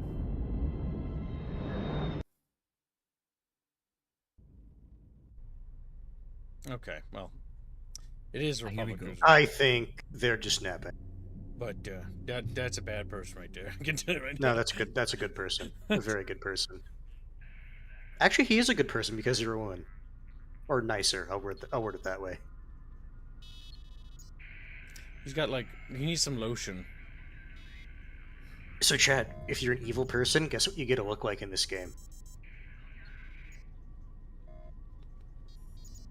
It's just winkers on him.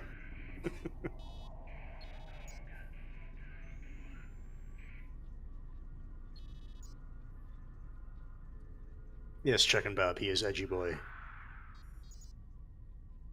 I love the bridge. He is. The orange hue lighting. Yeah, if the ship looks nice. The ship is cool too. Yeah. It looks like a hammerhead, but you know, sideways. It's a fish swimming around in space.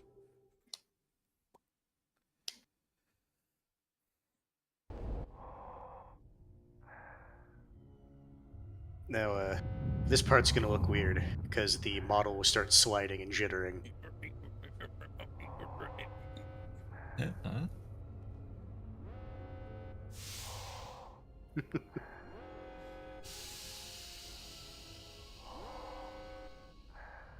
Look, they did their best, okay? Yeah, back in the day, this was like cool cinematic. Still is cool. Just a little special. Okay, it's getting a little special. Yeah. Do you see why I forewarned you? Okay, better. A little closer. A little closer. I love it if it would be just like snap on, like plop. So notice how the threads don't actually thread in, they just touch. Dude.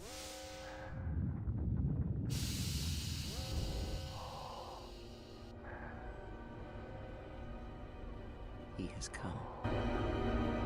No, don't come.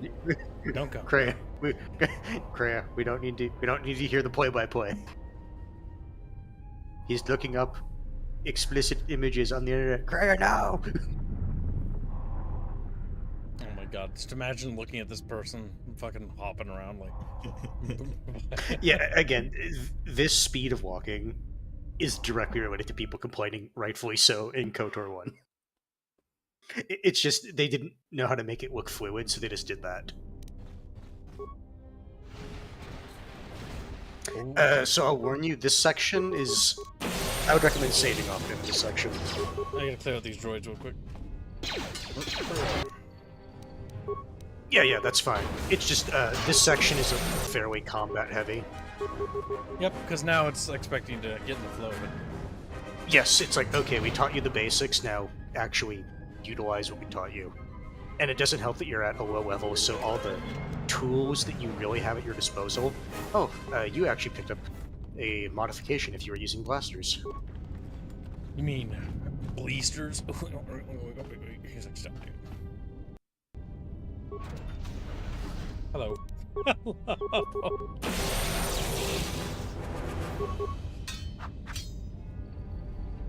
Just bonking Big B boobs. Yeah, Big B boobs about to kaboom. I'll get him right now. Like I was supposed to if you go left, blade, but... if you go left, there's a little. Oh, are you talking about right. the sword she's using? It should be a vibro blade. Yeah. So the reason why I can cut through It's steel. Clickety clickety. Oh yeah, the noise effect. Yeah. You know, as far as I know, in lore, it's supposed to like actually vibrate, but it doesn't in the game. No, not the blade itself. It's like the weave or something. Yeah, because that's how it's able to like part through like steel and stuff. I'd recommend going left first after searching the corpse. Ooh, a battlesuit. Does that say Sith? Yes. A Sith battlesuit. So, I can't use it, sadly. You might want to put 1 point into medium armor. Because you don't have much dexterity, so raw, like, damage reduction is what you... So I'd recommend looting all these walkers. Some credits. Noise.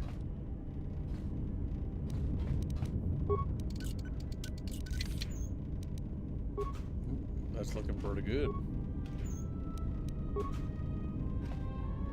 Notice you're getting upgradey bits. Yeah, the workbench is the same as the first game, pretty much.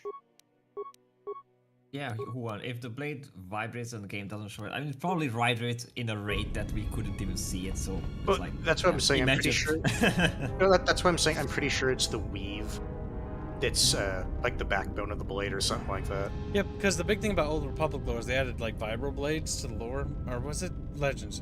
Basically so that non-Force users actually stood a chance. Even though they get mauled. Yep. So, but That's they have why, the ability to fight in hand-to-hand. That's why vibro blades are able to touch lightsabers without, you know, disintegrating. Also, I do recommend you upgrade whichever armor you're going to use at the workbench. Actually, I'm not going to upgrade just yet. How far away are we from leveling? Because we might be able to get that. No. These upgrades, like, you can just swap them out as you get better at doing it. It's not permanent. Okay. Upgrade an item at the workbench. Grab his hands. Nope. Starts upgrading him. Each shield mark. Because notice how it's just specific slots. So you can just swap upgrades in and out of gear. No, you can't. Okay. Because if you go back, Kibbs, notice the left one, it's specifically this one. And you get a bunch of resistances and whatnot. Assemble. And then the Sith battlesuit, just so you can look at it. Because not all armor has the same upgrades. Yep. Okay, we can actually You just get the slap same it in one. And then this one, you can have the heat shield. We don't want to do that yet. And that's why I said you might want to... You didn't assemble it, you just put the stuff in. Not yet, because I'm using the other part. No, you had two of those other things. So both armors could have had them. Automated fire system. They're going to try to freeze you, by the way. That's why I'll just grenade him.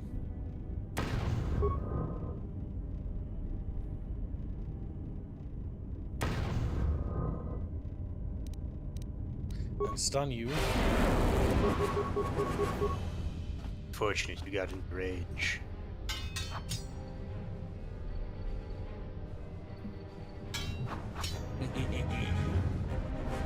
And this is why they give you the resistance to cold, because those things use cold damage.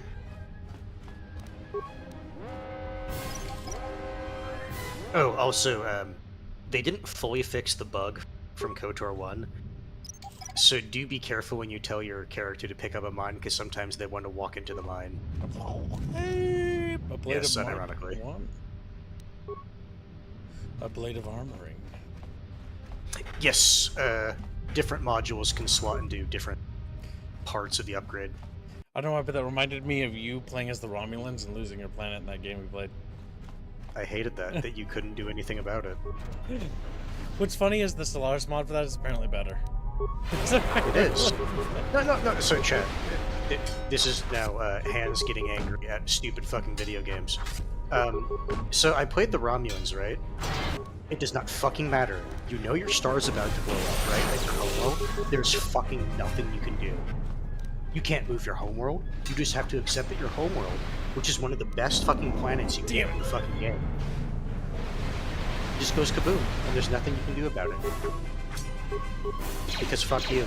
Because the JJ-verse. Ew. It's true. That was a dumb plot point.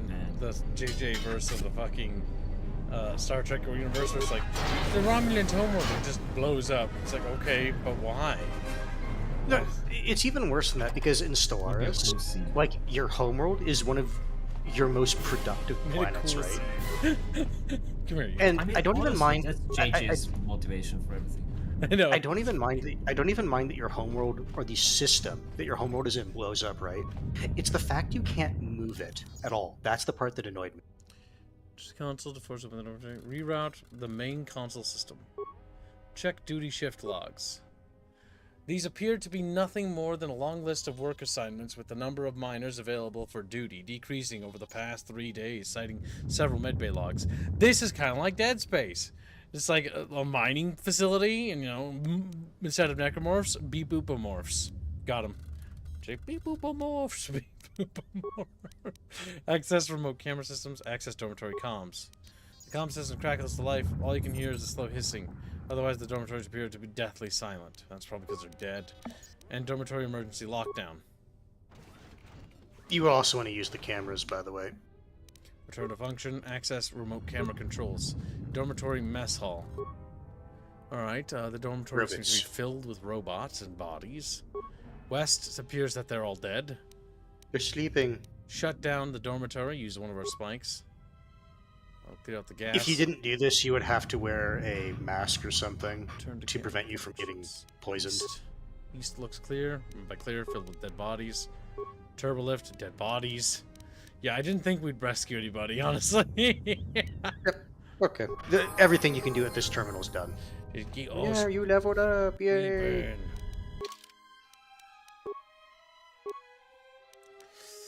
Alright, we can get persuasion and repaired to continue to go up there and take awareness to this as far as we can. There we go.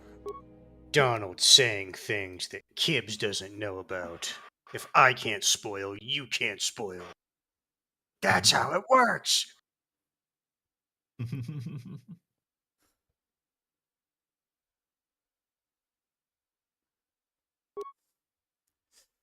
Donald, no! He's like, eh, as he just gets censored. That's a little scream. God damn right.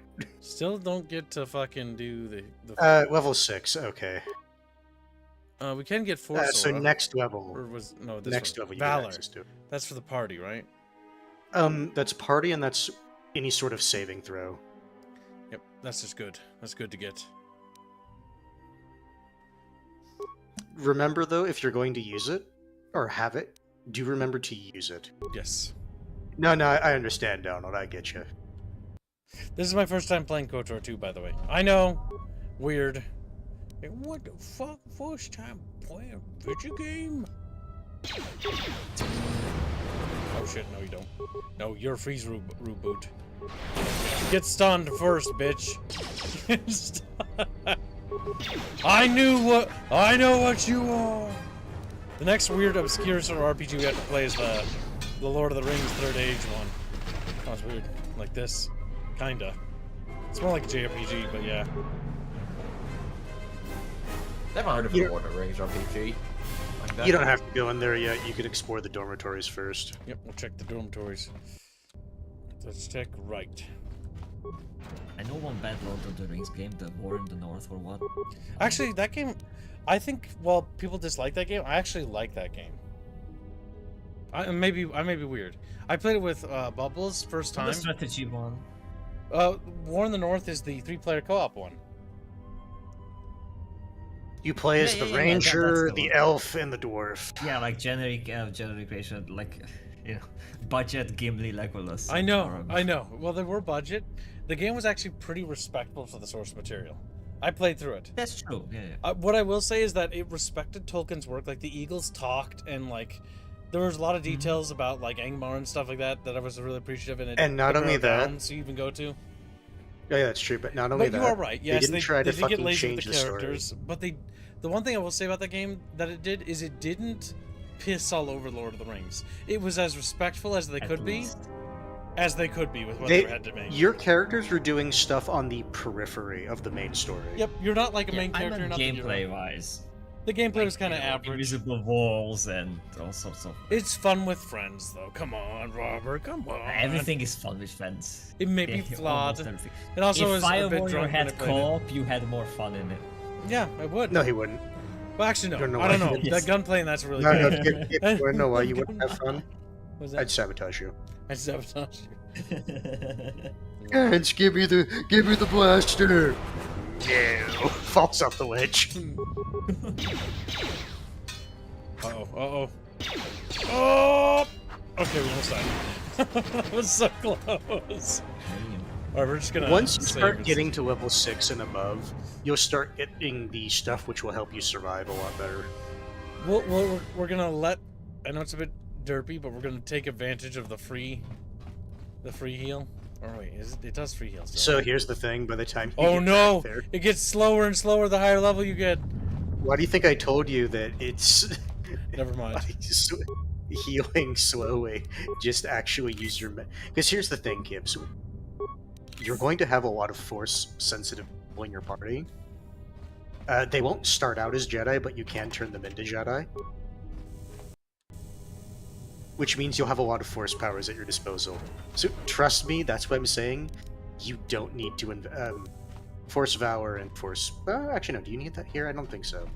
I think it's the other side you can do that. Yep. Broken log terminal. Repair... scavenge the console components, log out. Basically, you just get free components. Little bits of his spine are exposed. I don't have the heal spell yet. I can't do that yet, Jabros. He needs to be level 6. Jabros! Like, right now he's level, what is it, 5? Yep, 5. I think we're gonna get it soon. So, what are we next level? I always advise people that are playing good characters to get force heal, and that people are playing evil characters to get force drain. It needs to be plugged into a holo reader, order, and play back its contents. Okay. Well, so if you go back to that terminal in the hallway, yep. You can play that. Let's see if there's anything else before we do that. Yep. Need.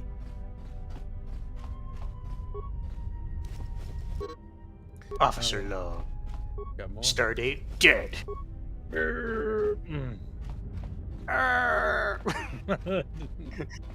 I'm just remembering the Babylon 5 line. Do you remember what the last of that one race said? Oh, Babylon 5 was great. It was. We never finished that. We only watched season... Not even all of season 1. No, we watched season 2. Or we finished season 1. Season 1's rough. Once you get past season 1, when they get that commander, I think Sheridan, it's better. Because the original commander of the station's kind of... He acts like a fucking... I liked him. Come on, Sinclair was... Sinclair is better when he... I can't spoil. When he becomes what he does. Yeah. He fits that role Yes. way better than as commander. That's true. Log out. You lied to me, Hans. He's like, no, the other no, Gibbs, I said the one... Gibbs, I said the one back in the hallway. If you want, you can explore this area, the other dormitory first, or you can read the log, or listen to the logs, whichever. Okay. It doesn't matter. The actor I personally prefer to get all the dormitory stuff first, so I can listen to all the logs at the same time. Zip.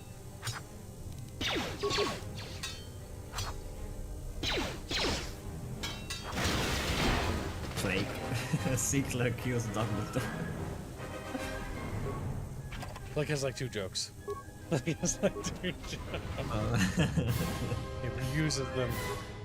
So I haven't much. seen it yet, so this was my the first time. He reuses them. Administrator log. Okay, no, we can just use this terminal to do it. Let's finish exploring. A corpse. Damn, a dead chatfish. It's painted on. It's not actually a chest.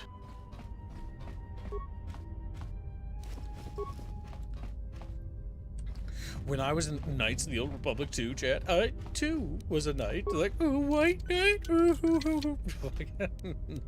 No, I was black. Damn.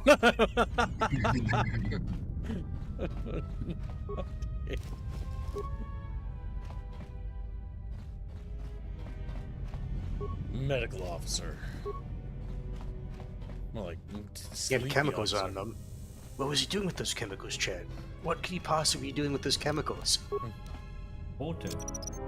This is the nice thing about picking up like 2 points of demolition early on. You could pick up all those fucking sonic mines and have no problem just opening these doors. The amount of loot you get is insane. The thing is, it is, and it's also not at the same time.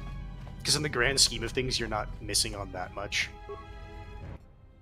Common log console. Let's see. We'll start with the dock officer. Or check the transmission first, actually. Transmitting subspace flash sequence. Looks like a military flash code. If I can get a reference number for a few of the symbols, I should be able to decode it. So this is one thing I do like about this game. If you have a high intelligence, your character can actually just figure out some of the puzzles. That said, though, I'll tell you this right now.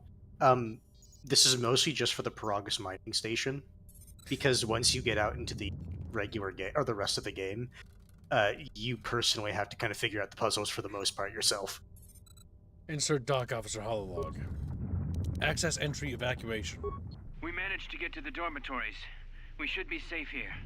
We've been trying to use the holo transmitter to beam a transmission to the administration level to end the lockdown, but the administration console's been severed from the main hub.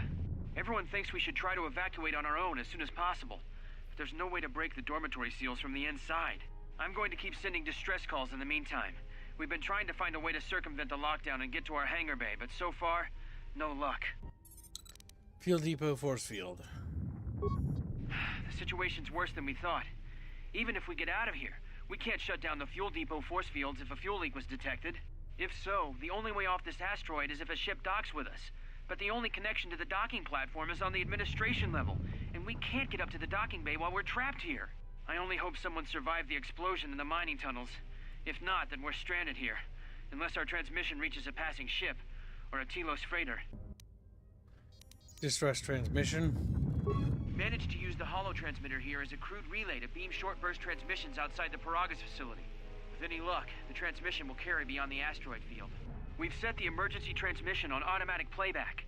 We're using a simple military flash code to transmit the code to the turbolifts, so maybe our rescuers can get down to the dormitory when they reach the station.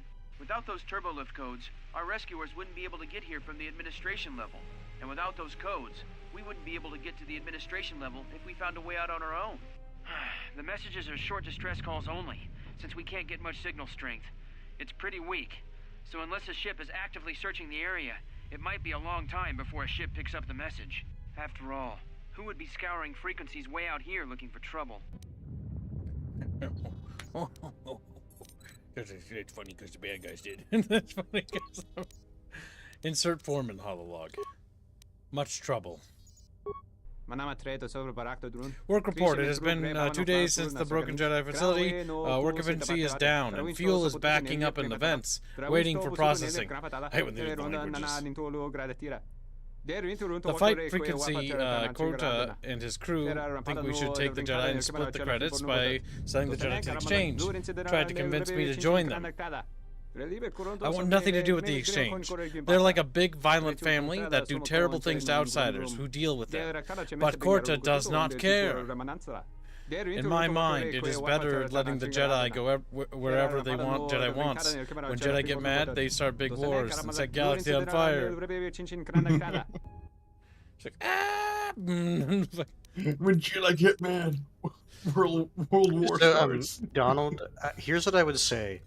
KOTOR 1 is trying to tell a very traditional Star Wars story. KOTOR 2 is trying to do something very different, and I think they're... In terms of trying to say one is better than the other, I don't think it's fair. KOTOR 1 did so well that KOTOR 1 is definitely a traditional Star Wars story. KOTOR 2, I mean, I haven't played through KOTOR 2, this is what I've gotten. But you can definitely tell that they're experimenting more because they have confidence. You can tell that the studio right now, BioWare, and Obsidian Entertainment, also Obsidian Entertainment's actually touched this, have way more ambition here. They want to tell something much bigger. Yes, they definitely do, and I would say 2 is definitely good in its own right. And again, it's trying to tell a very different type of story, which is why I'd say it's not fair to compare the story of 1 to the story of 2. Ah, I noticed something beautiful. Two very different types of things. Robert, look at something. Robert, look. See, look where my mouse is. See it? Do you see these little... No, not yet. Oh, I see it. You see these little bars, right? Now look at the opposite side. He's using a white... something beautiful. He's using a widescreen mod, so it's changing. It's not a widescreen mod. This is default. So the funny thing is, yeah, no, this is just how this game is. It's not that bad, but it means when they put this together, they didn't actually size it up right, so that these little squares are actually overlapping a little. You can see just barely, and these little squares over here from those bars are overlapping further, because when they sized up this UI, they didn't have time to properly test it, and so they just sort of slapped it. Orchibs, they did notice, and it was so low on their priority of things to fix that it just got left in. It just looks so goofy when you look at it. It's a little sloppy. It's a little sloppy. Because the thing is, in the grand scheme of things, if you have other major problems and you notice this, are you going to work on this or the major problem? The reality is this takes, I think, 5 seconds to fix. Like, I can really tell you how to fix this. You just go into the, what do you call it? The editing software. You resize this slightly and fix that, and then upload. Boop. About probably 6 or 7 clicks and you'll have it done. Speaking of Obsidian, when will you play Alpha Protocol? Well, if chat funds it. I don't even know what that is. I don't know it either. I'll look it up. Access entry, much trouble. Oh, so Squealy snuck in here when you were doing Jaden! Yeah. Sneaky kitty. Also, I couldn't do it earlier. Let's see here. Good Robert. Good. He is our Alpha Prototal. Alright, I'm gonna read these things because I'm gonna have to. So 1 second, because no one chat can't understand the alien goobly-gook that they speak. I had a careful, inoffensive talk with Korta and asked him not to make trouble with the Jedi. I reminded him we were ordered to leave the Jedi alone, and we would follow orders or facility will fall apart. My words had much sense, but Korta got all angry in human face, then said the facility is going to fall apart anyway. After talk, I listened to him talking to maintenance officer on, why do they do this? I am repeating myself in administration, but that will cause more trouble, cause more inefficiency. What do I do? Well, you tell... Bro just wants to keep his head down. You tell security that Korta needs to get his head blasted. Must take action. Entry complete. I heard last call from talking to Korta maintenance officer. Maintenance officer had a big plan, disabling station, leaving us all trapped here while he and Korta escape with the Jedi.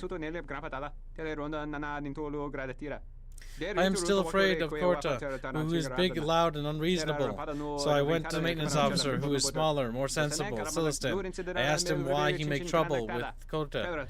The maintenance officer cracked eyebrow hair at me, pretend to not know what talking about, saying he not speak to Korta. Can't wait any longer, must...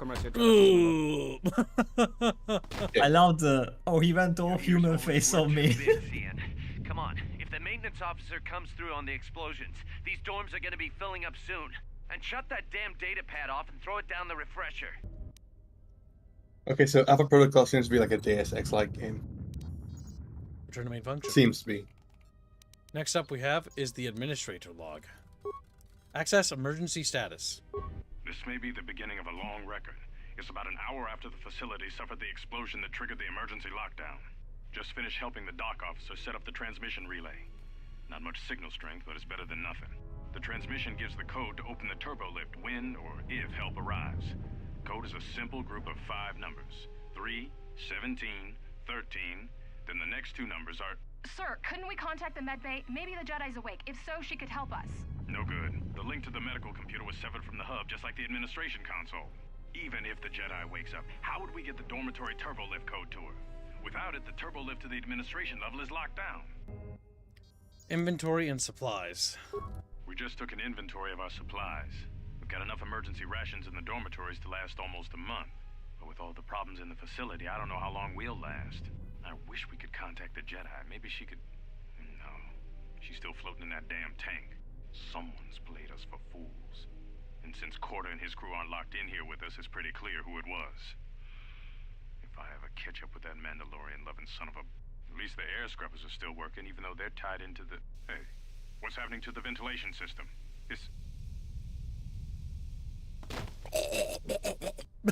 To be fair, given how toxic and poisonous certain mining chemicals are, yeah, that about tracks with how quickly someone could just die from it. Inhales.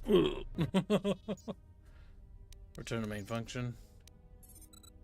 I think aliens deserve pain for being alien. Check the transmission. The transmission gives the code to open the turbo lift when or if help arrives. Code is a simple group of 5 numbers. 3, 17, 13, then the next 2 numbers are... Looks like a military flash code. 1, the dash equals 10, and X equals 5. The transmission gives the code to open... Okay, so I can't get it yet, I take it. The transmission gives the code... So you're at the wrong console to use it. Oh, okay. Up. He did stand up, like, yeah, because the administrator died and then stood up instantly when it transitioned scenes. Because what happened is mechanically they just told the model to knock down, or to get knocked down, but then it just stood back up. It is jank, though. Like all BioWare games, they're sadly all underdeveloped and undercooked. That even goes to the ones I like. That's just how they Really are. common with RPG companies, where they just make really rushed games. Yeah. Yep, Tiberius, working near and around oil. Dangerous shit. Okay, so, it's not this console over here, is it? No, you're in this is the dormitory section. My favorite part about this game so far, Scully, you missed it, is that because we're playing as Aerith, a female character, right? What he's saying is because he's playing a woman. The character we rescue immediately is incredibly sexist to us, and then immediately starts like fucking like, as soon as we find clothing and we tell him like, oh, we found some clothing. Damn it! I mean, that's unfortunate for the droids because it's a distraction or something. And it's like, oh my god, just mad. He wanted us to be running around naked the entire time. Yeah. It's pretty good. So what did you learn about these things? We grenade them. Now remember, you only have 3 sonic grenades. That one's basically dead. It's not even dead. Now it's gonna get healed because you didn't kill it. Oh no, we're gonna finish that one off. There's a bee boop over there. Nope. No, you should have actually just started the fight because that's a free attack you got on. Critical stroke. Yep. Nice. That's why you engage these things as quickly as possible. Right. Critical strike. There we go. Now we got it. Okay, good.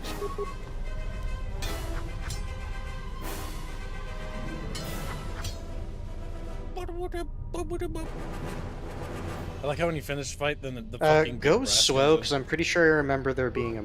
Okay, no, never mind.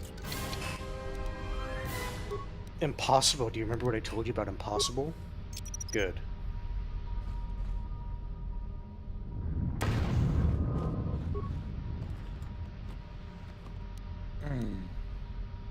I thought I said breastplate. Did I ever say that I used to think that games with good stories couldn't have good gameplay because of BioWare? I still stand by that sometimes. I enjoy... Honestly, my perspective on these kinds of games, combat system... Well, I don't think this is the best combat system ever. After playing Expedition 33, I much prefer this. Perhaps I judged you too harshly. I'm gonna say that you don't like Persona games. I just don't like real-time combat, QTE, and a fucking turn-based RPG. Yeah. You don't like some Super Mario. I know some people like it. I mean, I know I've had a lot of fun with the Mario Luigi RPGs on the DS, for example. But Expedition 33's execution is not exactly the best, only because of how blinding it can be. But that's the point, though. It's very clear in the Mario and Luigi RPGs. You can see everything very easily. Yeah. And it's always the same 2 inputs. Almost got him. Come on. A or B. I don't mind more inputs or more stuff to pay attention to, but I at least want to be able to pay attention to it. Well, yeah, it's for the Mario, the Dream, not Dream Team, but I'm more talking about Expedition 33. I know, but I'm talking about Mario. I care about that game. Mario. Ah! I agree. We should watch the original Mario movie at some point. Oh god, no. Curse you for Did you know that live action one? Yes. Do you know that the do you know the person playing Mario was drunk in every single scene? Makes it better. Understandable. Because he actually wonder needed why. money. The only reason he did it was because he needed money. Got another lecture about contraband today. Security hasn't started doing spot checks of our quarters yet, so my cache in the lower bunk in my room in the eastern dormitory should be safe. You won't even know it's there unless you know where to look for it. Kurta came by, asking if I had any special cargo to sell, but I was getting a bad feeling about how he was asking, so I stayed quiet about my stash. I'm gonna keep this blaster I smuggled from Telos and a few grenades there just in case things get rough. Only benefit to having a room the farthest from the door is that it should buy me enough time to dump the contraband if security does the surprise inspection. Okay, well that's good news for us. Also, if You should go back into the main hall and then explore the one little room to your left, because it's a dead end. No, Kibbs, God damn it! You were going the right way, you stupid fucker! Look at your goddamn minimap!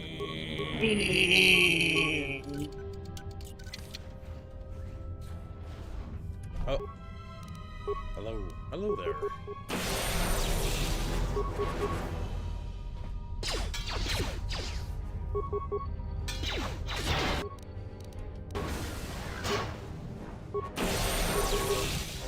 Get him! Get him! Yeah!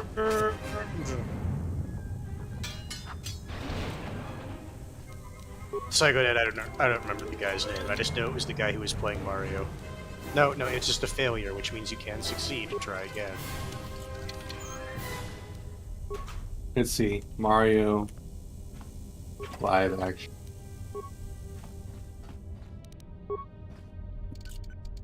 So the guy says monkey. I know Chris that. First thing comes up is Chris Pratt. No, not the Chris Pratt. Bob Hoskins was his name. So the breathing mask is what you would have needed if you didn't have the security skill to turn off the ventilation to get into the eastern dormitory. What about the chat mask? Put a little fish mask on him. Check. Oh, so I'm pretty sure you don't need to have that little thing talking about contraband to get the stash. It's best to just run and check. He was in Who Framed Roger Rabbit. He said farthest doorway. I don't remember if it's this area or the other area. No, you Kibbs, you looked right at it. Hidden compartment. Found it. There we go.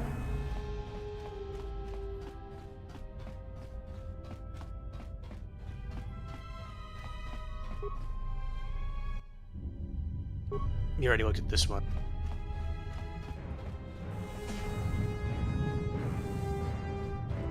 We did it, Chatfish. We did it. Now you can go to the not this console, the other one, and leave the area.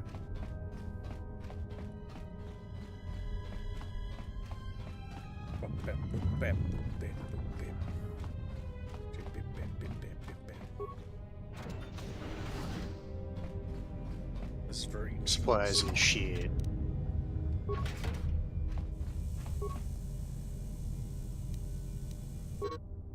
I swear, they're never going to get around to fixing the ventilation system.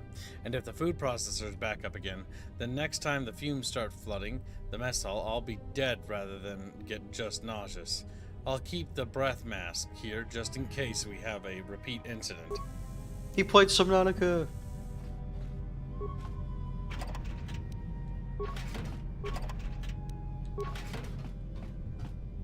That's a lab station. It's different than a workbench. Making drugs and stuff. Stimulants, med packs, and that type of shit. Again, actually, if you have a high treat injury, you can make some pretty good stimulants. I was half expecting to say, like, you can fix these dead guys. I'm like, uh-huh. Yeah, you can just raise Quarter from the dead and, just torture him for information. No. But, like, you can make, like, hyper battle stimulants and shit like that if you have a really high treat injury. But it's whatever. This hololog you can do that looks like without... it needs to be plugged into a holo reader in order to view the playback of the contents. You should be able to do it at this terminal right here. No, I don't think so. I'll have to go back. Try opening the turbo lift door. There you go. Hey, look, intelligence. Yeah, but where's his audio log? Kips, just trust me on this one, just press 1. Interesting. Now you can go back to the other terminal. Whoa. Grabs Robert, slides him into my pocket. He's like, hey. But it was the one that had the special option. Those are never supposed to fail. Little tentacles just sticking out of the pant pocket. You know he's there. Sad. Little tentacle.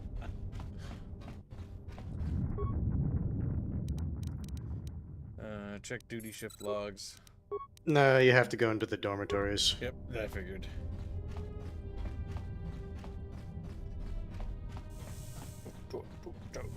I do recommend the KOTOR RPGs, by the way, if you want to try them, Chabros. Chabu! And then... Oh my goodness, he didn't run around in a circle. He realized it and just turned around. Insert minor hololog, because it was his. He was a minor. As an occupation. Access private comlink message. What did you want to talk to me about? I have to suit up and drill the 3219K asteroid claim within the hour, so talk quick. I heard you had plans for the Jedi, about selling her to the exchange. Yeah, but security already set their piece on that, didn't they? Nobody's getting sold to anyone. Are they? I've seen the logs you've been accessing. Maybe the two of us could work something out. It doesn't matter what we work out. We wouldn't make one hyperspace jump before what's left of the Republic was on us. If you have a way off this station, I can cover our tracks, and ensure the Republic is not alerted to our presence. Well, I may know someone. Works this system on special jobs. He may want to know details, but I might be able to arrange transport. I've seen the logs. I know you've already asked him and given the details. Once he agrees, I can handle the rest. Handle the rest? Like how? When the time comes, I'll contact you via comlink. Maintenance out. Since when did the maintenance officer grow some horns? So the maintenance officer was being a little shit. No, it wasn't the maintenance officer. I wasn't going to say anything. I was seeing if you would remember. Yes. Because the maintenance officer was adamant about not selling out. Yes, he was trying to figure out who did it. The HK. So you need to access the camera logs at the turbo lift is what you need to access. And then, like, they just turn into little cubes. Plot thickens. Chatfish cubes. The movie, The Cube. They technically added a layer.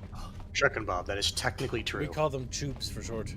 Okay, access the TurboLift console, access camera logs. Almost didn't make it out of the dormitory section before the lockdown, you murglak. You're cutting a little close, aren't you? Yes, a regrettable miscalculation on my part. I'm contacting you because I'm picking up a subspace transmission from within that level. Is that your doing? No, they must be trying to use the old relay system to send an emergency signal. I doubt they know what's really going on. Hey, this turbo lift's locked down. Try the code again, and don't worry about the miners and their transmission. By the time help arrives, we'll be all the way to Nar Shaddaa. Oh, they won't be leaving the dormitories. The explosion within the tunnel has damaged the ventilation systems, causing breaches in the core exhaust conduits. What? That's going to kill them all! Not all of them, but I'm sending a number of mining droids to your location right now to correct that problem. Corda, this turbo lift's locked down. The sequence isn't working. Keep trying it! Why are you doing this? Why me? You. It was never about you. The Jedi is all that interests me. But then you had to ruin everything by revealing her identity and then trying to harm her. And that I cannot allow. Statement. You are a risk, Corda. You are impulsive, crude, and soon deceased. He slipped there.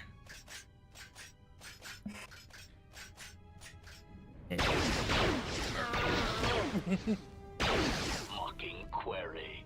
Corta, are you dead yet? Smug statement. I believe I forgot to mention that I reversed the turbolift codes, in case you managed to get this far.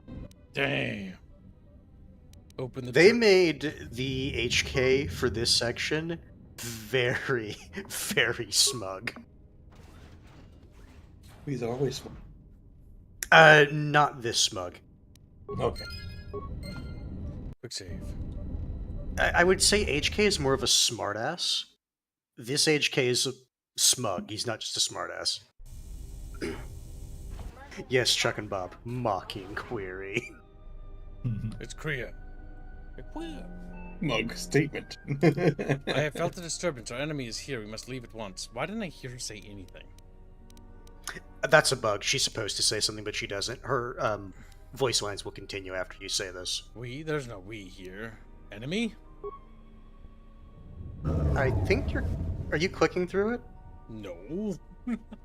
After the segment, save, go back to the main menu, and load back in. Yep, the one that fired upon the Ebon Hawk as we attempted to rescue you, and he will not let us go without the blood being shed. So, wait, who's this enemy? Weird. The story is a long one, and time is short. Come, we must go quickly. Alright, let's go. If we cannot reach the Ebon Hawk, then we must find a way to Okay, escape there we on go. the ship. I guess it was just that section. Kreia has joined your party. When she is in your active party, her mentor ability gives everyone a bonus to earned experience points. That is technically true. I've never really considered it to be that big a bonus, but it is a nice bonus if you bring Kreia. Attributes for attributes. So she is basically a very similar role to what you want to do.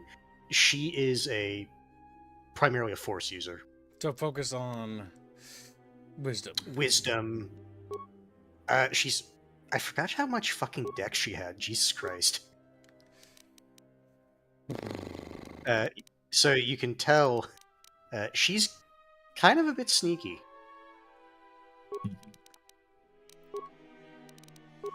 Sneaky old hag. The thing is, if you're bringing her for her force abilities, so her attributes aren't really as important. I would basically just recommend Focus just on doing the strong ones.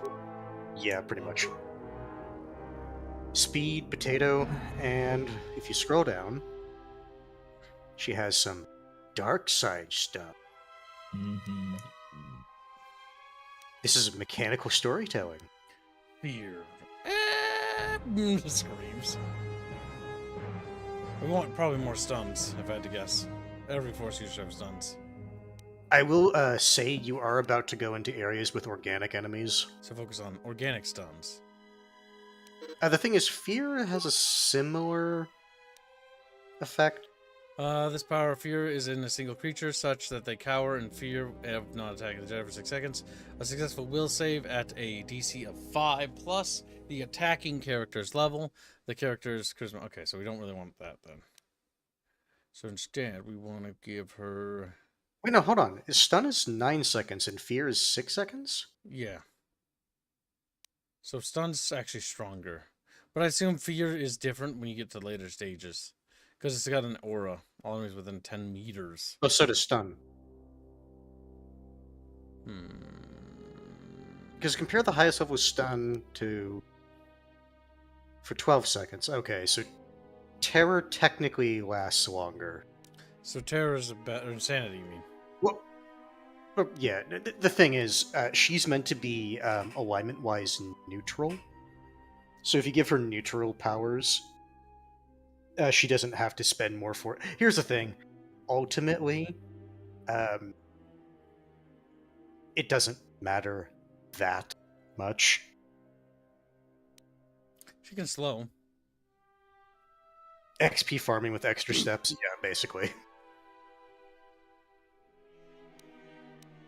If you just want one that's always going to be good, force stun, or if you want to use Kreia, since she's a force user, if you scroll up, you can give her some of the buffs and have her set to be Jedi support. She'll cast these buffs for you without you having to tell her to do it. Force aura? The Jedi temporarily gains 2... I think the higher level ones give the party a buff as well. Nope, just individual. This is the party buff, Valor. Yeah, if you're going to have her be Jedi support, I recommend basically giving her anything that boosts the party. So she's basically starting at the first level, so you get to do all of her levels.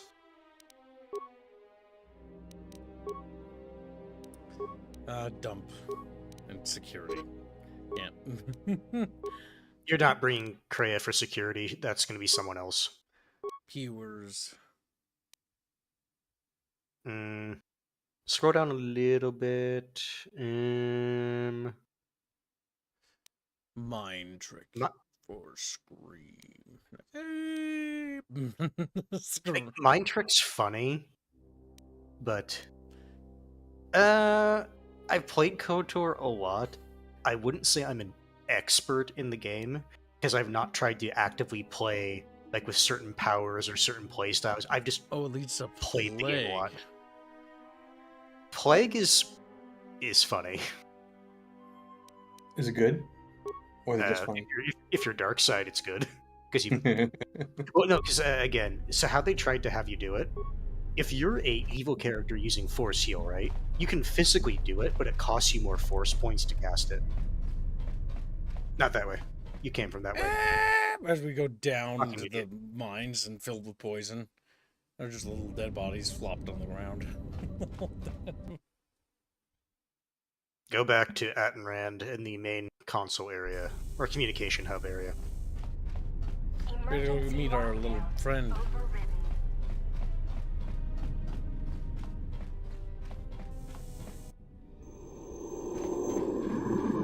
Turned around and saw them. Assassinos. Now hold on, you don't know that yet. Well, they have fucking assassino stuff. They could just be into BDSM, you don't know.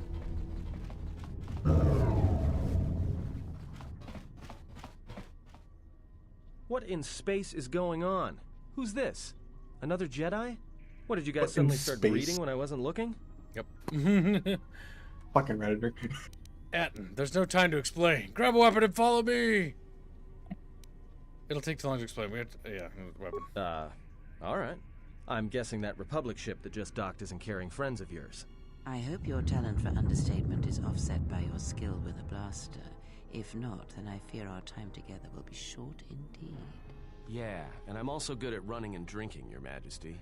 And even if you two aren't big friends of the Republic, that warship's the only way off this station. Atton has joined your party. Good thing we have a clear run to the ship. Threat. Master, perhaps I did not enunciate clearly the last time we spoke. I suggested that you should shut down, stay put, and wait for rescue. No, you were clear. I just don't listen to assassin droids. Clarification. Assassin and droid is such a crude term, Master. Reserved for Durasteel drones uploaded with only the most archaic kill programs. The function I perform has been referred to as wanton slaughter. I prefer to see it as a means of facilitating communication, resulting in the termination of hostilities. So you did kill him. What do you say? Murder still means murder to me.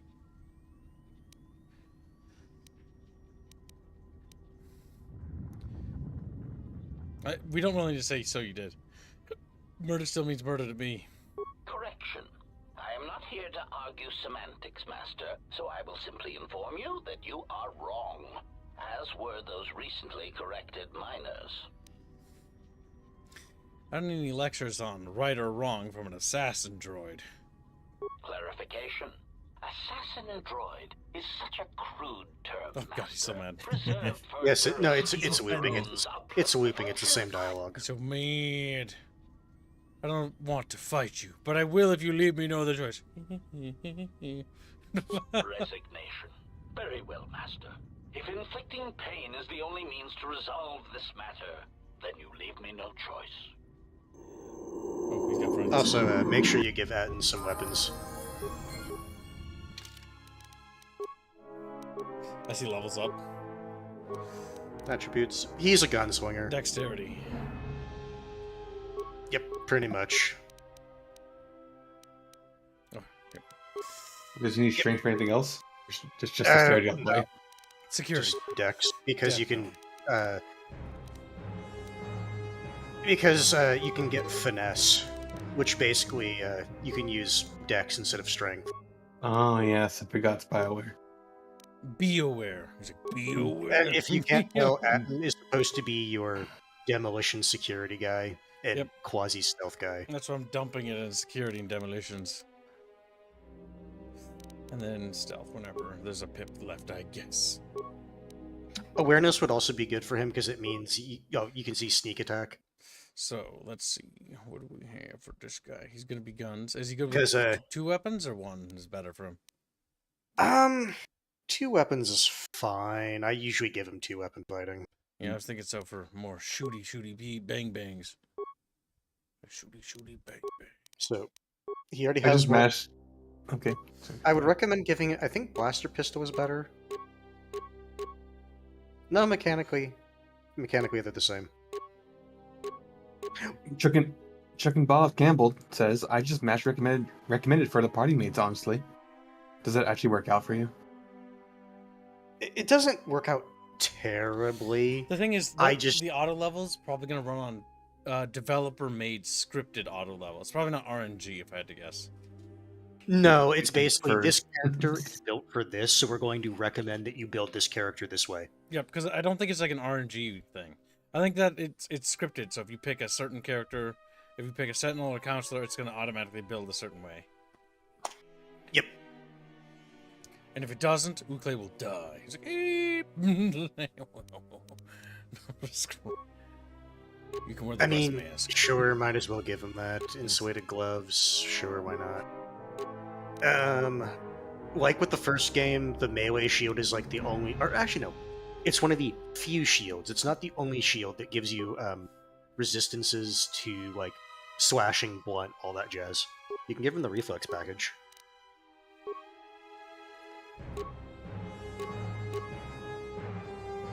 So I'll tell you this right now. Don't ever give Kreia 2-weapon fighting. Okay.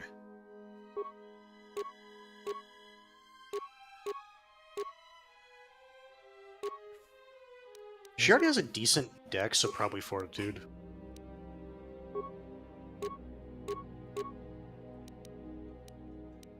My hand hurts. Stab it. We just pissed on Squealy. He's like, I'm having a heart attack. No. Peeing on him helps. Ew. What?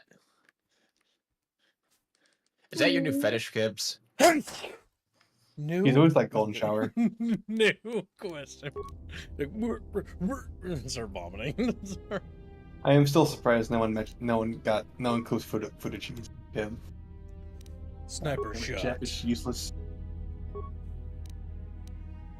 Grenades. If you have any minor sonic grenades, just have them throw them at the little sensor droids. So you reduce the number of people who are shooting at you. Like 1 or 2 grenades should take them out. What are you little chuckabucks doing? They want to get the melee because it's cool. Yep. I would recommend just keep spamming stun droid. Just stun. Everyone else beats the shit out of him. Yes, because if you actually manage to pull off stun droid, it prevents it from doing anything. Stun droid using you now? Yes. Yeah. Oh, I see. Cheating, oh, fuck!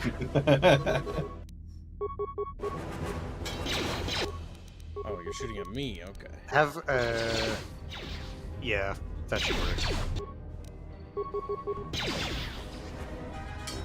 How do you feel about the shields in these games? I don't really like the idea of having to activate the shield. I understand why they have you activate it. So it takes up an action. I just think, yeah, pretty much. Yeah. Or you prevent it, or you preemptively activate it at the start of the or before combat. No, Kreia, no! Get out of there! No! Boom. And you run in there. If you give her one-handed, rely on dex, or use it in place of strength, Kreia can be very useful if you use her dex. Yeah, no, she has I forgot how much dex she actually gets. I thought she had 12 or 14. I actually forgot that she started with 16 dex. I forget, is the grandma from the first game, or is she new to this game? She's not in the first game. Okay. No, you don't go here. But he gets to try and unlock it anyway. Uh-oh. You need to remember the area where you ran up there and he said, okay, now that you're up here, I'm going to tell you you're in the wrong spot. Yep. Yes, that one. Now, chat, are you ready to serve the I can't say that. Oh, to mispronounce this Jedi with a W. You ready to die? Just like, ooh, eyes Hands is right there, kids. Yeah, it's just sitting there sad. Something is wrong. He's so I offended. sense no one on board. You sense no one on board? Sense any assassin droids creeping up behind us like last time? Damn. Everyone here has been slain, yet there are few signs of battle. No carbon scoring, no blast of fire. This place has been hit by assassins of a different sort. Then what are we doing on this ship? We were better off in the facility. You two are supposed to be Jedi? You two are the worst Jedi I've ever met. Damn. It's not too late to dump you back at Skitty. Maybe you'd like it back in your cell. Atton's right. We need to get off the ship. Calm down. We need a plan, not accusations. If the assassin machine was correct, then we cannot reach the hangar. Be silent. I need some time to think. I saw this vessel dock. When it did, a fuel pipe entered the fuel depot behind the force field. Look, I don't mean to cast another shadow on this, but even if you could reach the ship you came in on, it wouldn't matter. You'll need the orbital drift charts to clear the Peragus asteroid field, unless you want to have the shortest flight out of Peragus ever recorded. Why don't we steal the ship? We survive Peragus. We can take the control of the ship. Then how did this ship dock here? Well, of course they have the asteroid drift charts in their Navicomputer. They'd have to. So let's get their codes then. But then we can worry about reaching the Ebon Hawk. Well, we'd have to get to the bridge. I mean, well, that's the biggest problem I can see. That is a sound plan for the moment. Let us go. The higher influence with your companions, the more alignment affects theirs, and an extreme high and low influence with the companion can open up additional dialogue choices. There are benefits to both. I just remember that time we killed the blue Twi'lek in the first game. And the fucking... And you made him, yes, you made him do it. My favorite thing about that is making when I told you, hey, do this, it'll be funny, and you're like, so yeah, the that best Our fucking enemies thing. gather while we wait here. Yeah, I know, whatever, lady. But the best thing is that you can make the Wookiee kill his best friend because of honor and debt, and it's just funny because she's like, no, and breaks her neck. Forgive me, Kreia. I was distracted for a moment. I'll be more mindful of the present. Very well. Because she criticized us for sitting there and talking. It's not bad to get influence with Kreia. It's You just can not get some of her good, he background. says. It's just like, what a fucking eat. He's like,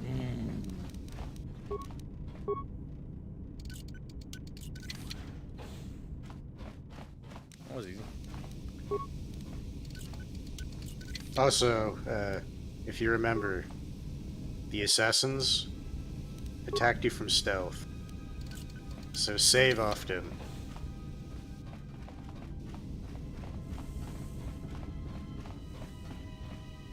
That leads to the bridge, if I had to guess. Did you really not register what just happened?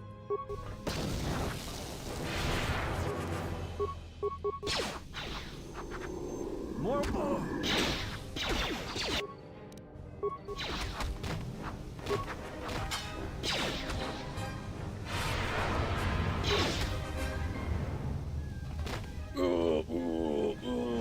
I added the sound effects. We'll delay. We'll delay. Tiberius said you killed Mission. You filthy degenerate, I hope you enjoy your Futa cheese. What the fuck? I kind of want that to get clipped and get made onto the server. I hope you enjoy your Futa cheese. That what? That sounds rancid. That's all. It is. Why don't you However, try it's it? fucking funny. Why don't you try it? No. Why don't you try some No. Futa Why cheese? don't you try the Futa Why are cheese? you trying to poison me? Robert would try it. What are you talking about? Don't worry about Would it. you, would you try some Futa cheese? Yeah, Futa cheese. There's no such thing. There's feta cheese. No, Futa cheese. No, hey. It's called Futa cheese. No, Yeah. just No. eat They it. literally Eat made the Futa. cheese, Mix Robert. it with futa. I think you'd like it a lot. I think Robert, you'd like Futa cheese. Robert's too smart. Hold him down, boys. He's like, no. I was hoping he didn't hear us say Futa. He'd say Futa cheese. He's like, I love that, and be like, beautiful. Download orbital drift charts from Peragus asteroid field. No. Check Robert's Harbinger not logs. death enough for that. Access log emergency broadcast. We have taken on passengers to Telos. Sir, we've just received an emergency broadcast. A freighter under attack by Sith forces. Can you get an ID on the ship? Yes, sir. We have its ID signature. It's not in our databanks, but its profile suggests some low-stock freighter. Says it's being hit hard by a Sith warship.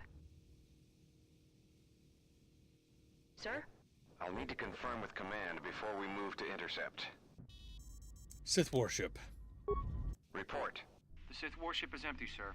We attached an umbilical and sent 3 strike teams through it, and there's no sign of a crew or its commander. There's no one on board? What about the escape pods? They're still in their berths, sir. This place, it's empty. It's like a ghost ship. Then who was firing at the freighter? We don't know, sir. The freighter's empty, too. We did a clean sweep and nothing except a lone T3 unit, badly damaged. Did you still want it tractor beamed to the Harbinger? Search the freighter and the warship one more time. If they're clean, then we'll tractor the freighter over. Yes, sir. No idea why the Admiral thought that freighter worth all the effort, but we'll find out. Survivors. Everyone in the Ebon Hawk was dead, sir. We're starting autopsies within the hour. What about that Sith corpse we retrieved from the warship? We haven't had a chance to fully examine it, sir. He looks human, but he's fractured in several places. And keep me posted. Something's wrong here, and I want to know where all those Sith on the warship went. Emergency report. We're still experiencing a problem with the communications array, and now maintenance is telling me there's a cascade failure in the weapons. Sir, I just picked up an unusual sound from MedLab. Screaming, yeah. Come for the Jedi. What the hell was that? Sir, I don't know. Communications just got cut. Send a security team to MedLab, now! And that was the last hit. It's safe to say that I think they died. So, you have no proof of that. Walks past dead bodies. And... They're sleeping. Batman, do you know what death even means? It means they go to the farm. This guy. But he's asleep. Fine. He's just sleeping.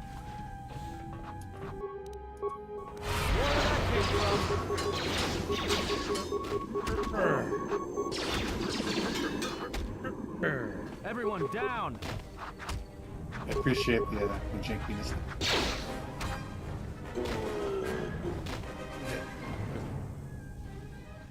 I cannot tell you how annoying this section is if you have a character that's not combat capable. Are the companions just that incapable of combat? It's like Fallout 2 when you're doing the ant temple and you don't make a good character. Looks at my first time playing it. Feel sadness and depression. You need to tag hand to hand, okay? It's basically certain games where it's like, look, I don't care that you want to make your own character. Your character better fucking be combat capable. It's that type of thing. Plasteel cylinder, open cylinder, puts a Chatfish in it, closes it. It's why like a lot of later RPGs make it so that you can just talk your way out of a lot more scenarios when it comes to a. But the issue is, I find that to also be gay. Well, it's a cop out most of it because no, that's what I mean. It's fucking gay. It's also sometimes more interesting than the actual combat. The thing is, sometimes people just want to murder you. You just gotta deal with it. I'm the Kibitar. You gotta deal with it. No! You are a Kibitar, aren't you? More where that came from. Critical strike. Critical strike. Critical strike. Walk to the end of the hole and pick up that, or the stuff in that crate down there.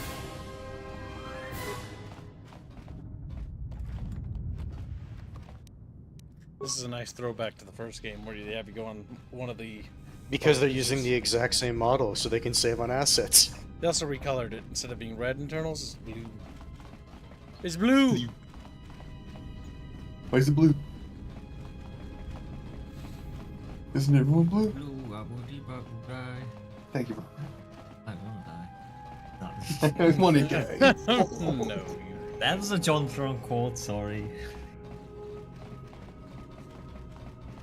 Why would you be sad? Sorry for quoting Le John Tron. He's quoting a Persian. That's why. Disgusting. What? Persian? He's half Hungarian or something. He's also Persian. Who is Persian? Don't worry about it. Don't worry. You are Persian. Clearly fuzzy. Clearly fuzzy Persian. I can talk to them? Never mind. I can talk, but never. Turns out it's just like Morrowind when you can talk to the enemies if you calm them down. Some of the best trainers in Morrowind. That would be cool. No, you don't talk them down in Morrowind. You cast a spell called Calm the Fuck Down. Oh. You Yeah, but force the them to be ability to calm. like talk to enemies. And then you intimidate them, so their attack skills goes down. And then you fight. If you attack me, I'll fuck you. Or better Yeah, yet, you without gear your lube. character in such a way that they have like a certain threshold of personality where no one can attack. Okay, not that way. Oh wait, no, go to the crew quarters. That's not the exit. Yes, you do want to go there. Hey, look, it's Medbay. You leveled up. Gamer. Just like, whoa, rebel up. Yep, pretty much. And medium armor.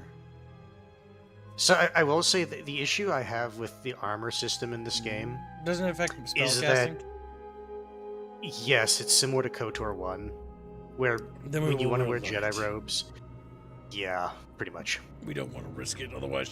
You should be able to. You can either get tier 2 of dueling, or you can get a better critical strike. Better critical strike. Now it's. Now you gotta say that squealy over and over again. Yeah, I had an extra word. Critical there. strike. No, no, do it right. 3 words. Wow. I clicked the wrong button. Yeah, what does it say? It says. I need to see. Look at that. Improved critical strike. Improved critical He's strike. like, this is Improved roasted critical tongue. strike. And then you gotta say that in the end. Mr. Critical strike. No, Mr. Critical- no speeding through it. Slowly, eloquently. Mr. Critical strike. Slower. Mr. Critical strike. Master. Adhesive medical strips. Adhesive medical strips. Adhesive medical strips. We can finally get healing. Yes, We're about pretty to much go just to take that. Tashitation to get some power converters. Now repeat that. I touch Robert. He's like, "Eh, eh." No You can't wear No armor touching. if you want to use force powers. Chill blows. Says Cal. You just wear Jedi armor, which is technically armor, but not armor at the same time. We're exploring the spunk ship.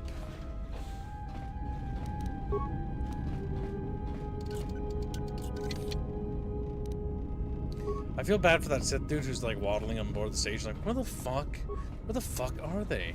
Like, looking around. I'm not gonna lie, because you're playing a chick, I don't actually remember all of the lines he has for if you're playing as a woman. I just know if you're playing as a dude, he fucking hates you. But if you're playing as a woman, he's just like, he's not as aggressive. He's like, you know what? We'll bang, okay? These are my quarters. This was your room? When? Before I lost consciousness and woke up on Peragus. Peragus. I do think there's some stuff that's just not working right. I think that's some stored content dialogue. Aerith, Probably. you are requested to report to the Harbinger medical bay for routine examination. The routine is automated. Simply insert this datapad into the medical computer to receive your injections. Injections. Apparently you what? have money. Killjoy grabs him, shakes him around, he's like, ah. Yes, Radial says, it's a shame the HK had to die. His dialogue was hilarious. Hashtag Chatfish Drop, hashtag SF, hashtag Cookie. Thank you for the nation. Chatfish Drop, SF, and Cookie. When I think You Chatfish said Drop... 20? Yep, 20 bucks. You said 20? Yep. And thank you for the nation, very generous. Skill too low? Who's better at security, you? Atton. You did give him security, didn't you? Damn thing's stuck. Okay, well, No. nothing else. You can double check it. No. Well, there. If you want to use that, you can. Ooh. Damn. I'm trying to say, or you can use a spike.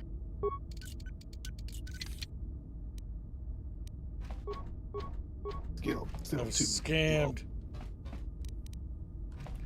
Use another bomb. I'm trying to say you could, or the thing is, you should only be having the person who has the highest security do stuff like that. So basically, whether it's you or Atton, whoever has the highest security should do it. Pure Pazak. Okay, a quick load. So don't consume all those resources.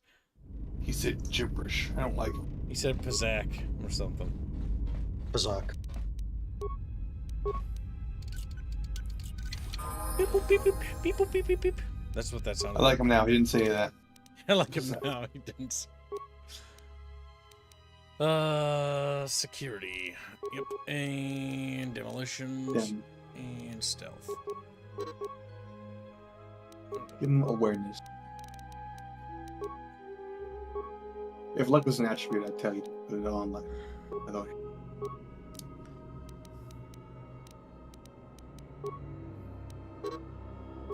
Wait, no, don't treat injury. That's wasteful. Sneaky, squeaky. If you want to create like stimulants, it's not, but Improve force focus. oh, no, that's right. I forgot. They actually don't let you take dual wielding as Kreia.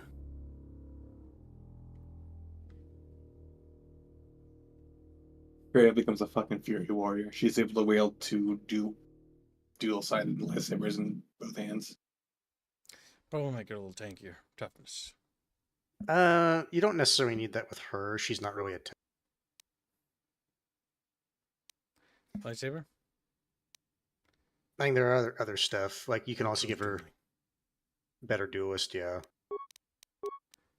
Powers. Healing. Avi. Here's the thing, even as a dark side character, Force Heal is just so good. Okay, nice. Horror.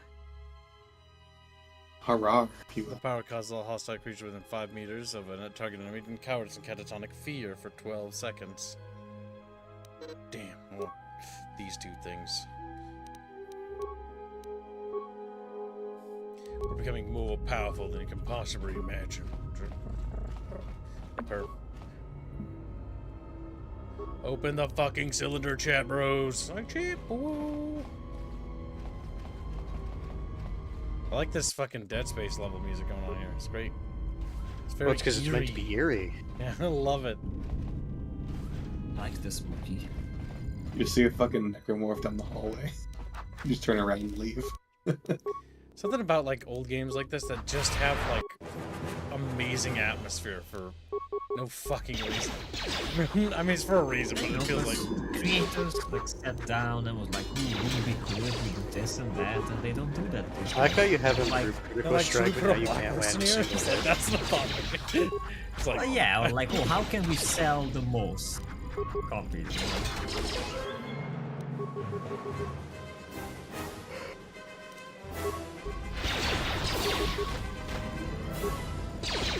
He's dead. Person there. Go. So why do you think BioWare likes that archetype? Like the dickhead rogue guy as your party? Because it's a proven archetype. It's a proven archetype that people like because rogues are fun. Rogues are fun. Also, a well-written rogue is sometimes the best character. Use Kreia to heal. What is it?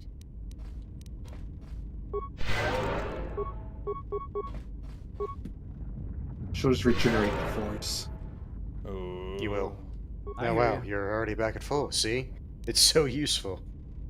Grabs hands, throws hands out an airlock. He's like, "Eh."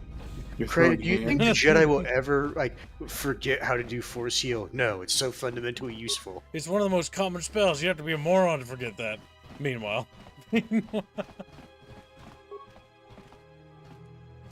That's how Rey got it. She just up leveled up and put it her skill point The to it. funny thing is, it was always meant to be just like a concession for video games.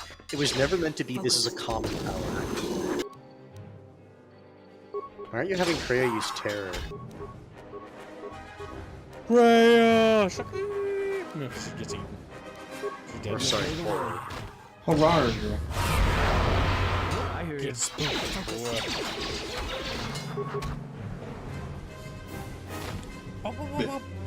Force Heal.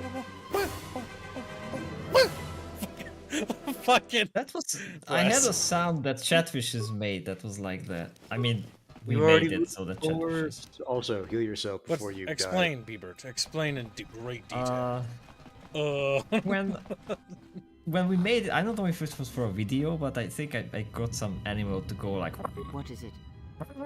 And then we made that like so Chatfish noise. It does quite sound like we did that, actually. I think I remember. We have the sample somewhere. Also, you can get free healing in the medical bay because the computer will recognize you. The computer terminal also has some audio logs. I'm grabbing the loot first. My Colto tank. And do you wish to heal yourself? Only your character gets healed.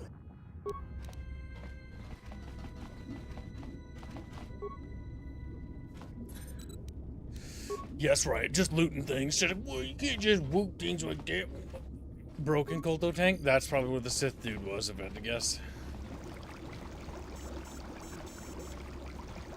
Oh, droid. Repair and reactivate droid per parts. I want to say, repair? like, you only have 5 parts. Yep, not worth. Save. Save! Keep parts in one of that. I think you'll get a few hundred experience, or no, like a couple hundred experience for reactivating it, but it's like, it's an opportunity cost, right? Do you want to do this now, or do you want to potentially save it for something more important later? Insert data page. Check treatment request. Erithilius. Erith treatment request. Sedatives administered during routine examination 3.5 days ago. Emergency override enacted. Dosage exceeds safety protocols. During your last medical exam, you were administered a delayed sedative that would kill a normal human being. That must be what rendered you unconscious when the Harbinger was taken out.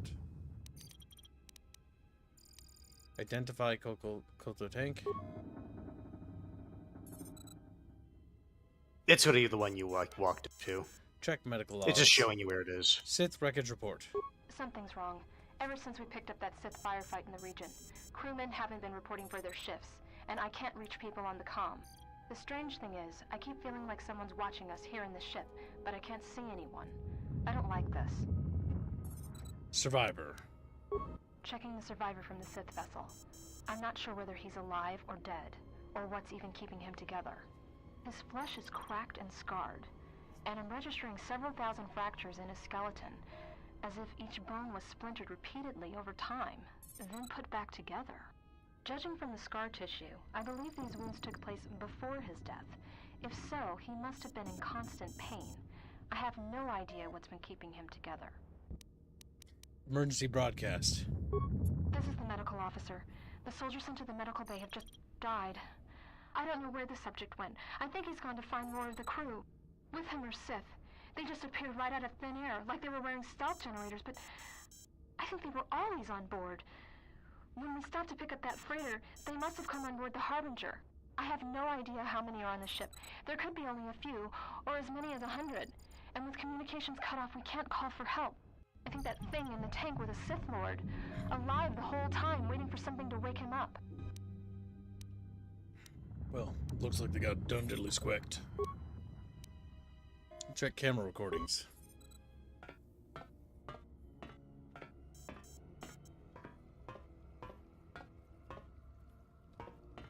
He's like, wait a minute, huh?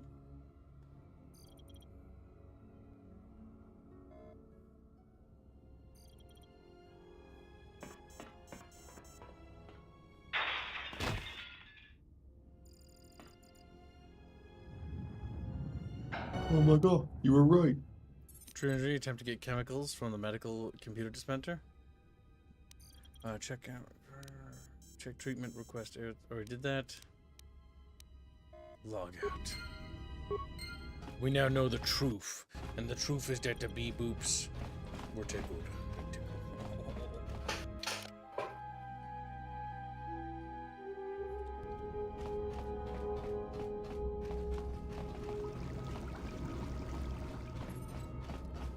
Oh yeah. One minute. Oh, I see you.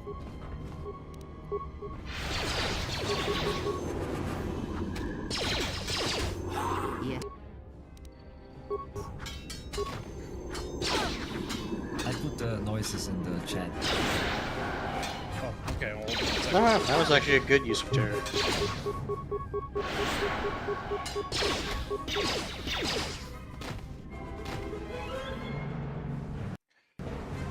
Let's see what these noises are that Biberto Binato, master of all B-boots.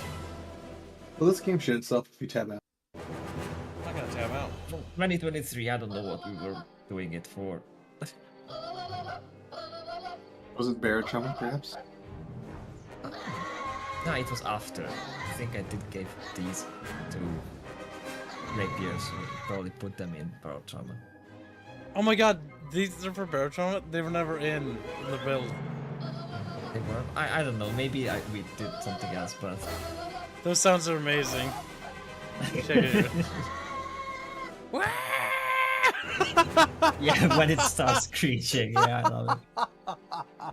That's a chatfish screaming as he's getting murdered or something. That's gonna be... I know he's taking a pause on modding that, but if he gets those sound effects in, you could probably put those sound effects in Dominions as well. So the Dominions Chatfish mod is actually really cool. The Ripper's really fucking inventive with that stuff when it comes to like his modding work. Let's see. Alright, we killed these assassinos. It's like Italian.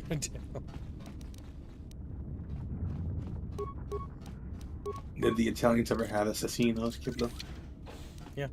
You could know. Yeah, you're Italian. I'm not Italian. And that's how mad he's getting. What is it? You know who is? Fuzzy. Fuzzy's Italian. Just projecting. He's projecting. I'm poor Fuzzy. Fuzzy didn't do anything wrong. He's sitting there. Look. He's saying nothing. He's muted. Probably went to go get a snack or something. Daddy. Well, Snickers bar. Pure Bazak. Shut up! I hate you! Hey! I do have like fake budget Oreo things. Fake called Neo Oreo? with the same like text, you know. Like the second hand. How do you call this? Bootleg, yeah, that's the bootleg one. Bootleg. Gotta put well, it is just like the same. I hear it.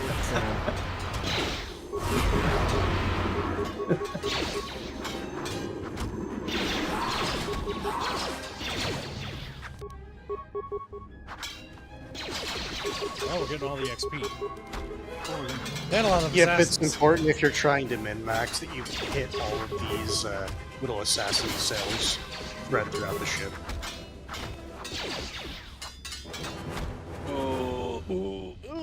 They fell over dead. Call the corpse. Droid maintenance datapad. Droid maintenance log. I don't know whether this new HK-50 droid is a gift or a curse. After the destruction of the previous protocol droid, when accidentally activated that frag mine, the HK has stepped into its place without a hitch. The problem is, it doesn't take commands very well, and most of the time I have no idea where it's been. There's been reports it's been sighted in the crew quarters, with the captain and maintenance, and even in the med lab of all places. And when I ask the droid about it, it gives me a smart mouth response about facilitating communication. I don't know who commissioned these HK models, but I don't like them. Unlike the others, the protocol droid appears to have been purposely sabotaged. Yeah, so the HK droid could take its place. Yep. The problem with like the HK droid, like as a lore thing, is as soon as it gets out that the HK models are made to do that, then no one's ever going to use them anymore. That's like setting up a manufacturing line for a machine. That's like, this is an assassin thing, and then like, well, now I know the HK is an assassin droid. Now nobody's going to trust these things. It'll work. But that's kind of what I mean by Kibbs. That's kind of what I mean when I say that HK is kind of a bit overrated because of specific like, what the writers ended up doing with what the they should be is like HK, like it should be HK AI or something like that. Like the HK droid software is that, and that its body, its physical like platform isn't that, because then there'd be no way of knowing that. I could just give the corpse all my items. Just double check because I'm paranoid. It says nothing, Kips. I told you. Containers in this game will tell you if there's nothing in them. You stupid fuck! No, we gotta go back because there was one room we missed. Because I didn't know which way. And I know which room that is. We need to go back and get it because it had looty bits here. I am sure of it. Looty bits. Looty bits. There's looty bits. Chatfish, you want to live inside the spaceship because it's fun? They're like, wow, spaceship! And then they're like, roll around the corridors. Around the corridor.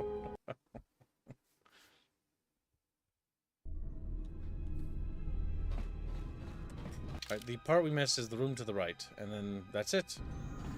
We check the room to the right, and then we turn around.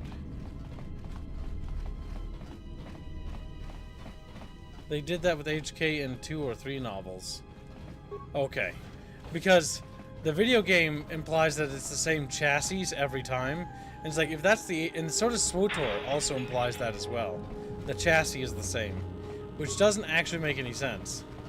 Well, yeah, I would say the issue is I like the chassis of the HK model. Yep. But it's just like, they shouldn't be like mass producing them and then saying, yeah, no, these are all only for assassinations. Check briefing logs. Course change, Onderon. I'm afraid we're going to lose it all. There's just not enough ships and too much territory to cover. We're still rebuilding from the war with Malik, and sometimes I wonder if we'll ever recover. Still, we have our orders, and the Republic's put the highest priority on this mission. Looks like the trouble on Onderon will have to wait. On Chatteron. Passenger transport.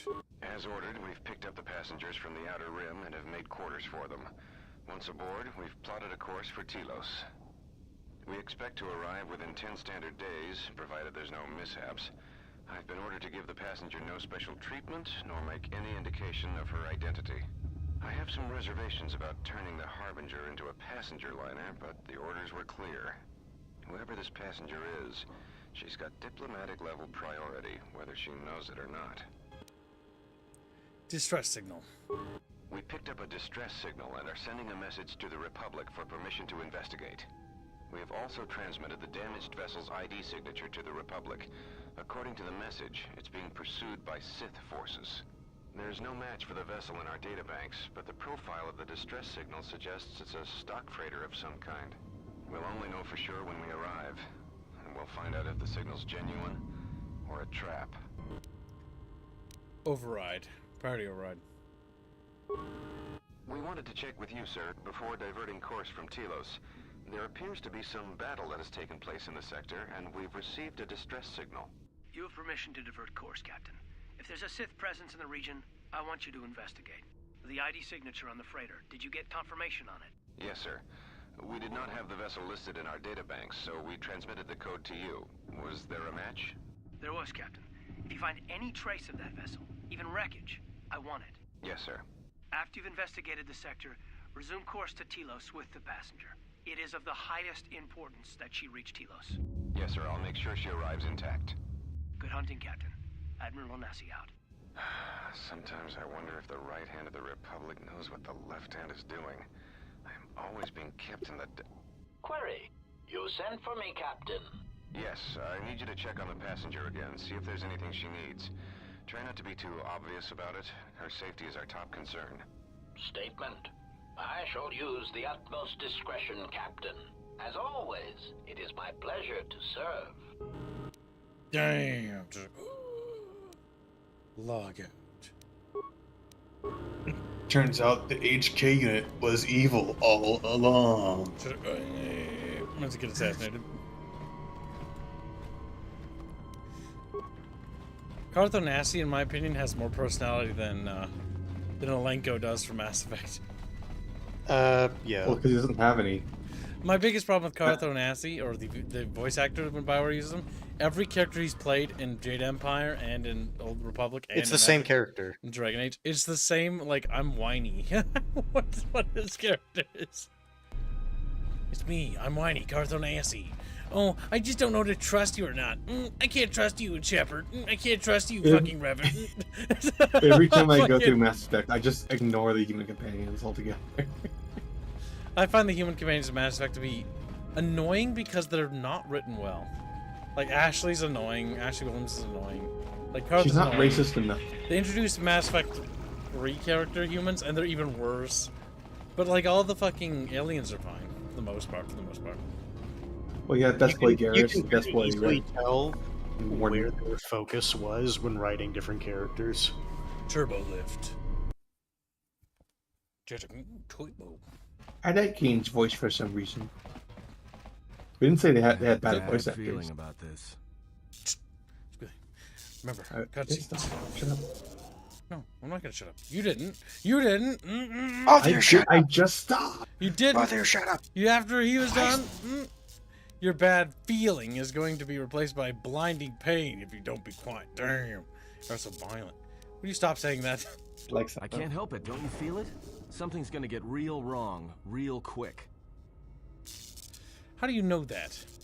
You don't survive on the rim as long as I have without knowing when trouble's coming.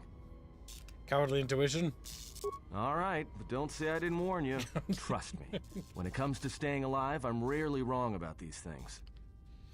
Atton has the special ability to sense things, just letting us know that he's got his own premonition. Influence lost with Atton. Damn it, it was funny to say those things, though. It may be funny, but it hurt his feelings.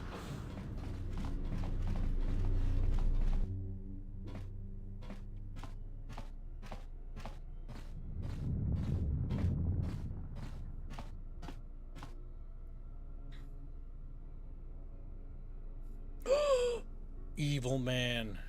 Who's probably been running around the station looking for us and finally just realized, like, those fucking assholes over here. I came to warn you, Jedi. You know not what path you walk. This battle is mine alone. I am not defenseless. He cannot kill what he cannot see, and power has blinded him long ago. Run! I shall be along shortly. I want to hear what he says. Well, we're gonna have to wait till we get further in the game from the If I remember right, if you're a male, he's like, I've come to kill you, Jedi. He's like, I've come to... He's a female. It's like, breed, more. We need more Sith users, Jedi. And it's like, oh, boy. I'm like making little Jedis, you know what I'm saying? You got a Sith battle suit, chill up. Yeah, but that's medium armor. Yeah, I can't remember. Put on the other guy. Atton's a scoundrel. Damn. Prepare reroute maintenance. I don't know if he control has. part 1. Over maintenance door to the ion engines.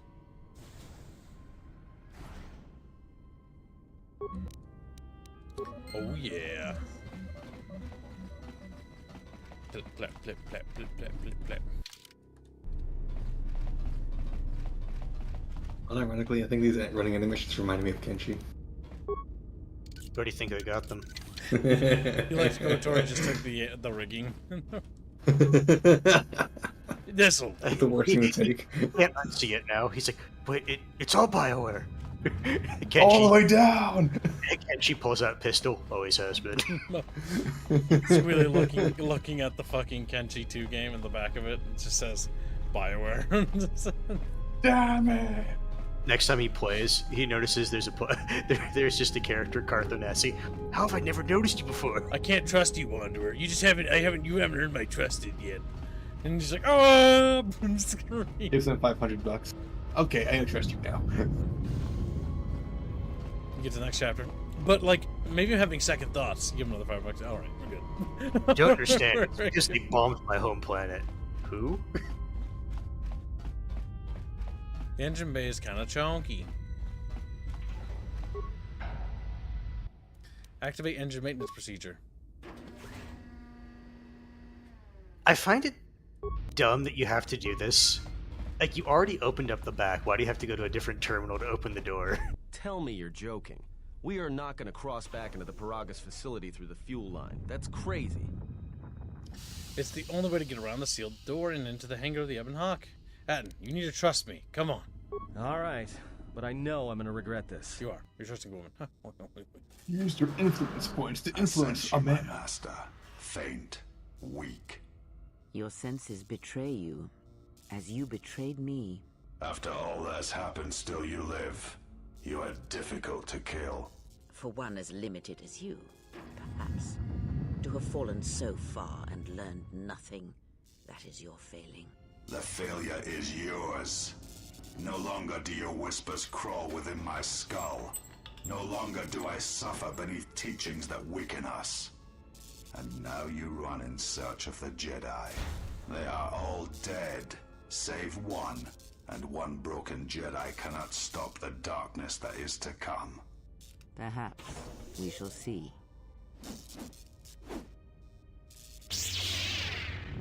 Yeah. You guys fucked up pretty bad there. Oh, well. She brought a knife to a lightsaber fight, okay? What's wrong? Are you all right? Damn it, hold on. It's only a little farther. Don't give up on me now. What happened to you? My hand, it felt like it was being dipped in molten carbonite. Kreia, I think she was wounded badly. Huh? How do you know that? Call it an instinct reaction. Look, if she's in pain, then that pain's buying us time we can't afford to waste. Especially if Sleeps with Vibroblades gets tired of playing with her and decides to use us for practice next. Alright, let's go.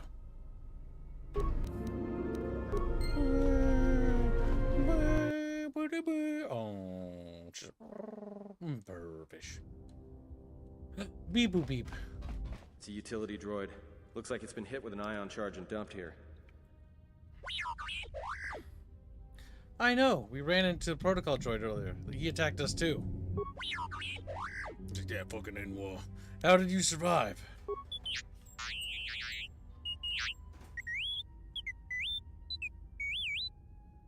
He just dumped you into the fuel pipe? Sounds like he just wanted to keep you out of the way until he could find a way off the station with us. Good thing you remember. Let's see.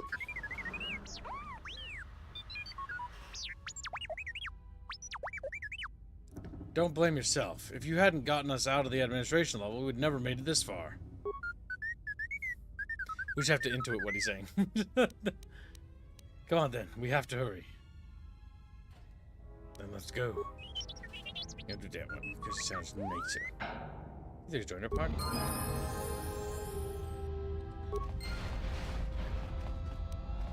Just say the word. T3M4, your computer and security skill monkey. I think some demolitions too. But you already got a person for demolitions.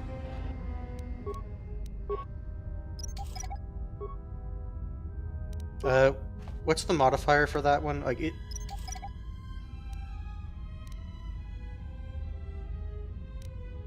Is it? I don't know why you thought that was a good idea.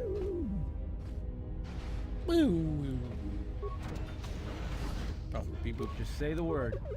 Beep boop. Yeah. Needs level. Just level it up, it'll heal. Dexterity, Constitution. Oh, that's right.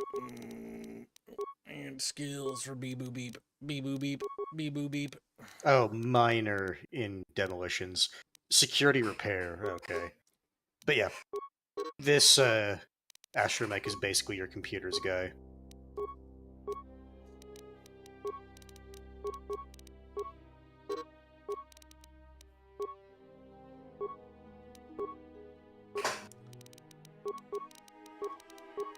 He's beep boop beeping.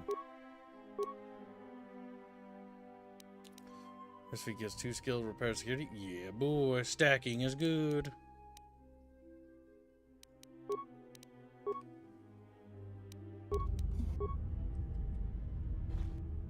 Uh-oh. We got beep boop beeps. That's a beep boop beep.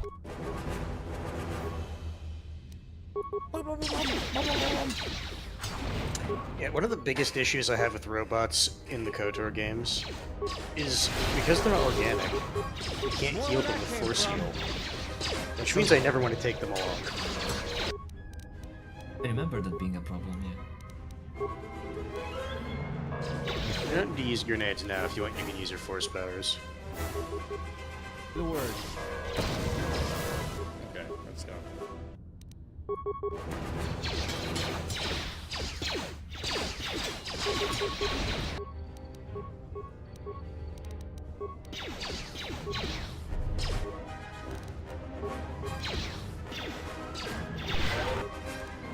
Go beep, beep. No, wait. Iron grenade, then. Oh shit. Another iron grenade for my robot friends.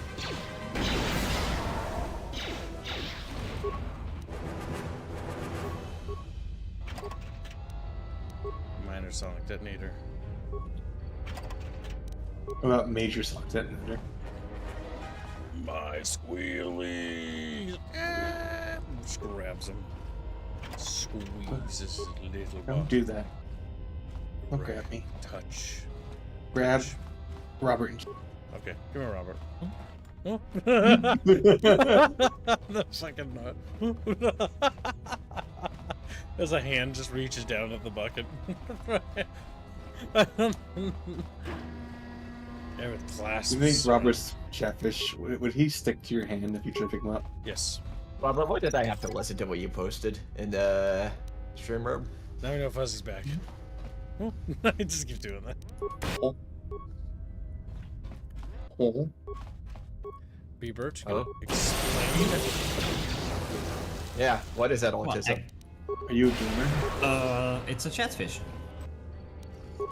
That's what the sound that they make. It says Chatfish squeak. Yeah. What Have a good one, Kapka. upset chatfish would sound like, especially when you poke him towards the end. They scream. Then they're very excited. They make funny noises. I like to mention that Chatfish just escalates when they get upset. Just like they're always Maybe I down, should like, make but a they get lot louder. of them, like in a choir, and just like all of them sound at the same time. Have them sing Shin Godzilla's. No, I don't think I could make it sing, but just like many of them together with like reverb. Like, the ideas there. Time to even the odds.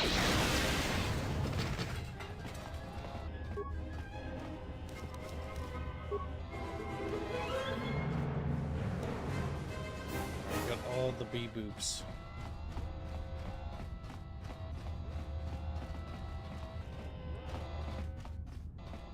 Destroying bee-boops one by one.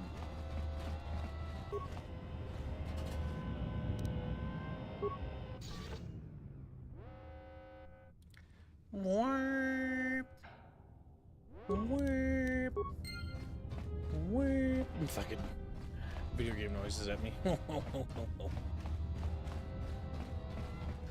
Hey, look, there's robots. Here.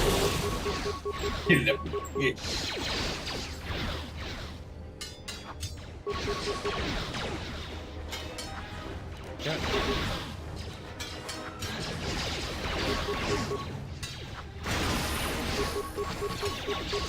My time to heal in combat so I can get help again. There we go.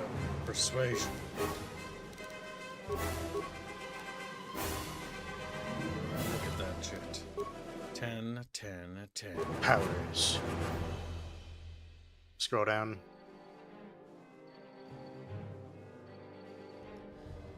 Next level stun for home irons. Not ready. So, if you go up to the hand deflecting bullet, I'm pretty sure that increases your... Does that give you a bonus to deflect blasters? No. Scroll up a little bit, the person meditating.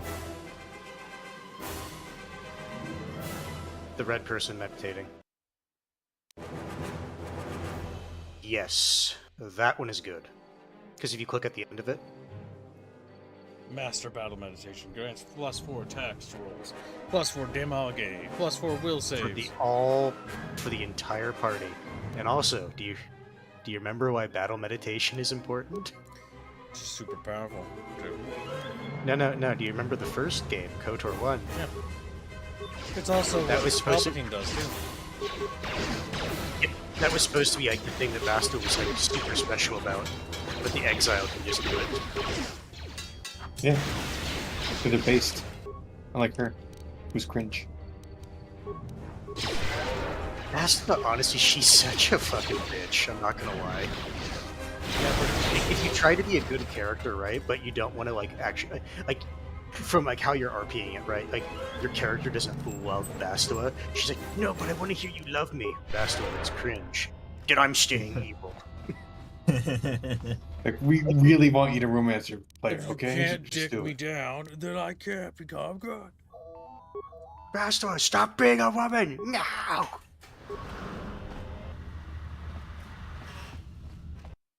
Honestly, it's one of the reasons I really don't like Bastua's character. Because she's supposed to be kind of whiny, like that's like... And also entitled. Like that's supposed to be like a character flaw of hers, but the issue is, like, she never gets over it. She doesn't. She never experienced character growth. It actually just turns evil. And the only way that you can turn her good is you promise to basically, like Kip said, dick her down. That's it. That's the only reason she becomes good. Damn. That's why she's I just not remember very back in the likable day character. in gaming magazines, they were like, oh, you have a wife in this game. They're all about...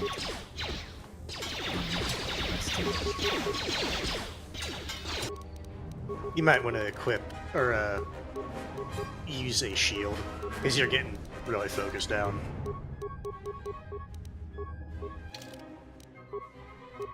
Reflex package actually might not be that terrible.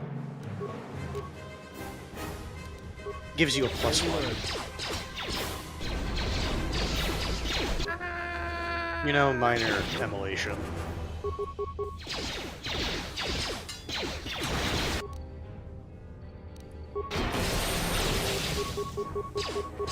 I do like the sound when you actually successfully hit, like, disable droid or destroy droid.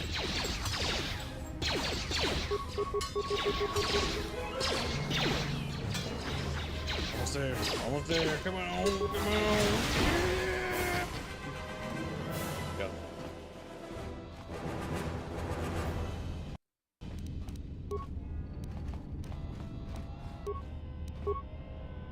Just use your med packs, trust me, you're gonna get so many of them. Even though they're not great, like, it's still faster than just waiting for your force points to go up and then use force heal. No, you should be like me. Hoard them to your heart's content and optimize your resources like crazy. People like you are the type of players I don't respect. I'm fine with that. BBD. What? No, he's The not. He's console? actually very self-conscious. Huh? What is that piece of junk saying? He said he can open up the door to the hangar. He just needs to access the terminal on the up on the platform. How can you even understand that noise? I served with a lot of utility droids and, well, many years ago. Okay, Kibbs, actually save and go back to the main menu. Because that you should hear him actually say that dialogue. So just save, go to the main menu, and then load back in. Oh my god, Chatfish, look, video games. Did you save, or did you just load? I did save. No, look. Look, Robert, look at something beautiful. Mm-hmm. Look. Looking. See this? What am I looking at? Look at my mouse. Notice how it's a box. Yeah, because it's...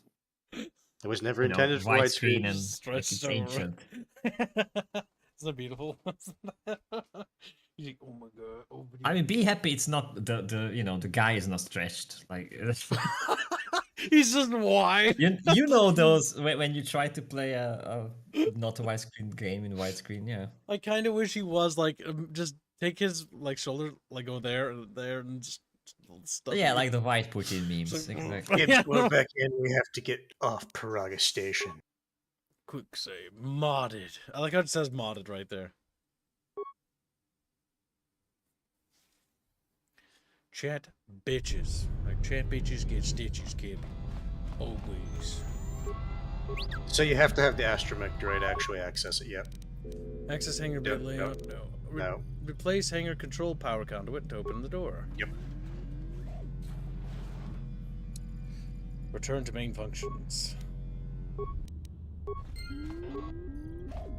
Boy, boy, boy, boy. Good night, Master Hunts Fish. Uh-oh, beep-boop.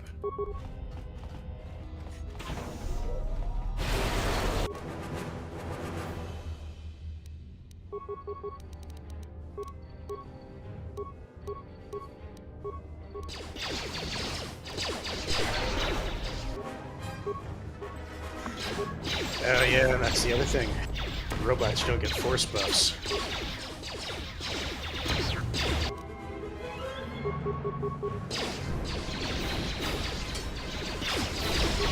Oh my god.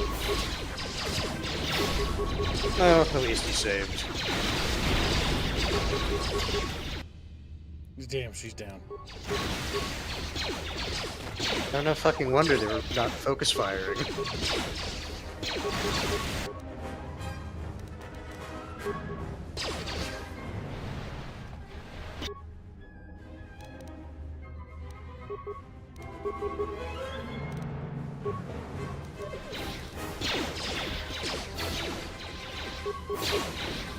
Don't you love how your characters are just be dumb and go to the stupidest positions to throw grenades?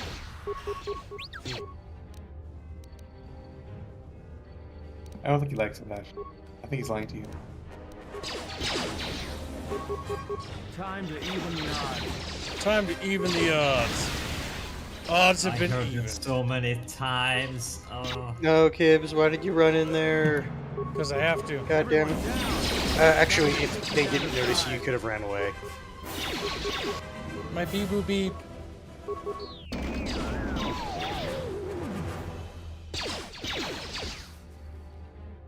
Because the enemies can be aggro. But the issue is you aggro them and they're going to follow you now. Just run as far back as you can. You might be able to get them to de-aggro. That's why I was like hoping that you would run in there, but it's fine. You save right before that spot, so it's not as big a deal. Oh, that's the deal. Just walk out and walk back in. You can't. Damn. Yeah, the game thought of that. Oh wait, no. Pause right now. Yep. So immediately have her. Can you force heal? Or actually, you know what? Yeah, just run away. Go on soil mode, and have Atton stand all the way over here, and then just wait. Just have him wait over here.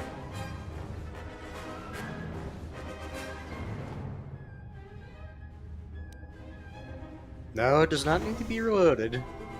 Gibbs chose this path, and I will endeavor to facilitate him doing this. On the bright side, he is healing. Oh, yeah, it's coming. We've got iron grenades. Just chuck grenades. Just keep chucking grenades. Don't stop chucking them. Oh, hey, perfect. Yep. Wow, I can't level up.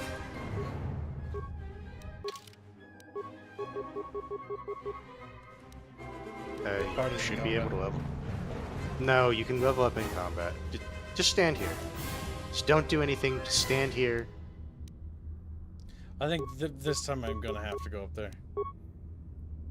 But that's easy. Okay. Give him a shield before you do that. Yeah. We got this. Now use some combat drugs.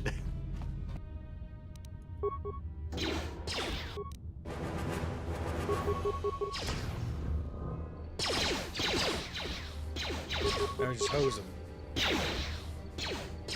More where that came from. Might be easier. No, that won't work. I'll just leave this right here. That's just clear talking. Worked. More where that came from. Time to even the odds. Nice. Holy shit. Epic game mode. Sadly, there's still one more that needs to be cleared out.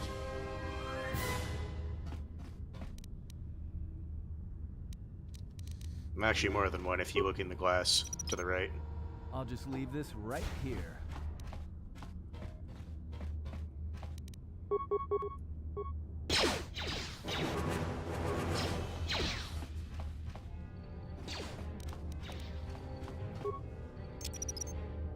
I'll just leave this right here.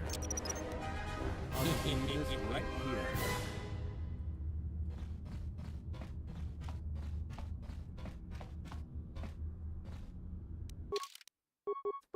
Damn, they don't want to come over here. Why is it not letting you level up? Oh, it's because the party members are down. To take you down to size. No, you should be able to level but up. that's the even with- reason. Because that's the only difference. Then that's a difference in this version, because on the Xbox you could.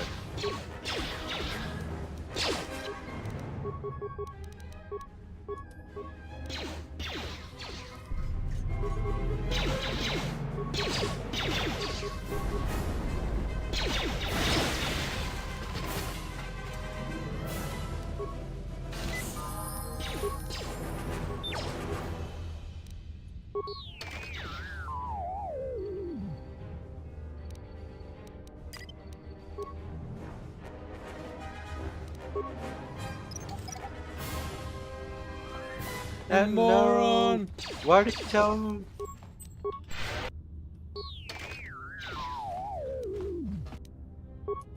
That's okay, we should get this pretty easy. I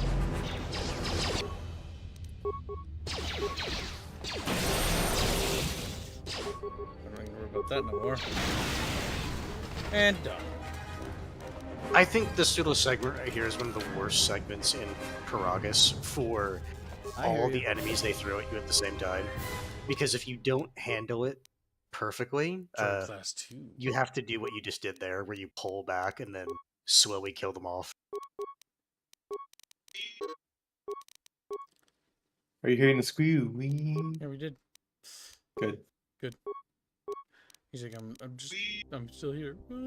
Start crying. No, No, it's because Champions paid for that. So I'm gonna just make sure my audio can go. It's reaching the mic from where the phone is. Pure Bazak. Here, Bazak. Me. Me. Now picking up the Sonic Mine, so you have them for later. Pwned? What are you talking about, Chicken Bob? I pwned them. You boomer. Saying old ass speech. It's like, "Eep."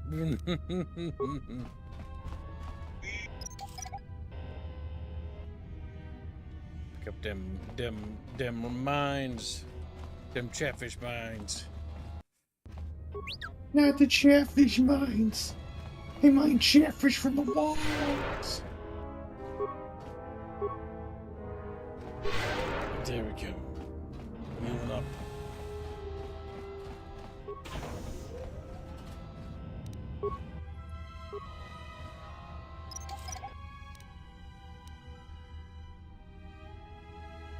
If you use stealth, you can get these without aggroing them, guaranteed. Sometimes you can get away with picking them up without them aggroing, other times not.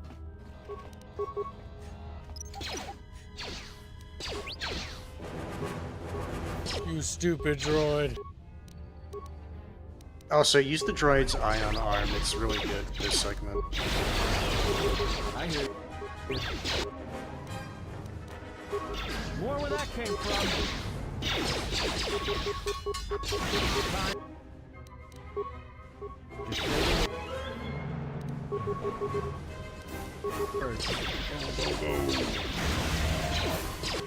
I said zaps it.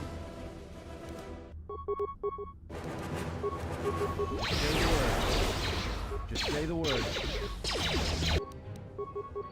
Just say the word. There we go. Switch to that.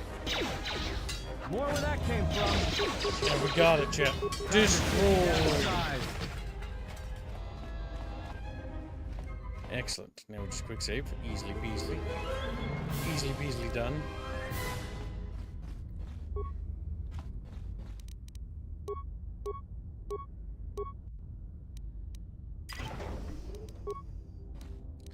so they don't fucking run into them bombs again. The little monkeys.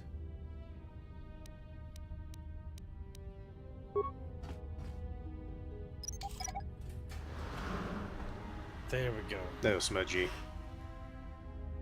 Smudgers. Perfection. Now we can set it back to follow. Follow. Follow. Fable's not a very good game. It's alright for what it is. Overrated is what it was of the era. No, we want other B-Boop to do it. B-Boop is better at computers. Better at technology.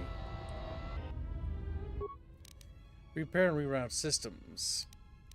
You want to use computer since that's his highest skill technically. Open decontamination chamber. Are you sure? Attempt to shut decontamination system. There we go. I couldn't remember if it gave you that option before or after looking at the camera. Excellent, chat. We can now. If not, you have. If you didn't do that, you would have to put on the breathing masks to get through here. Without taking damage, that is. You can still run through it. Before you get on there, I recommend running around and grabbing the shit around the Ebon Hawk.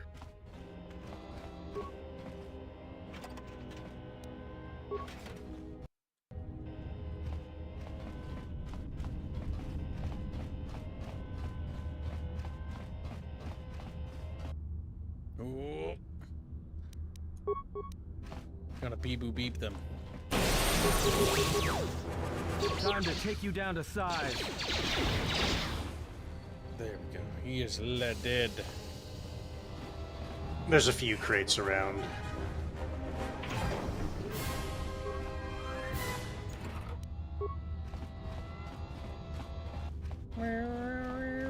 Those little fucking servos are whining around. Nice. I like the game. Walks into wall, trying to open up block and bar.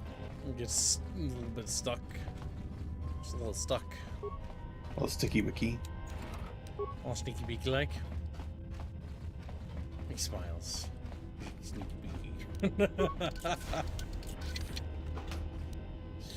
That's good. Good, Chatfish, good.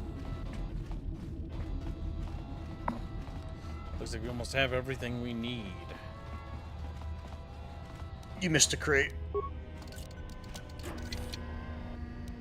Get items. Excellent. And more. More credits.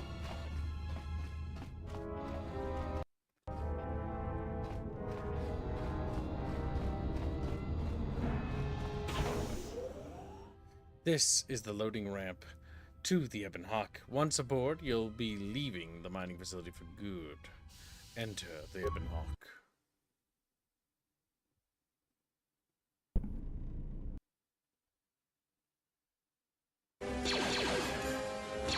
Look at him, fighting retreat droid right there. Guess what you get to do? Take care, Grunch. We'll see you later, Grunchy. Later. Gibbs. Don't come here. God, Sith soldiers, what the fuck? You can shoot the crates and they explode. Doing different things.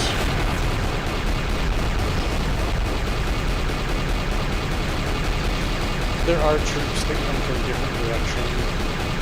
I recommend killing them before they get on the ship, otherwise you have to deal with them. Just keep tapping, because they'll try to run by you. One to the right, far right, kid. Trying to be sneaky.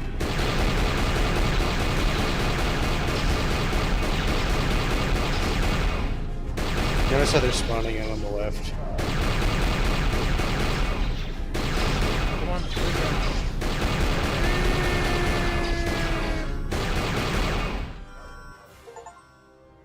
kill all the Sith troopers before they can board the ship. Nice. Kreia, your hand! What happened? There is no time. We must leave. Okay. If they get on the ship, you have to fight on the ship, and I just find it annoying, so I always recommend people just kill them all before they get on. The broadside us with those turbo laser batteries. Fucking.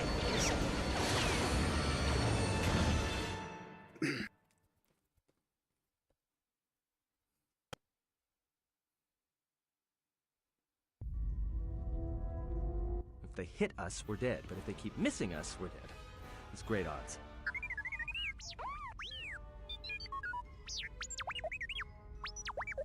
Somebody shut that trash compactor up. Look, can you fly the thing or not? I'm doing all I can, and that's not enough. What'd you do to make these guys so mad? Well, either they hit us and destroy us, or they hit an asteroid and make the whole field go nova. Can we jump into hyperspace? Not with all these asteroids around us. We'd enter hyperspace in pieces. We have to clear that field first. Thing is, we clear the field and they're gonna have a clear shot at us. Just do your best to keep your distance. We'll get out of this yet. What are the asteroids? They can be destroyed by us as well as them, can they not? That'll take out the whole field, the colony, and maybe us. We might not even be able to jump to hyperspace in time. Then we die here. Choose now. Ooh, the robot. We don't have any choice. No, someone might still be alive in the facility. They're dead. But you were paid to do a good playthrough. That's true. Or not paid. Sorry, chat voted on you doing. Oh no, it was paid. You want to know what the difference is between you shooting and you not shooting? When you go around the rocks, you just see red lasers coming out of your ship with the rock that exploded. That's it.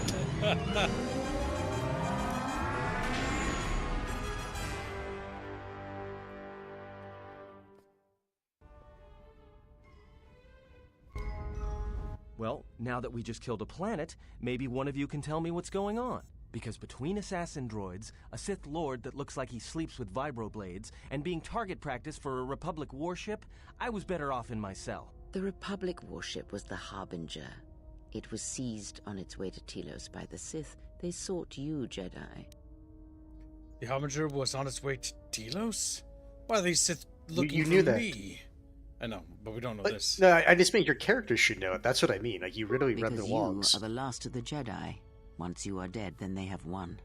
The issue with the log thing is that actually, so you're right, our character should know that. Most RPGs, however, do not factor whether you do read not logs. expect people to read them, yeah. Yes, they're actually written as if you didn't. Also, welcome to stream, Smudgy. Smudgy, you were here like yesterday, weren't you? Or did you like change your profile, or are you a different person? Are you like He said long time no see, so I'm assuming it's the same person from as far as back I'm then. aware, he was here like 5 minutes ago. Honestly, like, it's always hard to tell when people like it was like Eli returning, like, I'm back from military. It was like, you were gone? Fuck, it felt like I was just talking yesterday. My perception of time is becoming very bad. Or when Strato showed up in the Discord server, it's like, I'm on leave. And it's like, oh, you're back? You were gone? You were gone? Keep the timeless. He was like freedom when it comes to time. Like, what? 10 years? What? The thing is, I think the reason why they feel that way is because I work on writing stuff, and so like after stream, I'm gonna go work on document, right? And then wind down, go to bed, then get up in the morning, work on document, then stream, then wind down, work on document. You know, and it's become so like there's so little time that it's like a month passes. I'm like, a month passed? Yep. I have to pay my taxes. I have to pay my. But yeah, I'm not a Jedi, not any longer. But I was exiled from the Order. The next time someone calls me a Jedi, give me wine and pull your own blood. I've heard enough of this. But I was exiled from the Jedi Order. Exile or not, the Sith believe you to be a Jedi Knight, and that is all that matters. But last of the Jedi, that can't be true. The Jedi Civil War destroyed the Jedi. By the war's end, barely 100 Jedi remained. Many fell in battle, and many more were seduced by Revan's teachings. What about the Jedi on Dantooine and Coruscant? The Jedi Academy on Dantooine is nothing more than a crater that echoes with the ghosts of dead Jedi, and the Jedi Temple on Coruscant lies empty.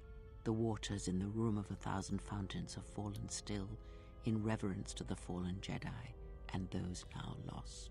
Many Jedi blamed the teachings of the Jedi Masters for Revan's fall, and the civil war that followed. If any survivors still live, we need to warn them. Perhaps, but they are Jedi no longer. If the Sith have not already slain them, then they will not help you, nor can you help them. Before you said the Harbinger was on its way to Telos. Yes, to aid in the recovery effort there. Many roads lead to Telos, including ours. Not like we have much of a choice, the Peragus astrogation charts being what they are. It is where we must go, and where the Harbinger was bound before our unfortunate encounter on Peragus. How did you know I was on board the Harbinger? You were difficult to find, but coincidence was on our side. When I learned that you were on the vessel, I knew the Sith would not be far behind. When we intercepted the Harbinger, it was crippled, drifting in space. It was a simple matter to board the vessel and rescue you. Unknown to me, however, the Sith were already on board. Just as we made the jump to hyperspace, they fired upon us, nearly destroying the Ebon Hawk. How come I don't remember any of this? Whatever occurred on board the Harbinger had rendered you unconscious. Though your thoughts were faint, I was still able to find you, sealed in one of the cargo holds. That's an unusual set of coincidences. True. But as one trained in the Force, you know that true coincidences are rare. Library_controller has finished downloading, and you must restart the game to enable the mod. What? I don't know. Okay. Uh-huh. Then Why, Nice. why did you click yes? I don't know. Why? It's easy to That fix. was stupid. Forgive him, he is a I thought it kid. just said okay. I didn't see an option to say no. There was cancel. 21, 13, 15. Chatfish. I was like, just be quiet, you little fucking little fishies. If they hit us, we're dead. Somebody. Alright, look, can you fly this thing or not? Isn't there anything you can do? I'm doing. Ellie. Can we jump to hyperspace? And just do your best. No, someone might still be alive. Skip. Well, now that we just killed a. How do you know? I don't remember. I get the Prologue. I do not know how the Ebon Hawk was able to make it to There, we're back to where we were. Be silent. We're having a conversation here. Yeah. No one understands you. He says that he repaired the ship and got us to Peragus. Repaired this ship. My eye. Next thing you know, it's gonna claim credit for saving our skins. If that little noisemaker says it repaired the ship once, then it can prove it by doing it again. Go on. Get. Damn. So the sad noise it made. So why are these Sith looking for me? Because you are the last of the Jedi. Once you are dead, then they have won. But I was exiled from the Jedi Order. Exile or not, the Sith believe you to be a Jedi Knight, and that is all that matters. But Last Jedi, that can't be true. The Jedi Civil War destroyed the Jedi. By the war's end, barely... Can't take me with them. What happened to the Jedi and Dantooine and Coruscant? If any survivors still alive, we need to warn them. That. If we don't stop them, they're going to keep coming. Look, enough with the we already. There we go. No, You cannot hope to triumph against them alone. To stop them, you will need weapons, allies, and a teacher. In the end, I fear it may not be enough. What do you mean? You fought in the Mandalorian Wars, and it cost you everything. Are you willing to sacrifice as much again? The Mandalorian Wars were my choice. You are not listening to me. This is not like any field of battle you have ever fought in. Think carefully on your choice. If you choose to fight, if you choose war, it is a path few turn from once the first steps are taken. It carries with it a terrible price. and in the end you may find you have nothing left to sacrifice. I have nothing to lose now. How bad could it be? I turned away from wool once. I can do it again. Like so many Jedi, you hear, but you do not listen. You have much to learn, but we have spoken long enough, and my wound pains me. If you have other questions, find me in the crew quarters. There we will speak more. Hey, don't stop your long, boring rants on my account. I was just getting sleepy-eyed. Also in private, we will be mercifully free from the opinions of imbeciles and fools. Look, not like I care or anything, but you might want to go check on our passenger, especially with that hand of hers. She seemed well enough for someone who had just lost her hand. You're right. She may need help. Can you handle things up here? We're on autopilot until we hit Telos. Until then, a droid could fly this thing. Besides, I think our passenger could use your help. I'll go check on her then. Alright, Chatfish. We've leveled up again. Like, no fucking way, Kib. Now we can put points into intelligence and become smarter than ever. Persuasion and perfection. And powers, last but not least. God damn it, I can't invest in the powers I want. And technically speaking, you can just save the force point. Oh, we can? Just okay then. What? Doesn't like... You must select new... I'm the fucking level-up system. I don't get to save them. That's...